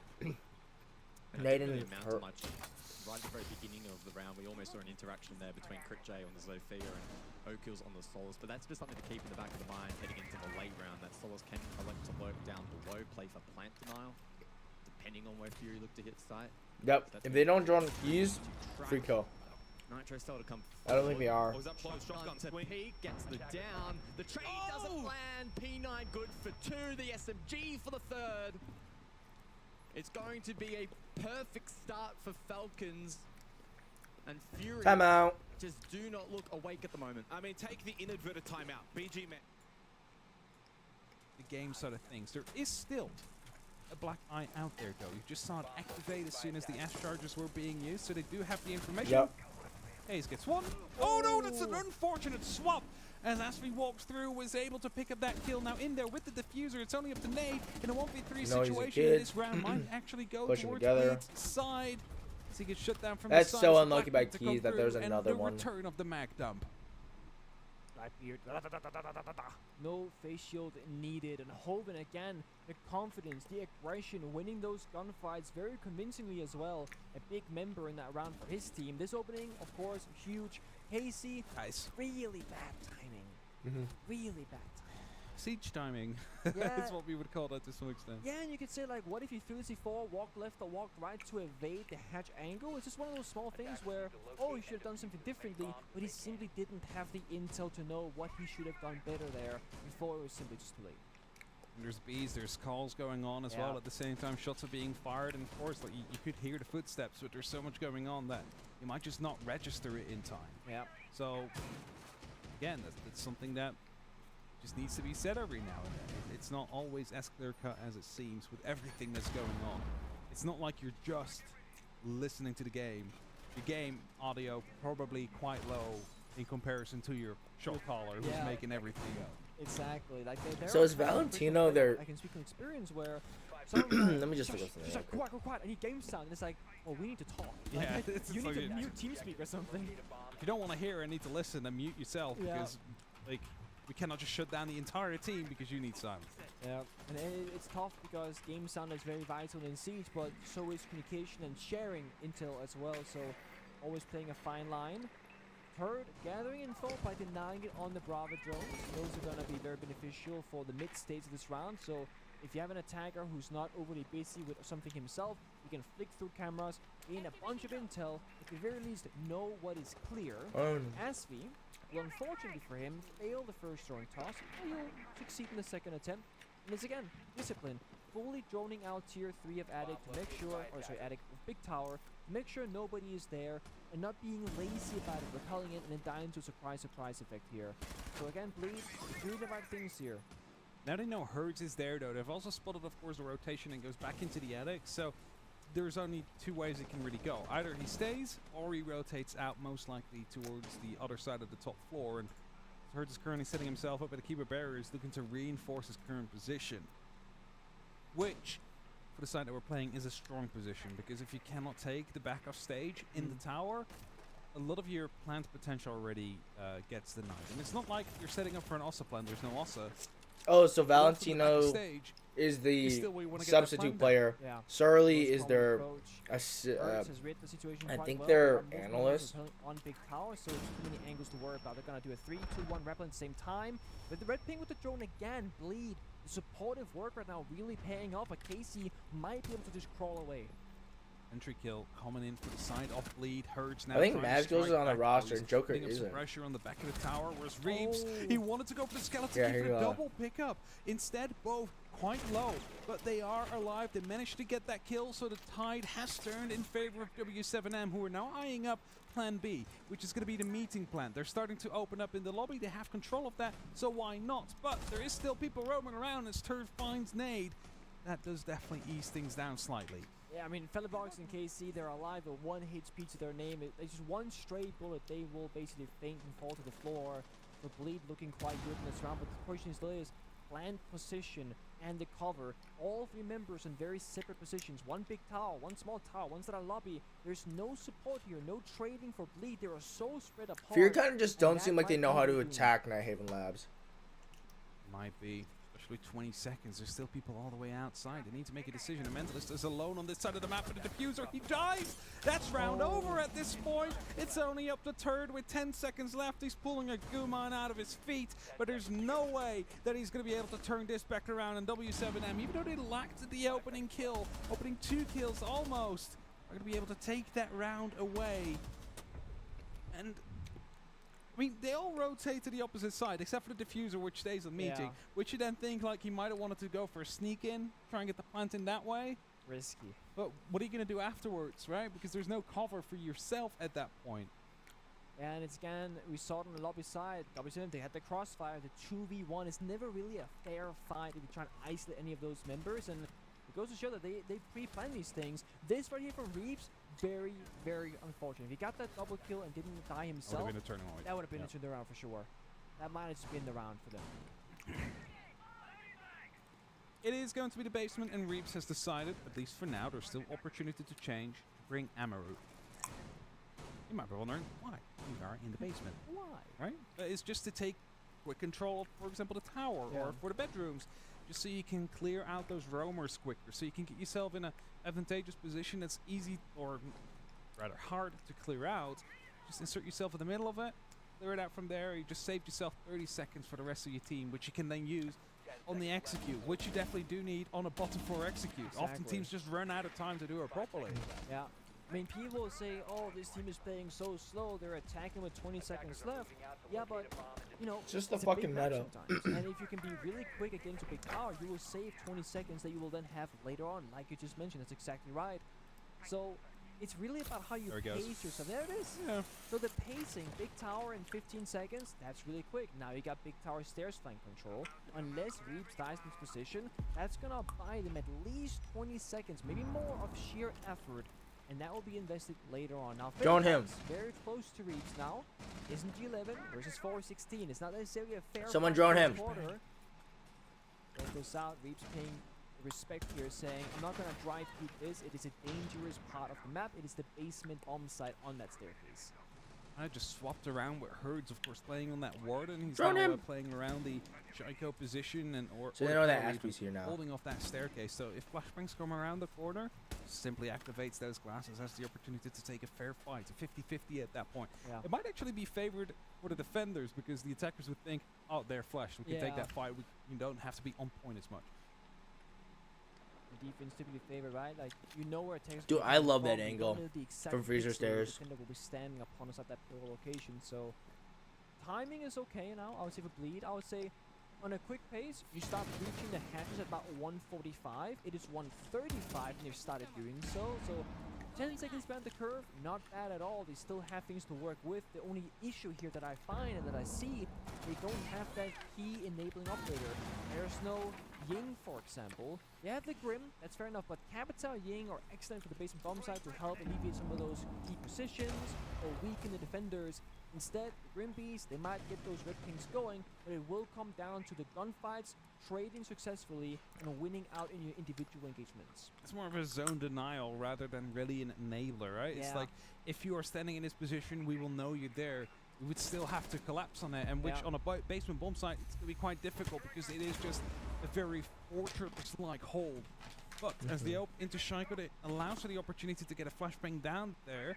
As he's trying to get some extra Vs down so they can maybe get the pillow or the double door out there. Double flash coming through. Definitely should be going into an execute now. There's 40 seconds. You have to make a move. But so far, no one really dropping yet. And as Reeves goes through, finds one, drops right afterwards. It's a shotgun playing quite close now. As 2v2, 30 seconds. You gotta make some plays. A 2-on-2. 2-on-1. Mentalist, he wins these. The oh, he wins these! Bring it back to just JV92. And he knows where he is as well. He's going for the fight, misses the first couple of shots, but he's up against a DMR. All he needs to be hit with is just a single shot. And with 10 seconds left on the clock and the diffuser still left up above, he needs to go for the kill if he wants to convert this into a round. All JV92 has to do is dig himself in deep into the actual box, which is what he's doing, but Mentalist will still get that kill. Will round over towards Bleed. Say what you will, but there is no player who is gonna troll or let go of how hard they are trying in a 1v1. That is a 1v1 cleanly, exactly, for Mentalist. That is not JV saying, disrespect, whatever. No, he wanted that round victory. Every single player does. The chaos in that round was 5v5, 4v4. He wanted the clip. No one really had an actual advantage at any point in that round, and it was Mentalist in the 1v1 who stayed true to himself, believing that I just have to seek this engagement. And then when they got the red ping, they got the yellow ping, they got that confirmation locked in where he was, he just swung it with the pre-fire, knowing that JV didn't have full HP. And the flashbangs being huge there because they really opened up. There was like 3 defenders being flashed, which led them being killed. Of course, there was an instant trade coming out from someone who wasn't flashed, but then they were flashed right afterwards. So it just kept on going. And now I'm starting to theorize a little bit. Will we see more Warden? No, well, Warden, definitely. Wamai, actually, and Jaeger coming down as the tournament progresses. Because there is teams who just bring 12 flashbangs and like 1 set of grenades. The grenades are really not a threat anymore. No. The flashbangs definitely are with the way that things have been going. Yeah, I think the only issue there is if you bring 12 flashbangs, it doesn't really matter if you have Jaeger and Wamai. No, of course. Because it's not enough, but at the same time, would you rather be blinded by 12 flashbangs or 6? So it does matter. Are we going to a Warden, Wamai, Jaeger, a Rooney lineup again, where we just basically waste flashbangs rather than grenades this time round? It's not the util meta, it's the anti-util meta, denying the flashbangs. And I mean, it's funny because flashbangs have been around for as long as Siege has existed, so in 9 years. Never been more powerful than now. Exactly, and they've never been more useful or powerful than in this current meta of the game. I mean, if we go back to year 1, we had smoke grenades, no one played them. Now they're excellent for planting and cutting off crossfires and lines of sight. Flashbangs always been around, but just now they start becoming strong. They were always a throwaway tool to get rid of ADSs and such, as Mentalist gets the opening onto Hertz. And Bleed is definitely starting to step themselves up properly here. Reaps, though, with the Supernova, going down the back stairs, going to try and find himself with a bit of a, well, adventure. He receives an impact nade, so definitely gonna slow it down a bit more. I mean, you can swing that lobby door all you want, but if you whiff every single bullet, basically, what are you doing? Right? What are you doing? Yeah. Barely got anything in of like Mentalist, just a single bullet, I think. Also, Mentalist, we spoke about the stat line from last game. He was like 3 and 10. He is 7 and 3 currently. He did indeed step up. The 1v1 clutch, bunch of kills to his name, also doing most of the drone work in most of these rounds as well. So a lot of value here on the side of one of the most experienced players of the roster. Still remember him back in APAC North. He used to be one of those like important players constantly as well. Well, third. This is the head opportunity there. It takes a little bit of a scruff against Kays, but it's not going to be the end of it. Still a live fight. We still have the numbers advantage, and they even expand on it right now. As Field of Proximity, the opportunity knows about a second player coming down from the barrels as they are all getting shut down. 2v2, still 3 keeper barriers left on the board, but Kays gets shut down from the back. Turks are just in laundry. Was there, and JV92 now in a 1v2 clutch position. Again, needs to try and find himself with a way to actually find victory. He's aware of the fact that someone could be blue. There's also a player up above. He's actually going to be dropping down a hatch, I believe, as they think the other person's going to be in the laundry side of things. The pinks are coming in as well. The complete flashbangs are there. This should be the lock-off, and indeed it is. It is Bleed taking the lead here on Oregon. That's very well done. They get the intel, they get the flashbangs, and both members push up for the 2 versus 1. W7M, in some of these rounds, they actually look outclassed by Bleed. The discipline, the playing close together, maybe what Bleed truly needs is a smaller, more compartmentalized map where you are forced to play shoulder to shoulder instead of playing far apart. Because this Oregon is looking a lot better already. I mean, it's concentrating. You have the split theory where they always have a backstabber. They come from 3 or 4 different directions. It's good stuff so far, but that's also the final round now upcoming on the half. Bleed, maybe they're just a fantastic Oregon attacker team. They also need to do a good job on the defensive side of things, otherwise this will fall apart. Yeah, for sure. And W7M, it just seemed like a lack of information. Like they didn't know where the players from Bleed were coming in from. As you just saw there, as KZ gets shot from the back, whilst he still had 3 keeper bearers in pocket. He was trying to rotate himself over so he could lock off Blue. Instead, he gets shut down from Laundry. And thus, we find ourselves in a 3-2, and Bleed looking to find themselves with a 4-2. How? If they do so, they have definitely set themselves up for success as the second half comes by. Again, defense side of SI so far, Bleed looking to change that for this map. Operators being brought out, Ying, the Jackal, Ayana actually getting play as well. That is an operator that only a few months back I played almost every single round of any game mode ever, and now Ayana is more like a once in a blue moon experience. It's crazy what grenades do yeah. to an operator. I mean, she had a rough fight. She lost the grenades, and Nate's got nerfed shortly after. KC hits his shot onto turret, so Ayana will be no more. That's what you get for bringing that operator again. Screw you, turd. How dare you? They changed the plan. It was Herds is no longer successful with spawn peaks. So who did they put in place? AZ. AZ's now in charge of taking these early fights. He's found 2 already. He knows about a 3rd challenger. Well, has been removed just as quickly. 4th one out there, but that's nasty. Peaked and died by the hands of Astri. Now there is actually someone up nasty. into the big tower. And this is now kind of the thing. You need to remove that player. There's a rotation back towards the site. You can still ignore it, but you need to make sure you have adequate control right afterwards. You're also only 2 members left on the attack against 4. That's so nasty. It is going to be very difficult to hold off any and every single given angle that you need to get yourself into some isolation fights. I mean, Casey put on a clinic in that round. I mean, he just 1v3'd, almost 1v4. He's so quick with reaction time as well. There's no hesitation, just sheer instinct working in that round. And yeah, what do you do now? Mentalist was droning the entire round. He gets off the drone. It is a 2 versus 4. That is not great. Baltica Candela is being used one at a time to clear out various rooms. It won't matter because Nate is waiting for it. It's a trade 1 for 1, but this is going to be the second last Candela. Mentalist got to go big here. Where's the cover out there? Mentalist finds 2. Brings it back to that 1v2, but there's someone coming up at the bottom from the stairs. Hertz goes down as well. Mentalist could go for a huge clutch out here with a 1v4. Candelas and Smokes all pushing through as he's trying to make ground, but Philippox will shut him down. Oh my God. And Bleed is going to be able to equalize the score, but look at their faces. It is just smiles. It's they lost a round. They could have won it. It could have been a huge clutch. Like them doing against the world champions. Right here. We're having fun I mean, the major champions is massive. I mean, I think they realize how close these rounds are going for them, and like Mentalist specifically right now, he is putting up an incredible job. I mean, he's in double digits now. Almost got 2 rounds back-to-back clutches essentially. Over 3 rounds at least. So, job well done for him. Quick to the punch as well. The crossfire is not there for W7, getting a little bit sloppy in these rounds, and we see their player cams. They don't really look amused either for W7M. They're a bit like, meh, whatever, you know? It's like straight faces. It's like, yeah, we just need to get this game over with, get that 2-0 win so we get the points, and then we can, you know, prepare for tomorrow. That's basically the mindset they need to be in.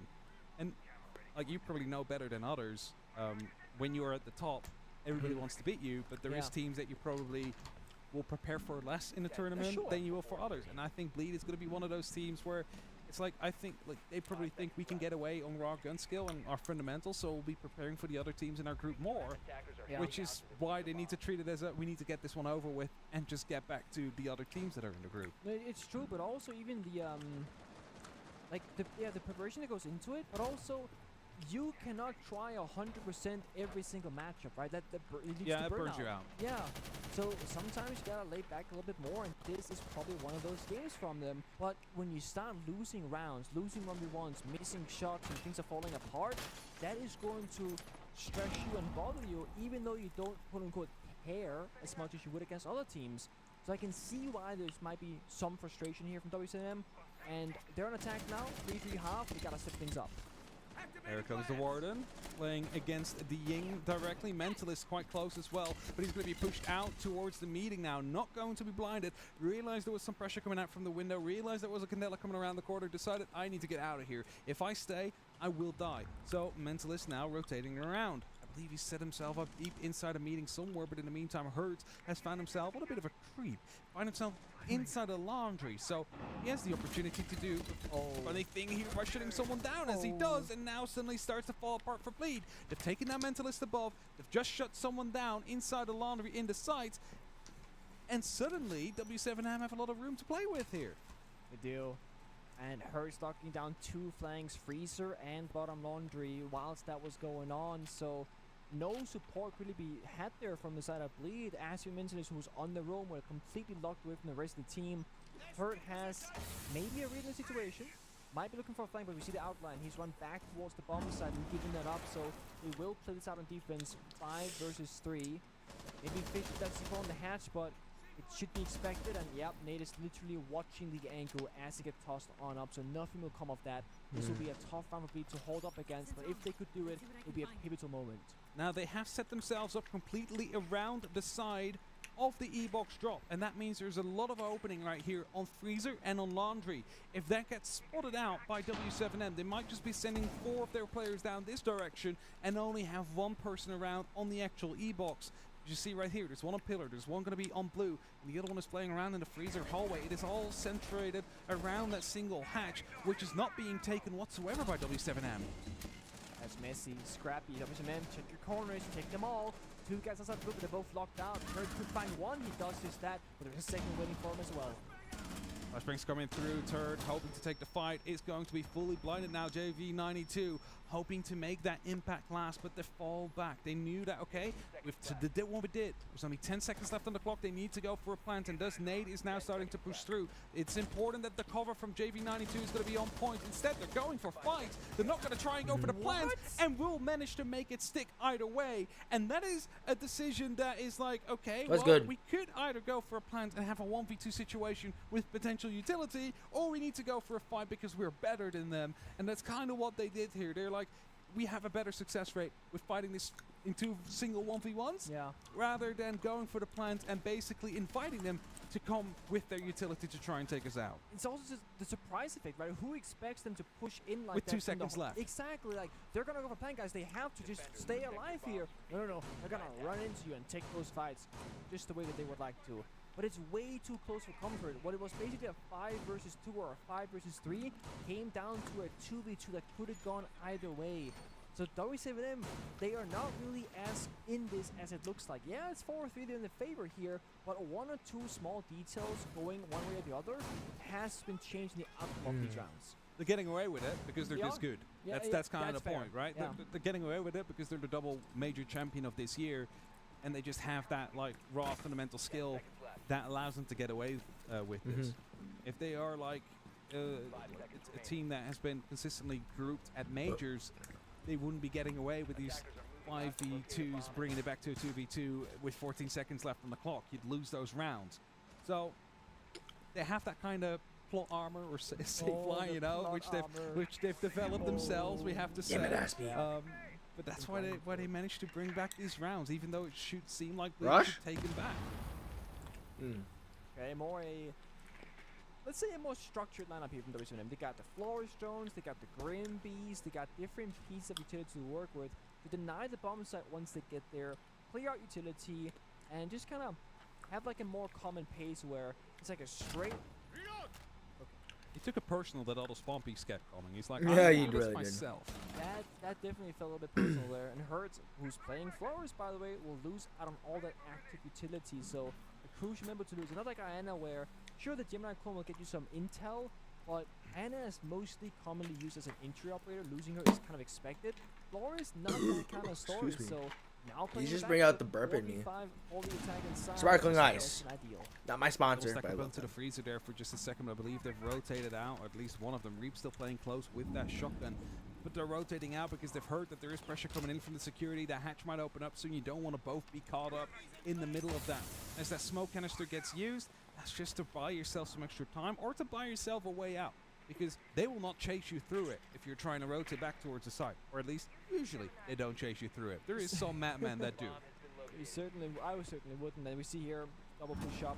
It might go faster. The C2 members are kind of far out away from the bomb site, but no, they're still gonna pay their respects here and get everything done. Open up all the hatches, rotate around. It doesn't necessarily seem like W7M have chosen what side they want to attack on. This could be a backside take or a front take. Right now, most players are relatively split, supplying pressure on multiple angles. The fact that Reach is still sitting there, and that is definitely going to give it away, as JV92 is going to go for flashbang, might actually indicate that he's going to go for a hatch drop to try and take him down, but instead, the full rotation comes through. Aware of the fact that that's a threat, they are recognizing it and not going to be trying to go for a one-on-one fight in close range against the British shotgun. Usually doesn't end well for the one on the receiving end of it. As they're still working on opening things up, there's still 40 seconds, plenty of time, but KZ has the opportunity to just move in blue and find a kill if he would have droned it. But Hoven in that corner will be shutting him down. The keeper barrier actually stopping the opportunity to shut down Asfiu's playing around on that actual pillar, and everything just seems to be going kind of south for W7M right now, as it's only up to Nade playing up above in the hatch, and he wasn't even able to find anything, as it's a flawless round for Bleed. Oh, there's the KKKK in chat. That's on the bingo card. I'm not sure we got it yet, but yeah, that's basically how you say like lol in like Portuguese. So I think they found that funny as well, because the keeper barriers locked out 3 separate attackers in that moment and completely stopped that plan from working. And yeah, Asami, pretty strong operator, but only if you use it correctly, and that's the difficult part about it. If only Diana in barrels would have used the Gemini replicator to check blue. If only, right? that would have made things a lot easier for them. Check your corners. But hey, 4-4, Bleed definitely putting up a good fight here on Oregon. And it's not like the previous map was super one-sided, but we are, fair to say, it should have been a 7-2 victory for the side of W7M, rather than Bleed being able to bring it back towards that 7-4. Now, we are seeing a Kali. Never mind. Okay, I was going to say, that is curious, because we do not really see that operator often. We've seen it earlier today, managed to pick up a single kill, I believe.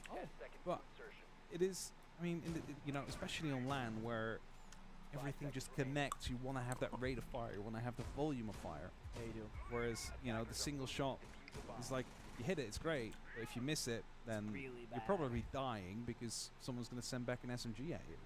Yeah, that is the name of the game, and that's why Kali's kind of tricky. Also, Kali on Oregon is not, it's not the map typically where you want to play her. It's not like you can sit like really far back, long on the side, gadget, can't destroy that many things, I find, either. And W7M, they try these different kind of things in the rounds, and they're getting found out, or figured out rather, most of the time. Hurts try to be sneaky on the generator window, and immediately he takes a bit of damage there. Has to be, peel off that angle, go elsewhere, etc. But Hurts, he's gonna put K's. Put K's in the chat. God damn it. Times will either get opening kill or the opening death for his team. This time he's on the right side of things. It's hoping gets shut down. Let's mute off the floor. Give some payback for that last round, where Oven is like, basically giving payback for the entire first half that we had, where it was Hurts spawn peeking every single round, but the last, where it was KZ, we then went on to a bit of a rampage. 4-4, now attacking, meeting, and kitchen. That does mean that you want to get the top 4 first, and as the boogie goes off, that's a lot of noise being made, so we have to talk a bit louder ourselves. And Turd, he's just wondering, is someone jumping in right behind it, or can I stay hidden? Because as long as there's no drone rolling through, he's in a crucial position out there. Well, mid-round reinforcement, why not? Try and develop the kid's rotation towards attic or pit, as we can call it. And just again, they've said, okay, 1 minute 30 seconds, we've gotten almost exactly one. Stop peeling off, falling back, staying alive, prioritizing living here, because this is a matter of trying to burn utility and burning time. Not that you want to win the round by getting kills upstairs, but all the other things. So the more the timer goes down, the higher the likelihood of them dropping the hatches. And there they go, down they go. Mentalist able to get a kill onto JV92 around in the small tower, so soon that would have been so that's not defuse though. They're gonna go for a meeting take. Ooh, they're not. They might go for a drop then. 4 and a minute left on the clock, and still not a lot of control that is currently there for the side of W7M. And you even see players being around in the big tower. They're right so now. spread out right players now. In the small tower right now, in security right now, in meeting right now. Where do you go for a plant? You need to clear out something at least. and it feels like for now they want to go for Kitchen, which isn't as directly No nade kill. contested by the side of Bleed as the other sides are, but there's still the opportunity for all of them to just collapse in onto that side. I do think he's in that choice, though. It's relatively clear. Hurts bottom wide, 3 guys on the head. They gotta just kind of flash, go, and have a little bit of faith that the plan will work out. And if Hurts gets this kill in the hallway, that's gonna be a great opening for them. And goes down, 45 seconds soon to be on the clock as Hurts will find, whoa, actually not the catch there, will find one of them, but the diffuser will be shut down, but it has been planted first, so we will still count down. Mentalist low on HP, Reeves. Oh, he shot him. Nice! Gets pushed into a fight after the wall bangs. You know he's above. At least slightly. Reeves looking to retake that top floor control. He's playing around with Effector. The air jump goes on, but there's no actual response to come through. Still, somehow, Casey will come out on top, though. Mentalist will come in to try and clean up the mess. However, gets cleaned up himself. Just starts like, W7M is going to be finding themselves back into the lead, but it's definitely a hard-fought round where they were trying to put the pieces together. Like, what is the best shot we have on actually getting this plan down? Because we struggled with getting control. I mean, they were half a second from losing that round because the plant just went down the second the planter died.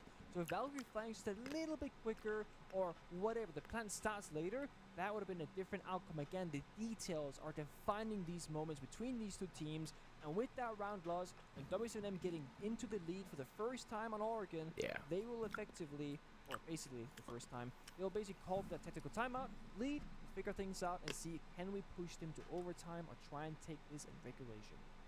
Also, Mentalist on 14 kills, by the way. Yeah, he's just been chilling, and he's been getting like some impact plays, but it's not like he's popping up like 4 flashy kills every round. No? But he's getting these like impact kills that go under the radar a little bit, right? It's like he's just constantly there. Every single round he's getting 1 or 2, but that puts you up that high on the scoreboard. Yeah, I mean, so it's like you're not like dropping aces or like big 4Ks, but if you get 1 or 2 per round, it adds up. It's 5-4 right now. If you get a 1 kill every single round, you're 9 kills. Yeah. Let's look at the kill count right here. Reaps 2, Aspie 2. You're not getting 1 kill a round. Mentalist is 14, Hoven 8. That's close. Turret 7. That's also close. So yeah, that's a pretty good stat line right now. And the highest gunner for W7M, for reference, is sitting on 9. And that's KC, who also, KC's crazy. He's good doing this. He's doing that. He has 5 kills less than Mentalist. Yeah. Look at that. No, that's for sure. And that is also something that they need to keep in mind. But it's also why Bleed is so close up in this match, because they always have one person dropping a kill or 2 per round, and they have another person dropping a kill per round.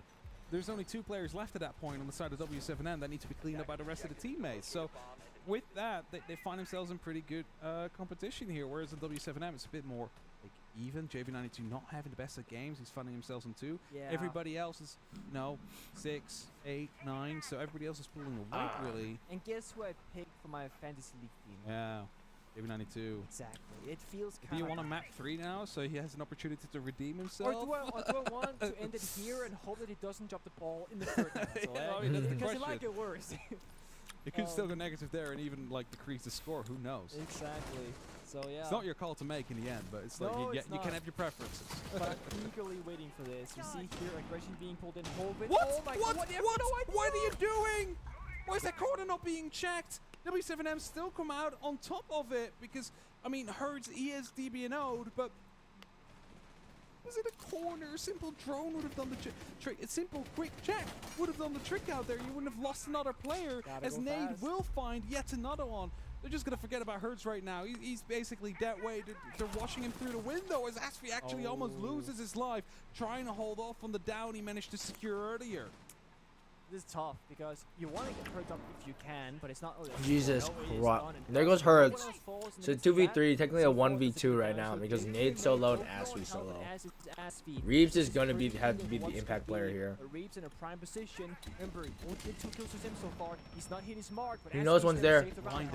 And he got it. Completely blinded as well. What's he did? Reeves was able to find a kill. Fielderpox brings it back to a 1v1. We've had plenty of those in this game so far, and Fielderpox has no idea where Reeves is. Also full HP. Keep a barrier to play behind. Everything is stacking. He doesn't have defuse. Fielderpox has literally has a dry peek. Play with from that line, so it really comes down to the gun skill now. He has a drone. doesn't know where he does know where he isn't, so that means that he must be around in games as he goes for the hop over. Diffuser is not actually in pocket. Red pings are starting to come through. He's trying to play in the back of that, but of course it is also Reeves that is being told there is a red ping on you now. Do you really want to go for the fight? As you do, the keeper barrier is the distraction, and Bleed pick up the round. The red ping was a bit of a bait there. It wasn't communicated clearly to Philippox that there's a keeper barrier between you and the target. Pre-firing won't mean a thing in this scenario. And yeah, small mistakes being made, and Bleed again on a smaller map playing so close together. They are so good at finding those trades. It starts off messy because Hoven shouldn't have gotten that initial kill, but it does go in the favor of W7M trading out positively. Complete chaos in the server. And again, JV, my guy, not finding what we need here from him. You mean for your fantasy league? Well, my fantasy league as well. And for W7M, because when you're playing, you know, you're going 2-8 and you're playing like second intro right now because JV's often in the early gunfights, you need to either get traded or, you know, get that trade yourself. And sure, if JV is just a body bag for them where he walks in a door, he dies, and someone else kills somebody behind him, that's fair enough.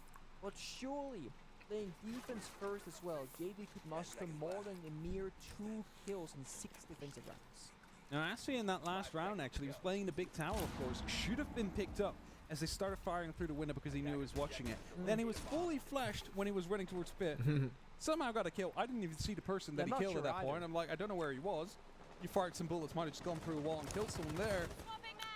And managed to stay alive. Of course, he got taken down right afterwards, but those 2 kills were hugely important from him to confirm to. And that really allowed Bleed to get into it. And that shows you that when the players who aren't really in the game start getting into the game, that is when these rounds start getting more and more into their favor. Of course, it was a 1v1 in the end. Again, like, what is this, the 4th, 5th one that we've had so far? Like 3rd or 4th, I think. It's up there. And I love the Capcan, by the way, because W7M, they've been going fast. Yeah, they got IQ now, but again, that's a nasty angle. Business being down here hurts. It's been 50, not even 50 seconds, 40. That's a nasty angle. Here, right? You got a drone in the building. It's a very nasty keeper barrier, by the way.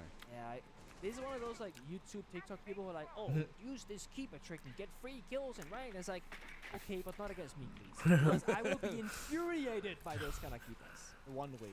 What can you do against it? You can try and get some Skyros on and blow it up like that as Reaps. It's just a Gemini for now, but he's definitely known of the fact that they know where he is. Are they going to collapse on him, though? Flashbang seemingly coming in. They just take out the barbed wire with the Gone 6, so they can walk in cleanly. However, oh, actually, they didn't. I'm not sure where the Gone 6 went to. Yeah, this happened last time as well. Oh! He knows. He knows. There comes a smoke. That's the confirm. Oh, no. He missed it. Where is Nade. it? Oh, it's above it. There you go. That's all the smokes used. That's Aspie and Reeves getting kills. Holy shit. Points for your fantasy league, I'm sorry to tell you. And that means that we are probably headed towards a Bleed map points right now because they are close to be finding themselves onto 6 here. Herds very low as well from that first early engagement. So Nate and Philippus really have to carry some weight here. But as they drop down the hash, it's just a shutdown. Not a good look, not at all. They're locked out. The fire, the quarter canister, he's around with Philippox, and he is pretty much alone. Hurts 1 HP, E-Barrier blocking him out. C4 primarily from turret as well. There's no easy access points, and 2 members in elbow tagged up together. 1 standing and 1 crouched. It's gonna be the lock-off as well. Flawless round. Again. A second one to come through from the side of Bleed, and surely we're gonna be headed into a tactical timeout now from the side of W7M because they still have the opportunity to, I believe. Why not take it? Because you're map point against. You surely want to lock this off in 2 and not go to the last map. No point not to, right? I mean, unless you really think you got what it takes, but the way these rounds are going, I don't really believe in that right now. I feel like this is going to be a Bleed Oregon victory, you know, 7-5, or worst case in overtime, and then we got to see Border. And Border is kind of like Oregon, where a bit of a 50-50 map. Gunfights define a lot of things, and just like Oregon as well, playing close together and playing those trades, that's going to get the W. And right now, Bleed, they are actually the better team. Owens really stepped up. You need to see more impact from Reeps and Aspie if you really want to win this game set or won by W7M before. 7 round. But that did come down to that weird plant that we saw that was almost shut down when the cover wasn't just right.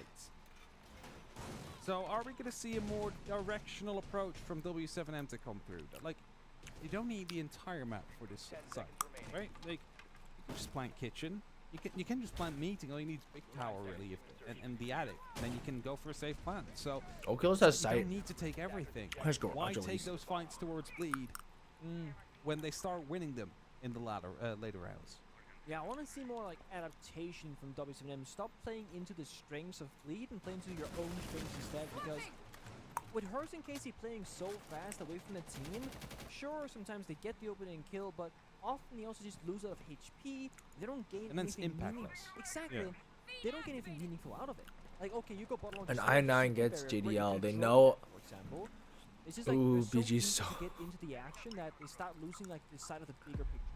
Why doesn't someone drone ahead of him if he wants to be in so quickly, there it right? is, Like, okay. that's also an option. But as the Candelas come through, Kay's definitely aware of the fact that there must be someone around in the tower, but someone's also in green. He's gonna win this. Hurts will take him down, so that's It's interesting. gets taken Both down himself by teams are at Shock. There's 6'5". two players inside of the big tower, just playing. There goes above there, so Turd, it's but gonna be quite Hoven's got. difficult to get rid of, especially Oh, since he they're misses playing the that with shotguns. flash. So they're going to be closing up those close angles. You need to find a different way to challenge these players. Maybe a quick spray through the windows will be doing it. Nay definitely doing that as he opens up, gets his drone inside, wants to get the information out. But the repel in is definitely not covered because of the vertical. No. But the E1D gets used, don't really get anything out of that. So It actually looks very competitive between Falcons not able to make any ground whatsoever. and Yeah, and the Fury. thing is, if there's two players in big tower, why not just rotate away, have maybe, maybe open a rotate, but instead the prime, the ready C4 takes down that kill, shotgun follows through. It's a massacre favoring bleed. Two players still left though on the side of W7M against the 3 off lead. Still that one player inside. Oh, actually no, rotated out off the tower, but we have one next to the bomb chassis. So the usual stage plant, that is going to be a no-go. It's going to be C4s that they have available to challenge that. 3 players in the long angles that can send some shots downrange to challenge that. So they really need to drone things out. They really need to get the information out. And I think that's what JV92 just tried to do, as a drone just got shot out. So others are now trying to gain the information. I believe they might have spotted Mentalist sitting in that corner. At least they should have. We haven't. That's more problematic as definitely some shots coming now. 50 seconds.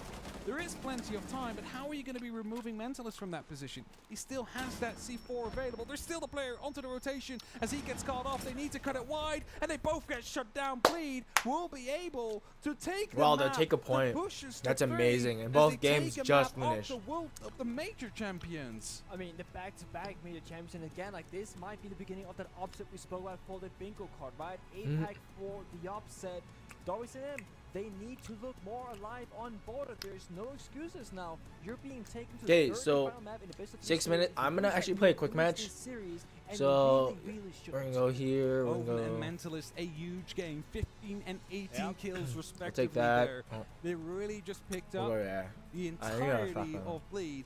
Put them in their backpack and said, okay, you can fire from our shoulder now, so you don't have to walk, and we're just gonna be able to find success that way. So I want to. There we go.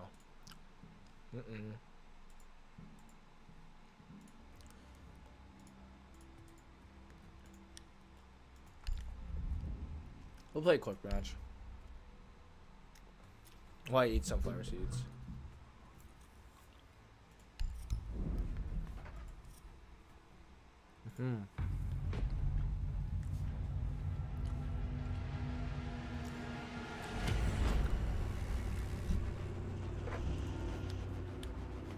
Oh god. It's been so long since I played quick match.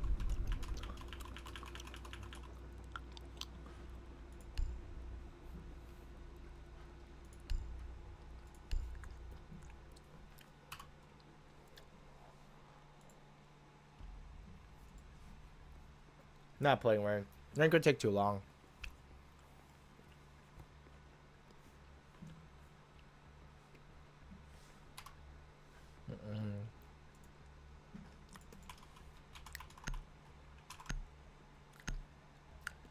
Let's go get it. X gonna give it to ya. You ready to engage on 4?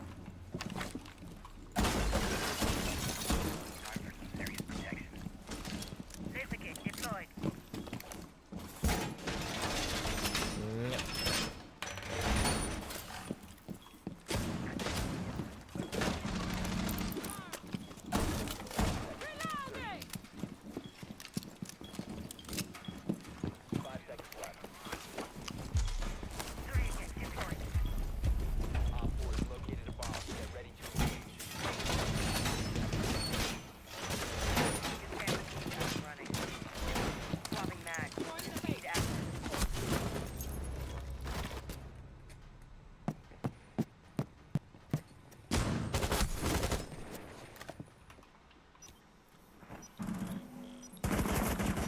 Service. Alright.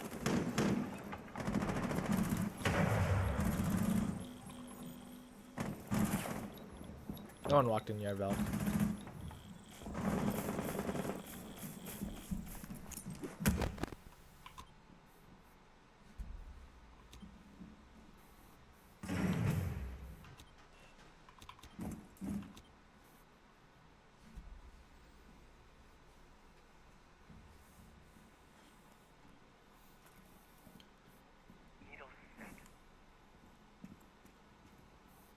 I think once Should I run out main? I think there's a drone outside. Might be someone else. I think it should be to your right. Sound call.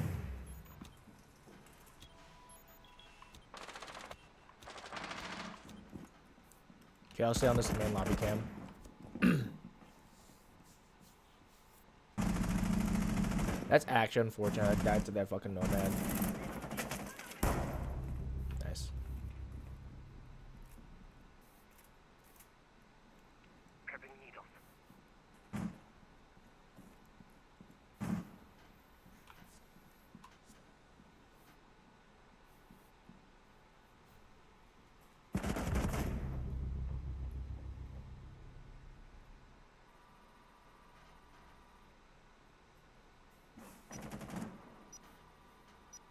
Okay, that's my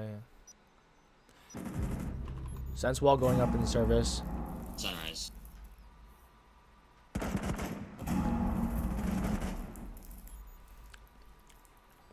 One friendly remaining. Walked in service by bathroom now.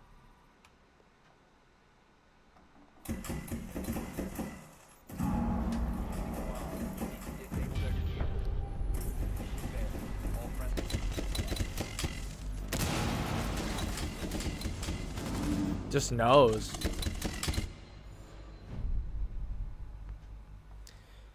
I think he was fighting him earlier. That's actually unfortunate. I just get wall banged. I'm just gonna play Fenrir. So do you guys think that Grim is the best operator in the game?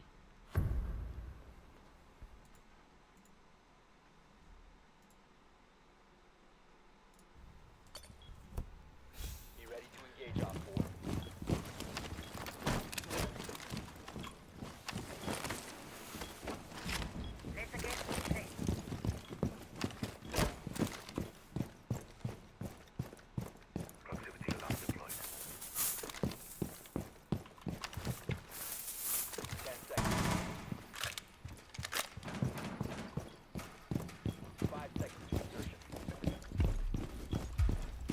Why is it side?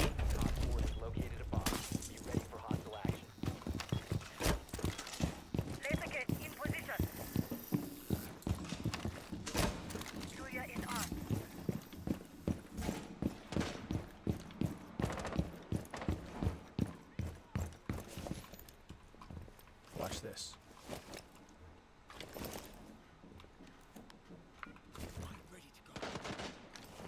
Watch, someone's gonna come from right there.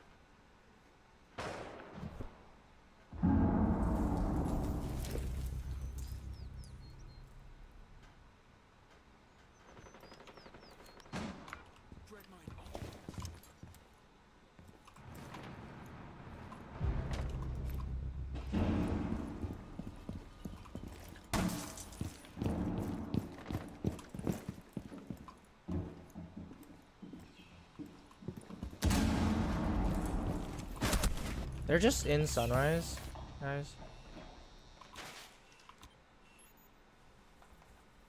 One friendly operator remaining. Op 4 has deployed a diffuser. You need to destroy it. Mission failed. All friendlies were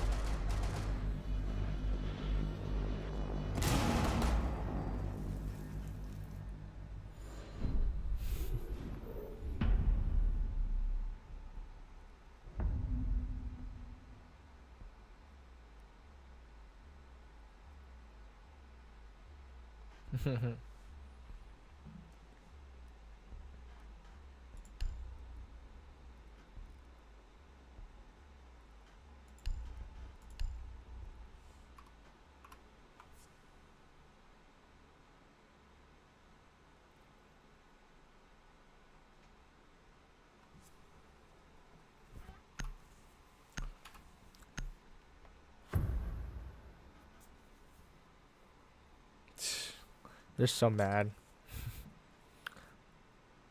Friendly drone deployed. Op 4 is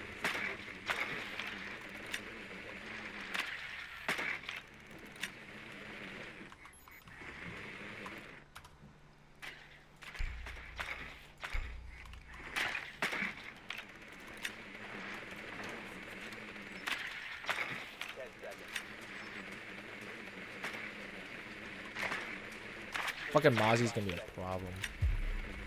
You got 1 kill in 2 rounds. Let's go, boys.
I can't even get on the roof from here.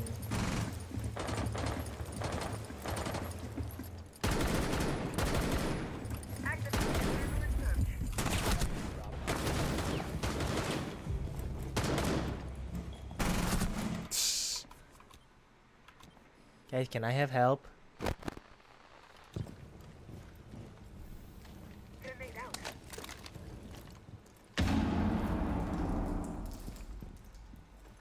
Okay, can I have help?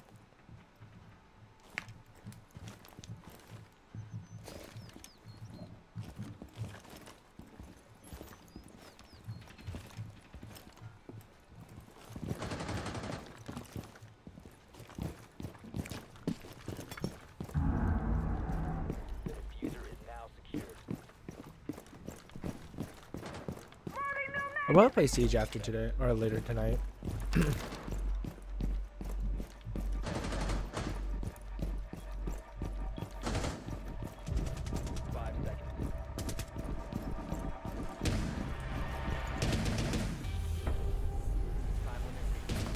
Nice job, guys.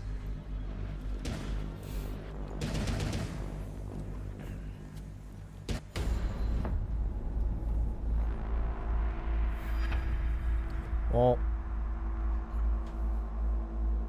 never forget birthday.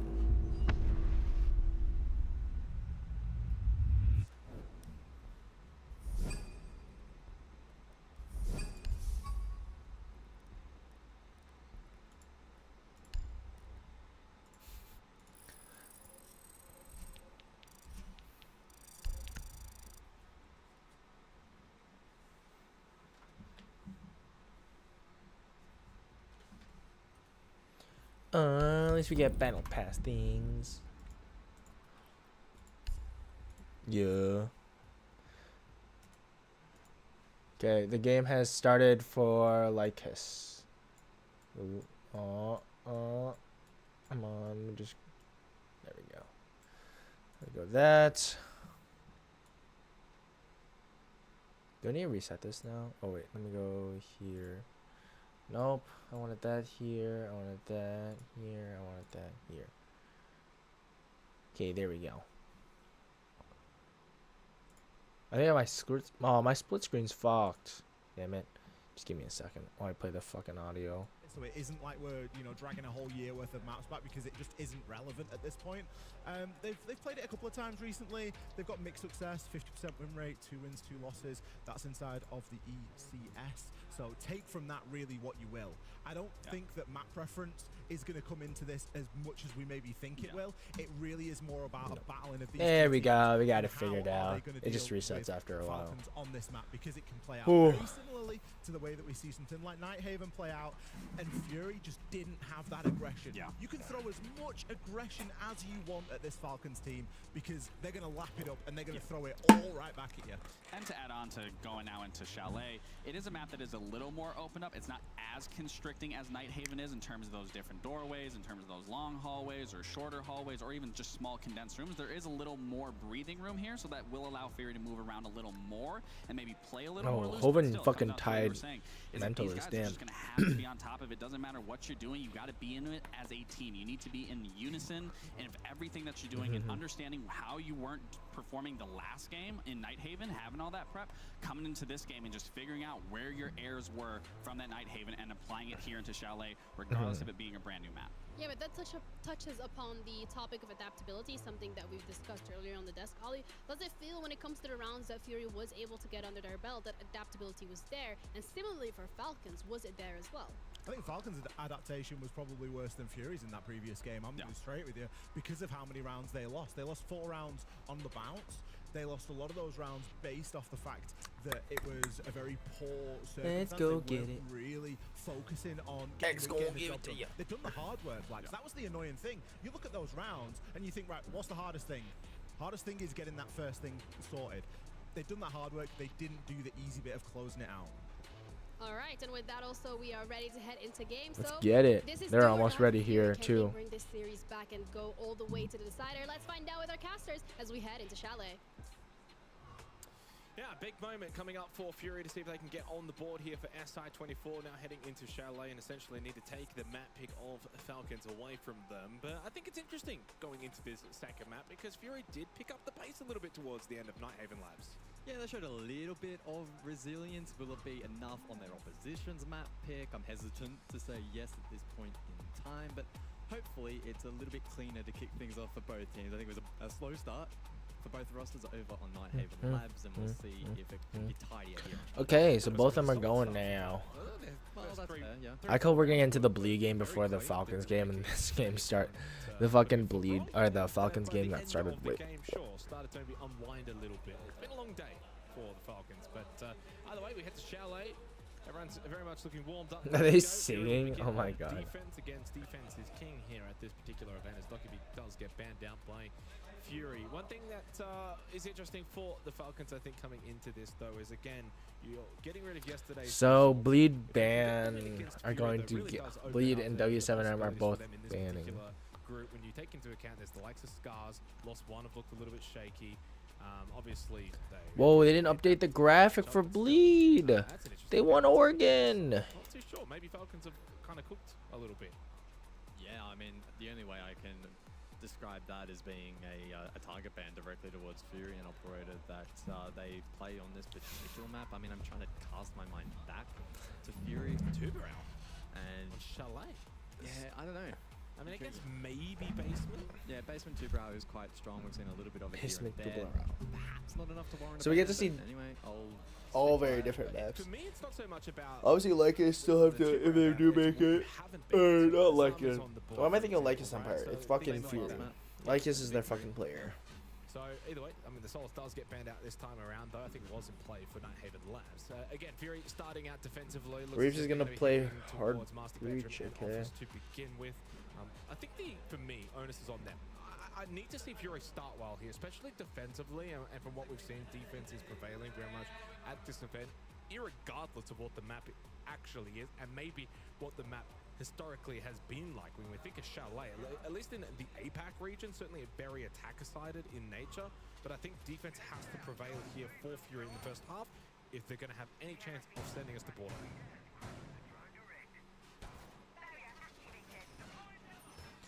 So let's see how this game goes on Chalet and then Border. I think it'll be a more interesting match, so we'll listen in on the Bleed one more than the fucking Falcons one. Not learned yet. This is a bad bad idea. Well, I mean, it's a new map, and apparently, spot out the player, missed the opportunity, so Hurts has to go to plan B now for the spawn peak. Just run out the door. Yeah, there it is. You know, it's just how things have been going. It's been hyper-aggressive from the side of Hurts, and it started working less and less over the course of that last map. And Zap, luckily they didn't recharge. It's not permanent. Oh, that went through. I was going to say, it's like, huh? Surely that looked like it was aimed right at the barricade, but where did it go? Though? I don't even know what he was aiming for. The camera? Oh no, the barbed wire, but he didn't hit it properly. Okay, yeah, I was gonna say it's still there. Thank you, Observer, for pointing out our mistake. Yeah, I had no idea. Oh well, missed opportunity, I suppose. That's one ash charge in the grave, so to speak, but not the most crucial thing that's to be missed. Okay, oh, it's fine.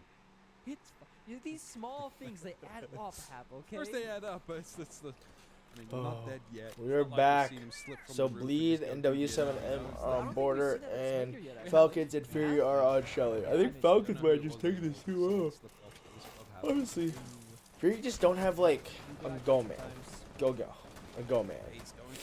Hoven takes out Herds. He started off to really get into the game over the last map, and he's continued it on, playing around with that DMR, taking down Herds. Of course, he's been very aggressive, but that's the keeper barriers gone.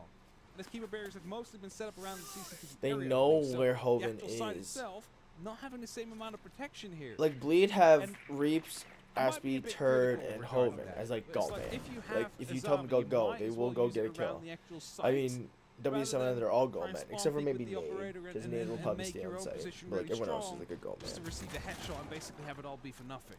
Well, I think that's fair. You know, the risk versus reward. Maybe no, it's not like speaking of close. momentum, like with how Bleed they played on Oregon, if they get I think Falcons go man is either O kills or freaking P9. Fired up, they're feeling good about it. They're a bit slow right now. They're completely locked out. In case you find one each. Hoven and Reaps go down. There it goes. Turd and Aspie is down, but not out. Going back into the hands of W7M. Saw a Mentalist from below. Down as well, the diffuser dropped on the ground. It's only There goes Mentalist. He finds one. He can't find two though through the barbs. Keys scraps it out. W7M still able to find that very first Oh my round god, into their I9. favor. It's basically as soon as they were looking to go Nice, and I9. go for a move, it's when everybody decided to just lean into a fight because it's like you're setting up. That's when you're most vulnerable. You have gadgets out rather than guns. Fuck. If this Bleed W7M game, they're probably gonna end at the same time. And I still think that fucking. Oh my god, this Fury game's gonna go in 3. This is gonna go in 3. There's no doubt in my mind. A logical step. Okay, we're gonna go here, then we're gonna clear this, and we expect people to be in these exact positions. Border is like the second you're into the map, you might get shot through a wall from very far away out of nowhere, and the defenders want to, they will happily run toward you because how this map is kind of nullified. I don't feel like retaking on border is all that hard compared to other maps. Whereas Oregon, it's all staircases. So expect W7M to run at you. The swing pre-fire, like jeez. Oregon, probably with a bit more success here because of the nature of the map. I9 might be their go Basically, man. You're inside, you're on the side. Border.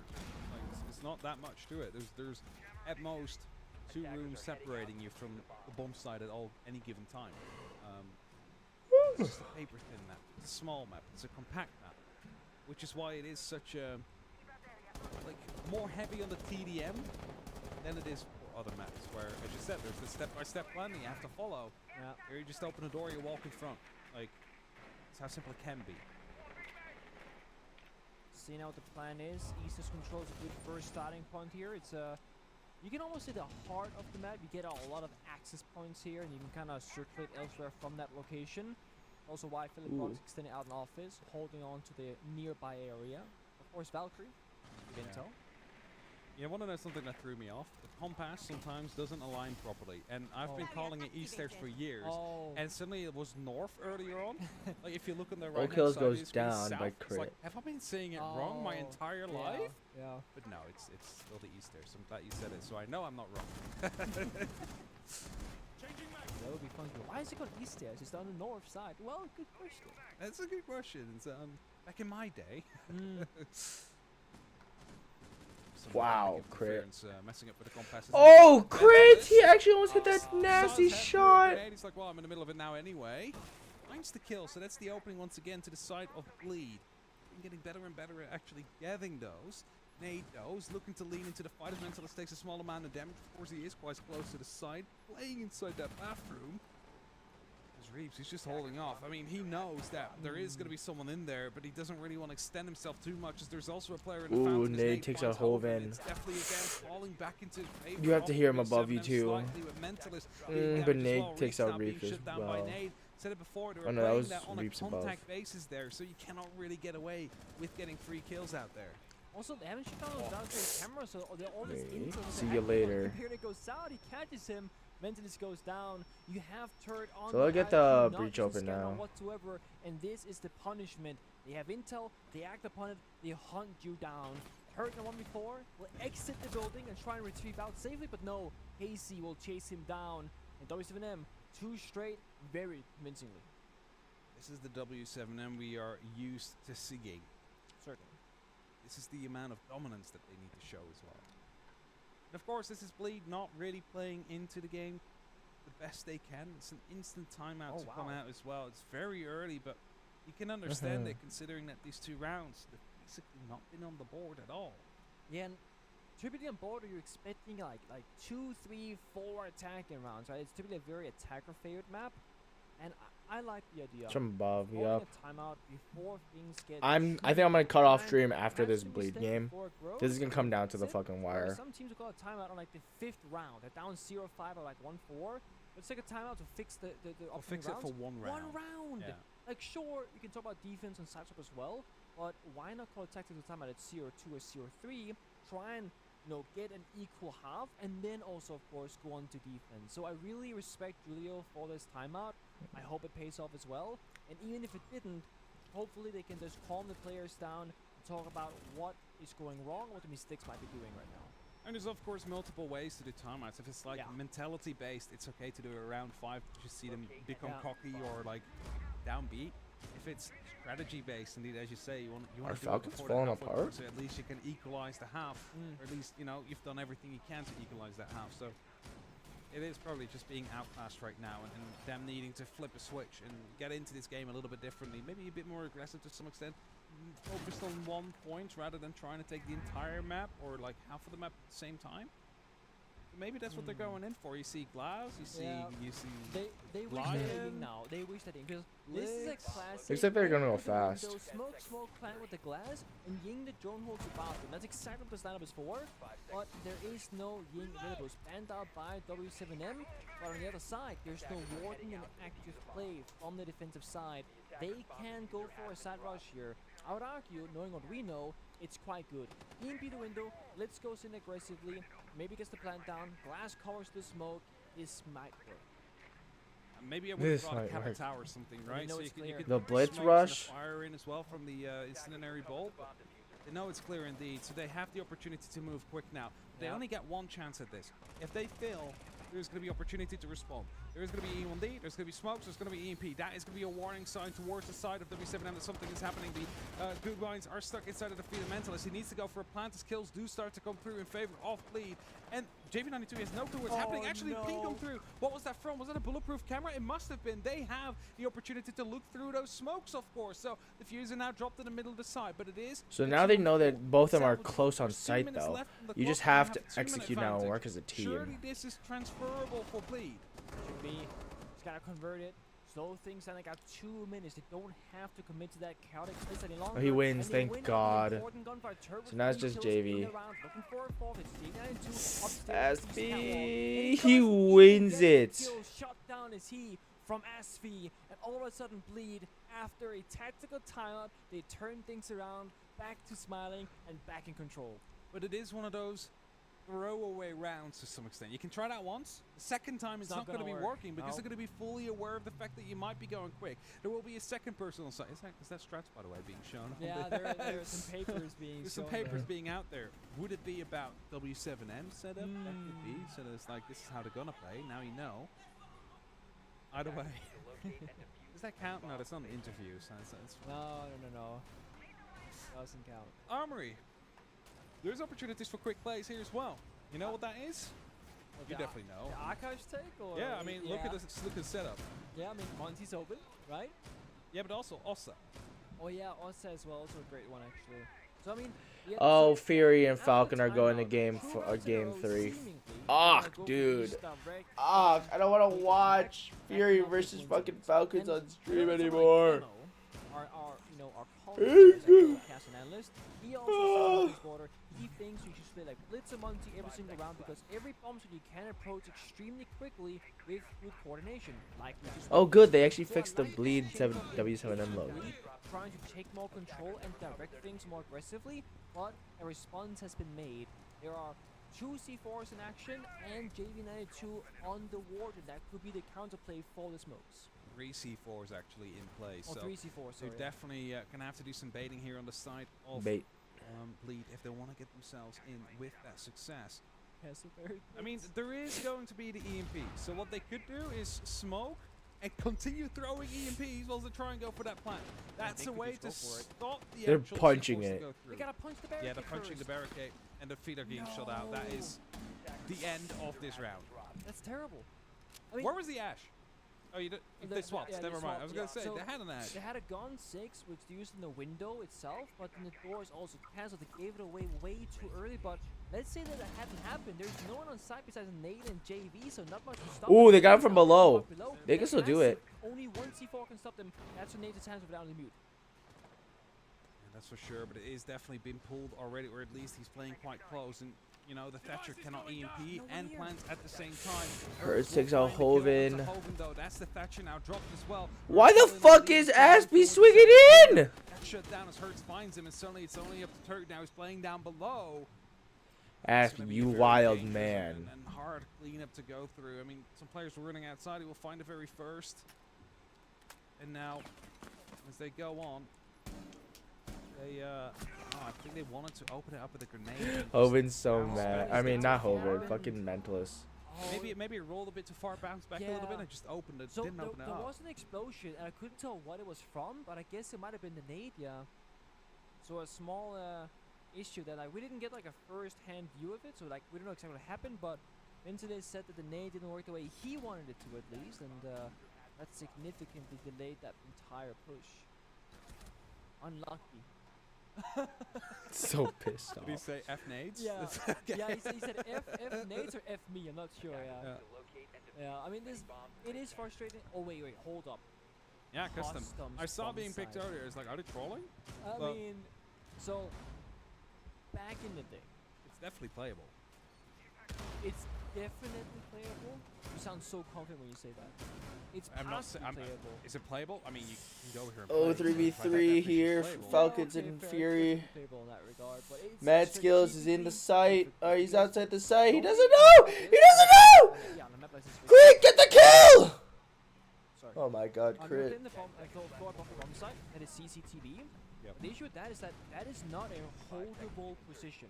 Like, you can start here, you can hold on to it for a bit, you will lose control unless your opponents are absolutely trolling. The second the attackers can control over it, you will lose the bomb site shortly after. So it is a do or die kind of strat, or you are fully committed to a very specific part of the map, and you will live or die in that position. You know, it's a great way to hold the top floor, which having both Azami and Castle to lock off some doors. Oh, that's a fair one. Like, they don't have much to actually get rid of that from distance. Like, they have 3 Selmas they can use to get rid of the Kiba barriers. So they can theoretically completely restructure that top floor and use it that way to make it a lot more defendable. Because are you going to use your Selmas to get rid of the Kiba barriers? I mean, probably not. Depends on the barrier in place, I guess. Yeah, but the priority of it. See, these stairs is good stop run as always. Aspie making sure that he pays that respect to the map itself. So you know what, it's important. I will take care of that. Casey doing Casey things, just fighting. But again, Hoven winning it out multiple times now, just on border alone. And slowly, security control will be lost at W7M, just leaving JV on smoke of all operators in that prime position, pretty isolated. open up next to it. It is. Okay. Oh, okay. I mean, you can just shoot out the Mew Gemmer, right? Yeah, I think this is on Throw a grenade up on on the wall. Oh, didn't get it. Not, you can definitely shoot yeah, that. You can definitely shoot it. Did they run reinforcements? No, they Your have a spare. IQ. Okay, they nailed it. Your IQ. I think they overthought that. You know, like, oh, it's gotta be tucked in the corner. It wasn't. Yeah, okay, sure, but like you could check with your scanner and be like, oh no, it's right there. But okay, it's fine. It's a hard to use.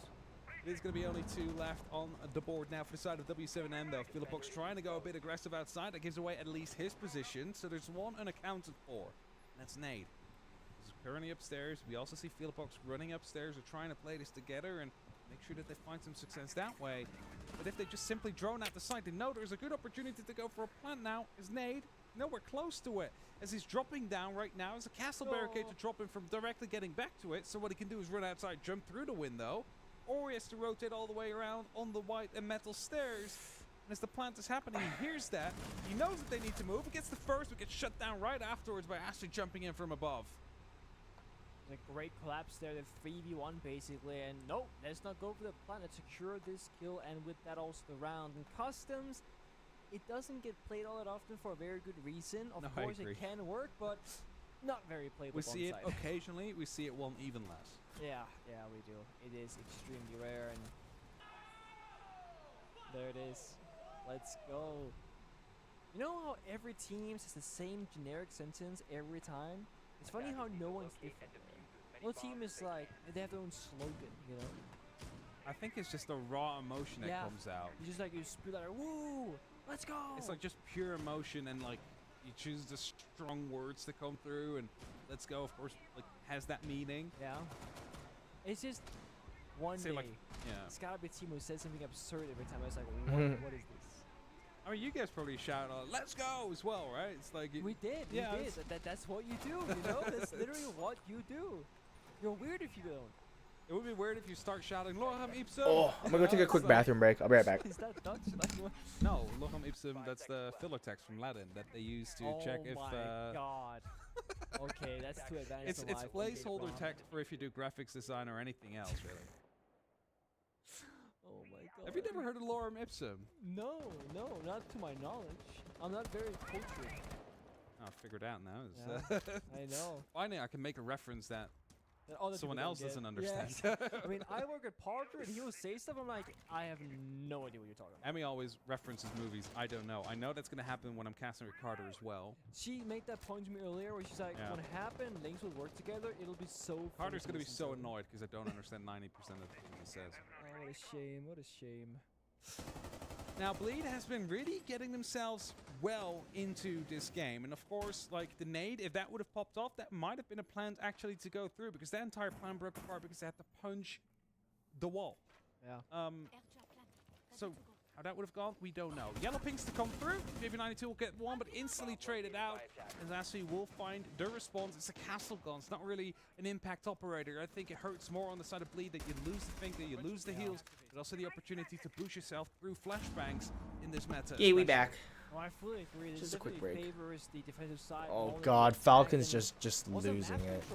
Like, yeah, they get a kill for Bleed, but they gain no map control from it. Havlikas finally woken up. Able territory for them as of yet, but good things are happening. Turret using the gadget of IQ, scanning those IQ, or the Valkyrie cameras rather, trying to deny the intel.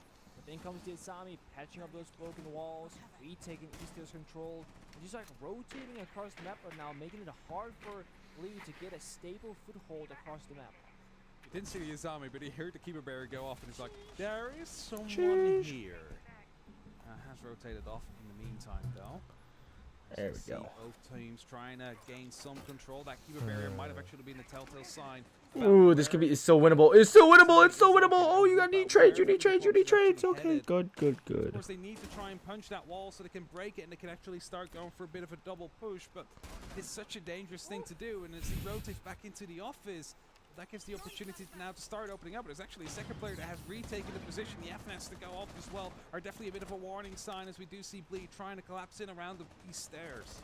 Yeah, it's tough. You gotta go up now with confidence, win this gunfight, and Default Cam is still up. They don't care. It's not being much right now. Hertz finds the first kill, but they're looking for more.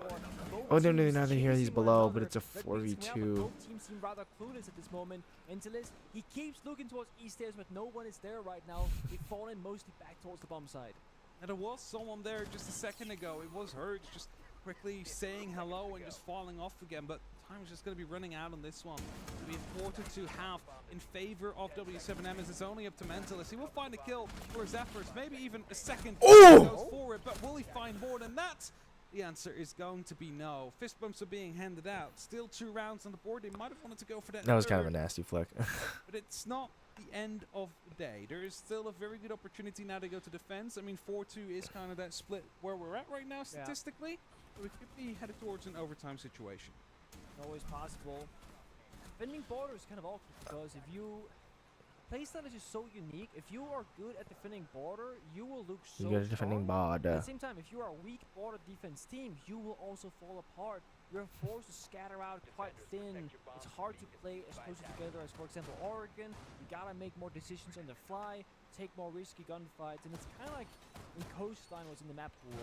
As a defender, you have to kind of fight your way through the map instead of strategically relying on wall denies, plant denies, etc. Due to the nature of how open the map simply is from a fundamental standpoint. Bleed, they will start things very different than that of W7M. Bringing a fair bit of utility here. Mute jammers, Maestro Evil Eye cameras, and the Goyo canisters as well. I'm looking at the lineup. You're liking that lineup right now? It's like we're gonna continue where you failed. It's like we're gonna show you how to actually do this tape. Brittany Ash, you don't have an issue with the grenades. Exactly. No gas of barricades, no issues there. Now, I love seeing fast rounds on border. I think it's very fun to watch, and I mean, you can replicate this in your rank stacks fairly. Oh, are they gonna make it 7-0? Yeah, exactly. Like This is fucking Falcons map pick. Shot, but strategically rather. Like dog. It's pretty simple.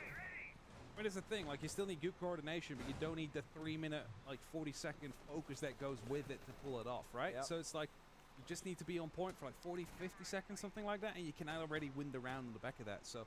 There's a reverse shield placement there, and then another one in front of that. There we go.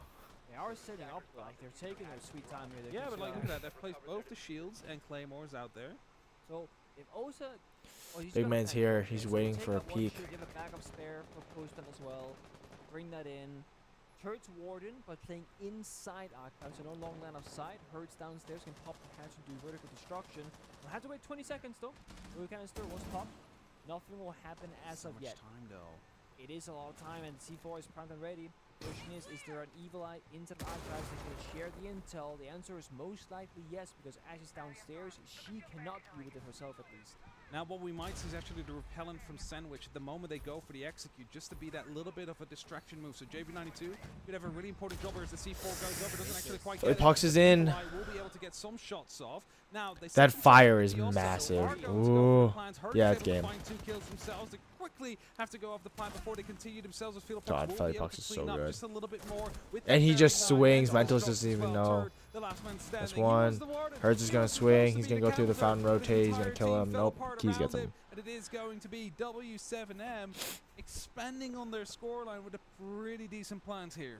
And you look at that round, you go, where is the weakness for W7M? Okay, if you hit the C4, if you take down the planter, sure enough, whatever.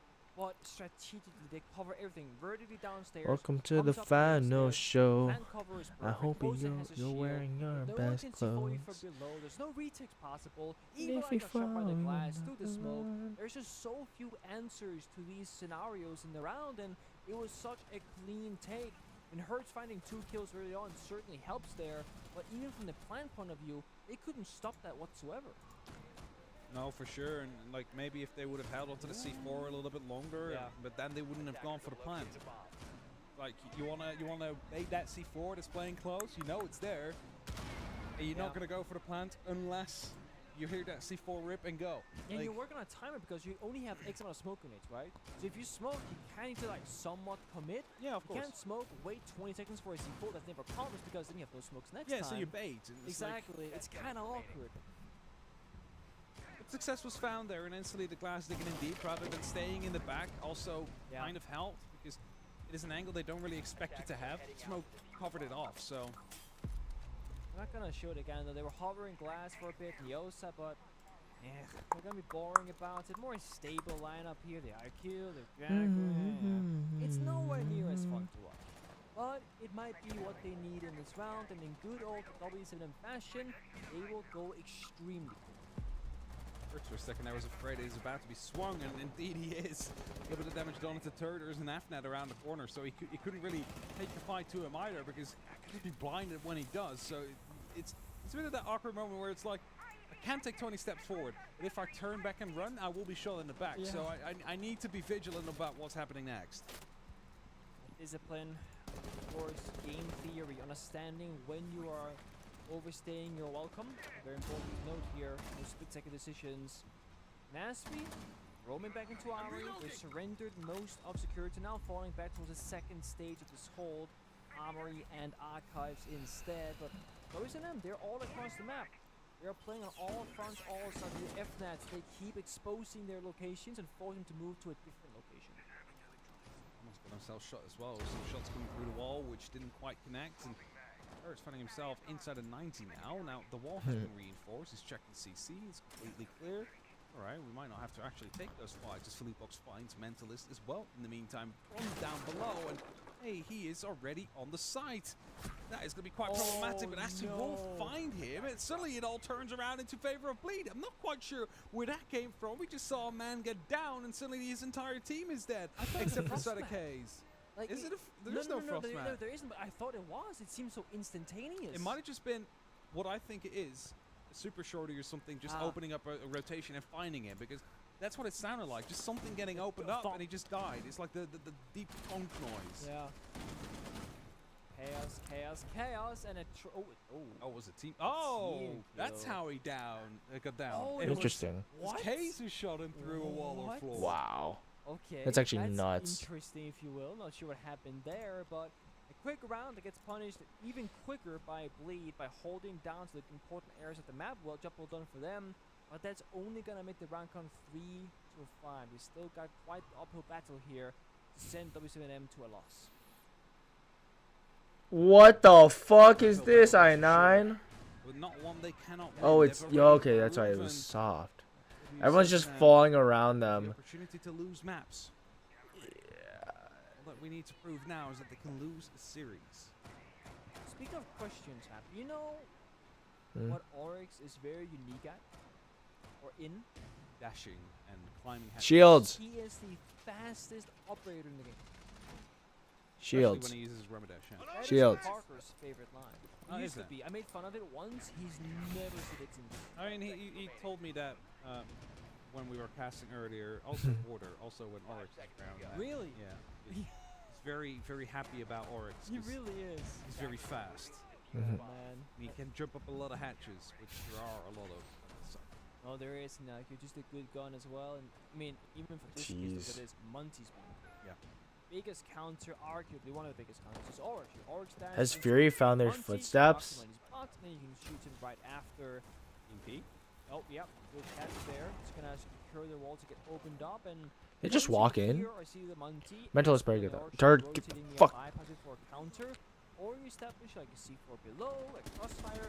Because if Nate gets to just walk about this map uncontested, this Monty will take a lot of map control very quickly. Nobody's thinking about leaning into the fight. He's like, ready. It's like David, bring it back to me. I'm gonna be taking the fight towards. So Nate's gonna try and get in here and plant invents. Hopefully they prevent it. They will, because you see the smoke being loaded right now by the side of the Capitao. Smoke's being tossed in as well by the side of the Monty. He's inside the site. 45 seconds soon on the clock. No one is there indeed. See 4Kill will come in for the side of Reap, so it will get the opening, but 45 seconds counting down in. Well, W7M's favor. So I don't know if he can jump out. Is there a Claymore? But there's no way that you're going to be able to get this counter defuse going. Oh, that's hard. They're watching the windows, watching the ball. So they know where Fellypox is. They know one's outside, but hoping it's taken out first. It's a 4v4 now, especially. It's not happen right now because look at this. They're locking onto all of top 4 from the outside. No, yeah, they lost. Oh, yeah, he got down that side. Oh, wait, Turd. Oh, there is no way. It's a Monty. He's being pushed up for the other side as well, but. Yeah, no. Why are the... Okay. So I'm just going to say, why are the other two still there? If they were actually down on the actual site when the counter defuse was happening, throwing themselves out of the sandwich window, you might have had an opportunity to shoot one in the back, cause a bit of chaos, send the other person down from the balcony so he can put damage down in from the main door. That's you tough. actually had an opportunity, you could have gone for a defuse there, but like 20 seconds left of the defuser, and you have two people out here on like ventilation upstairs. not the ventilation it was planted. Like, Is this GG? The issue starts even earlier as well, because if you're playing ventilation defense, like a big weakness. Wow, I9 got that. No way he got The that. whole time you just have armory control. And the worst part is, W7M never took control over Wow. armory. They were on the outside Aka's balcony, open up the soft floor between the 2 portions of floor. That was it. They droned it. It's clear. Okay, guys, Walk in. it's just planned.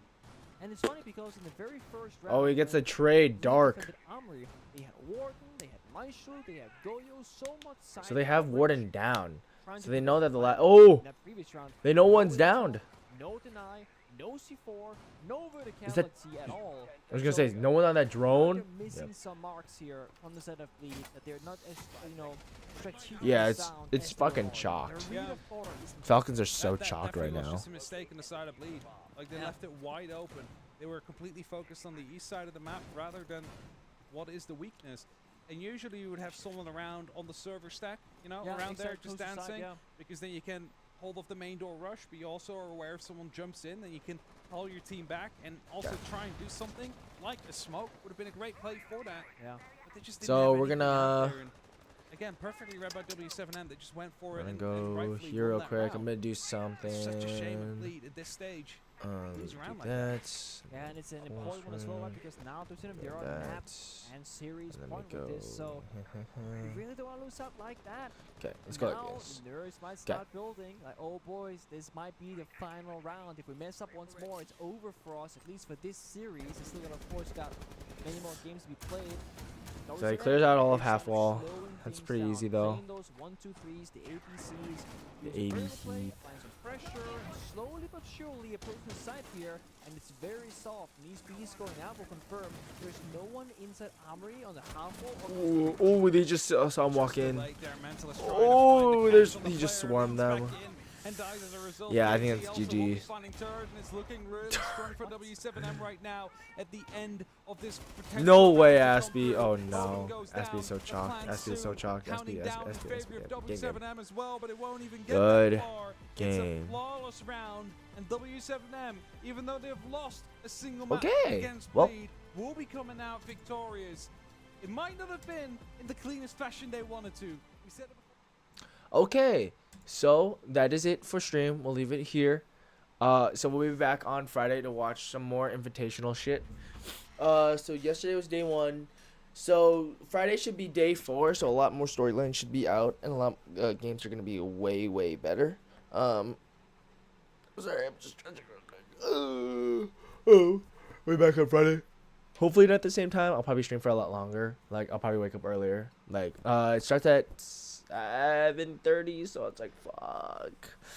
We're trying to watch all of those games, the early games at least, and then maybe get off halfway through. But because I gotta go upload my TikTok. So I'll see you guys later. Like, comment, subscribe, do all that, and bye.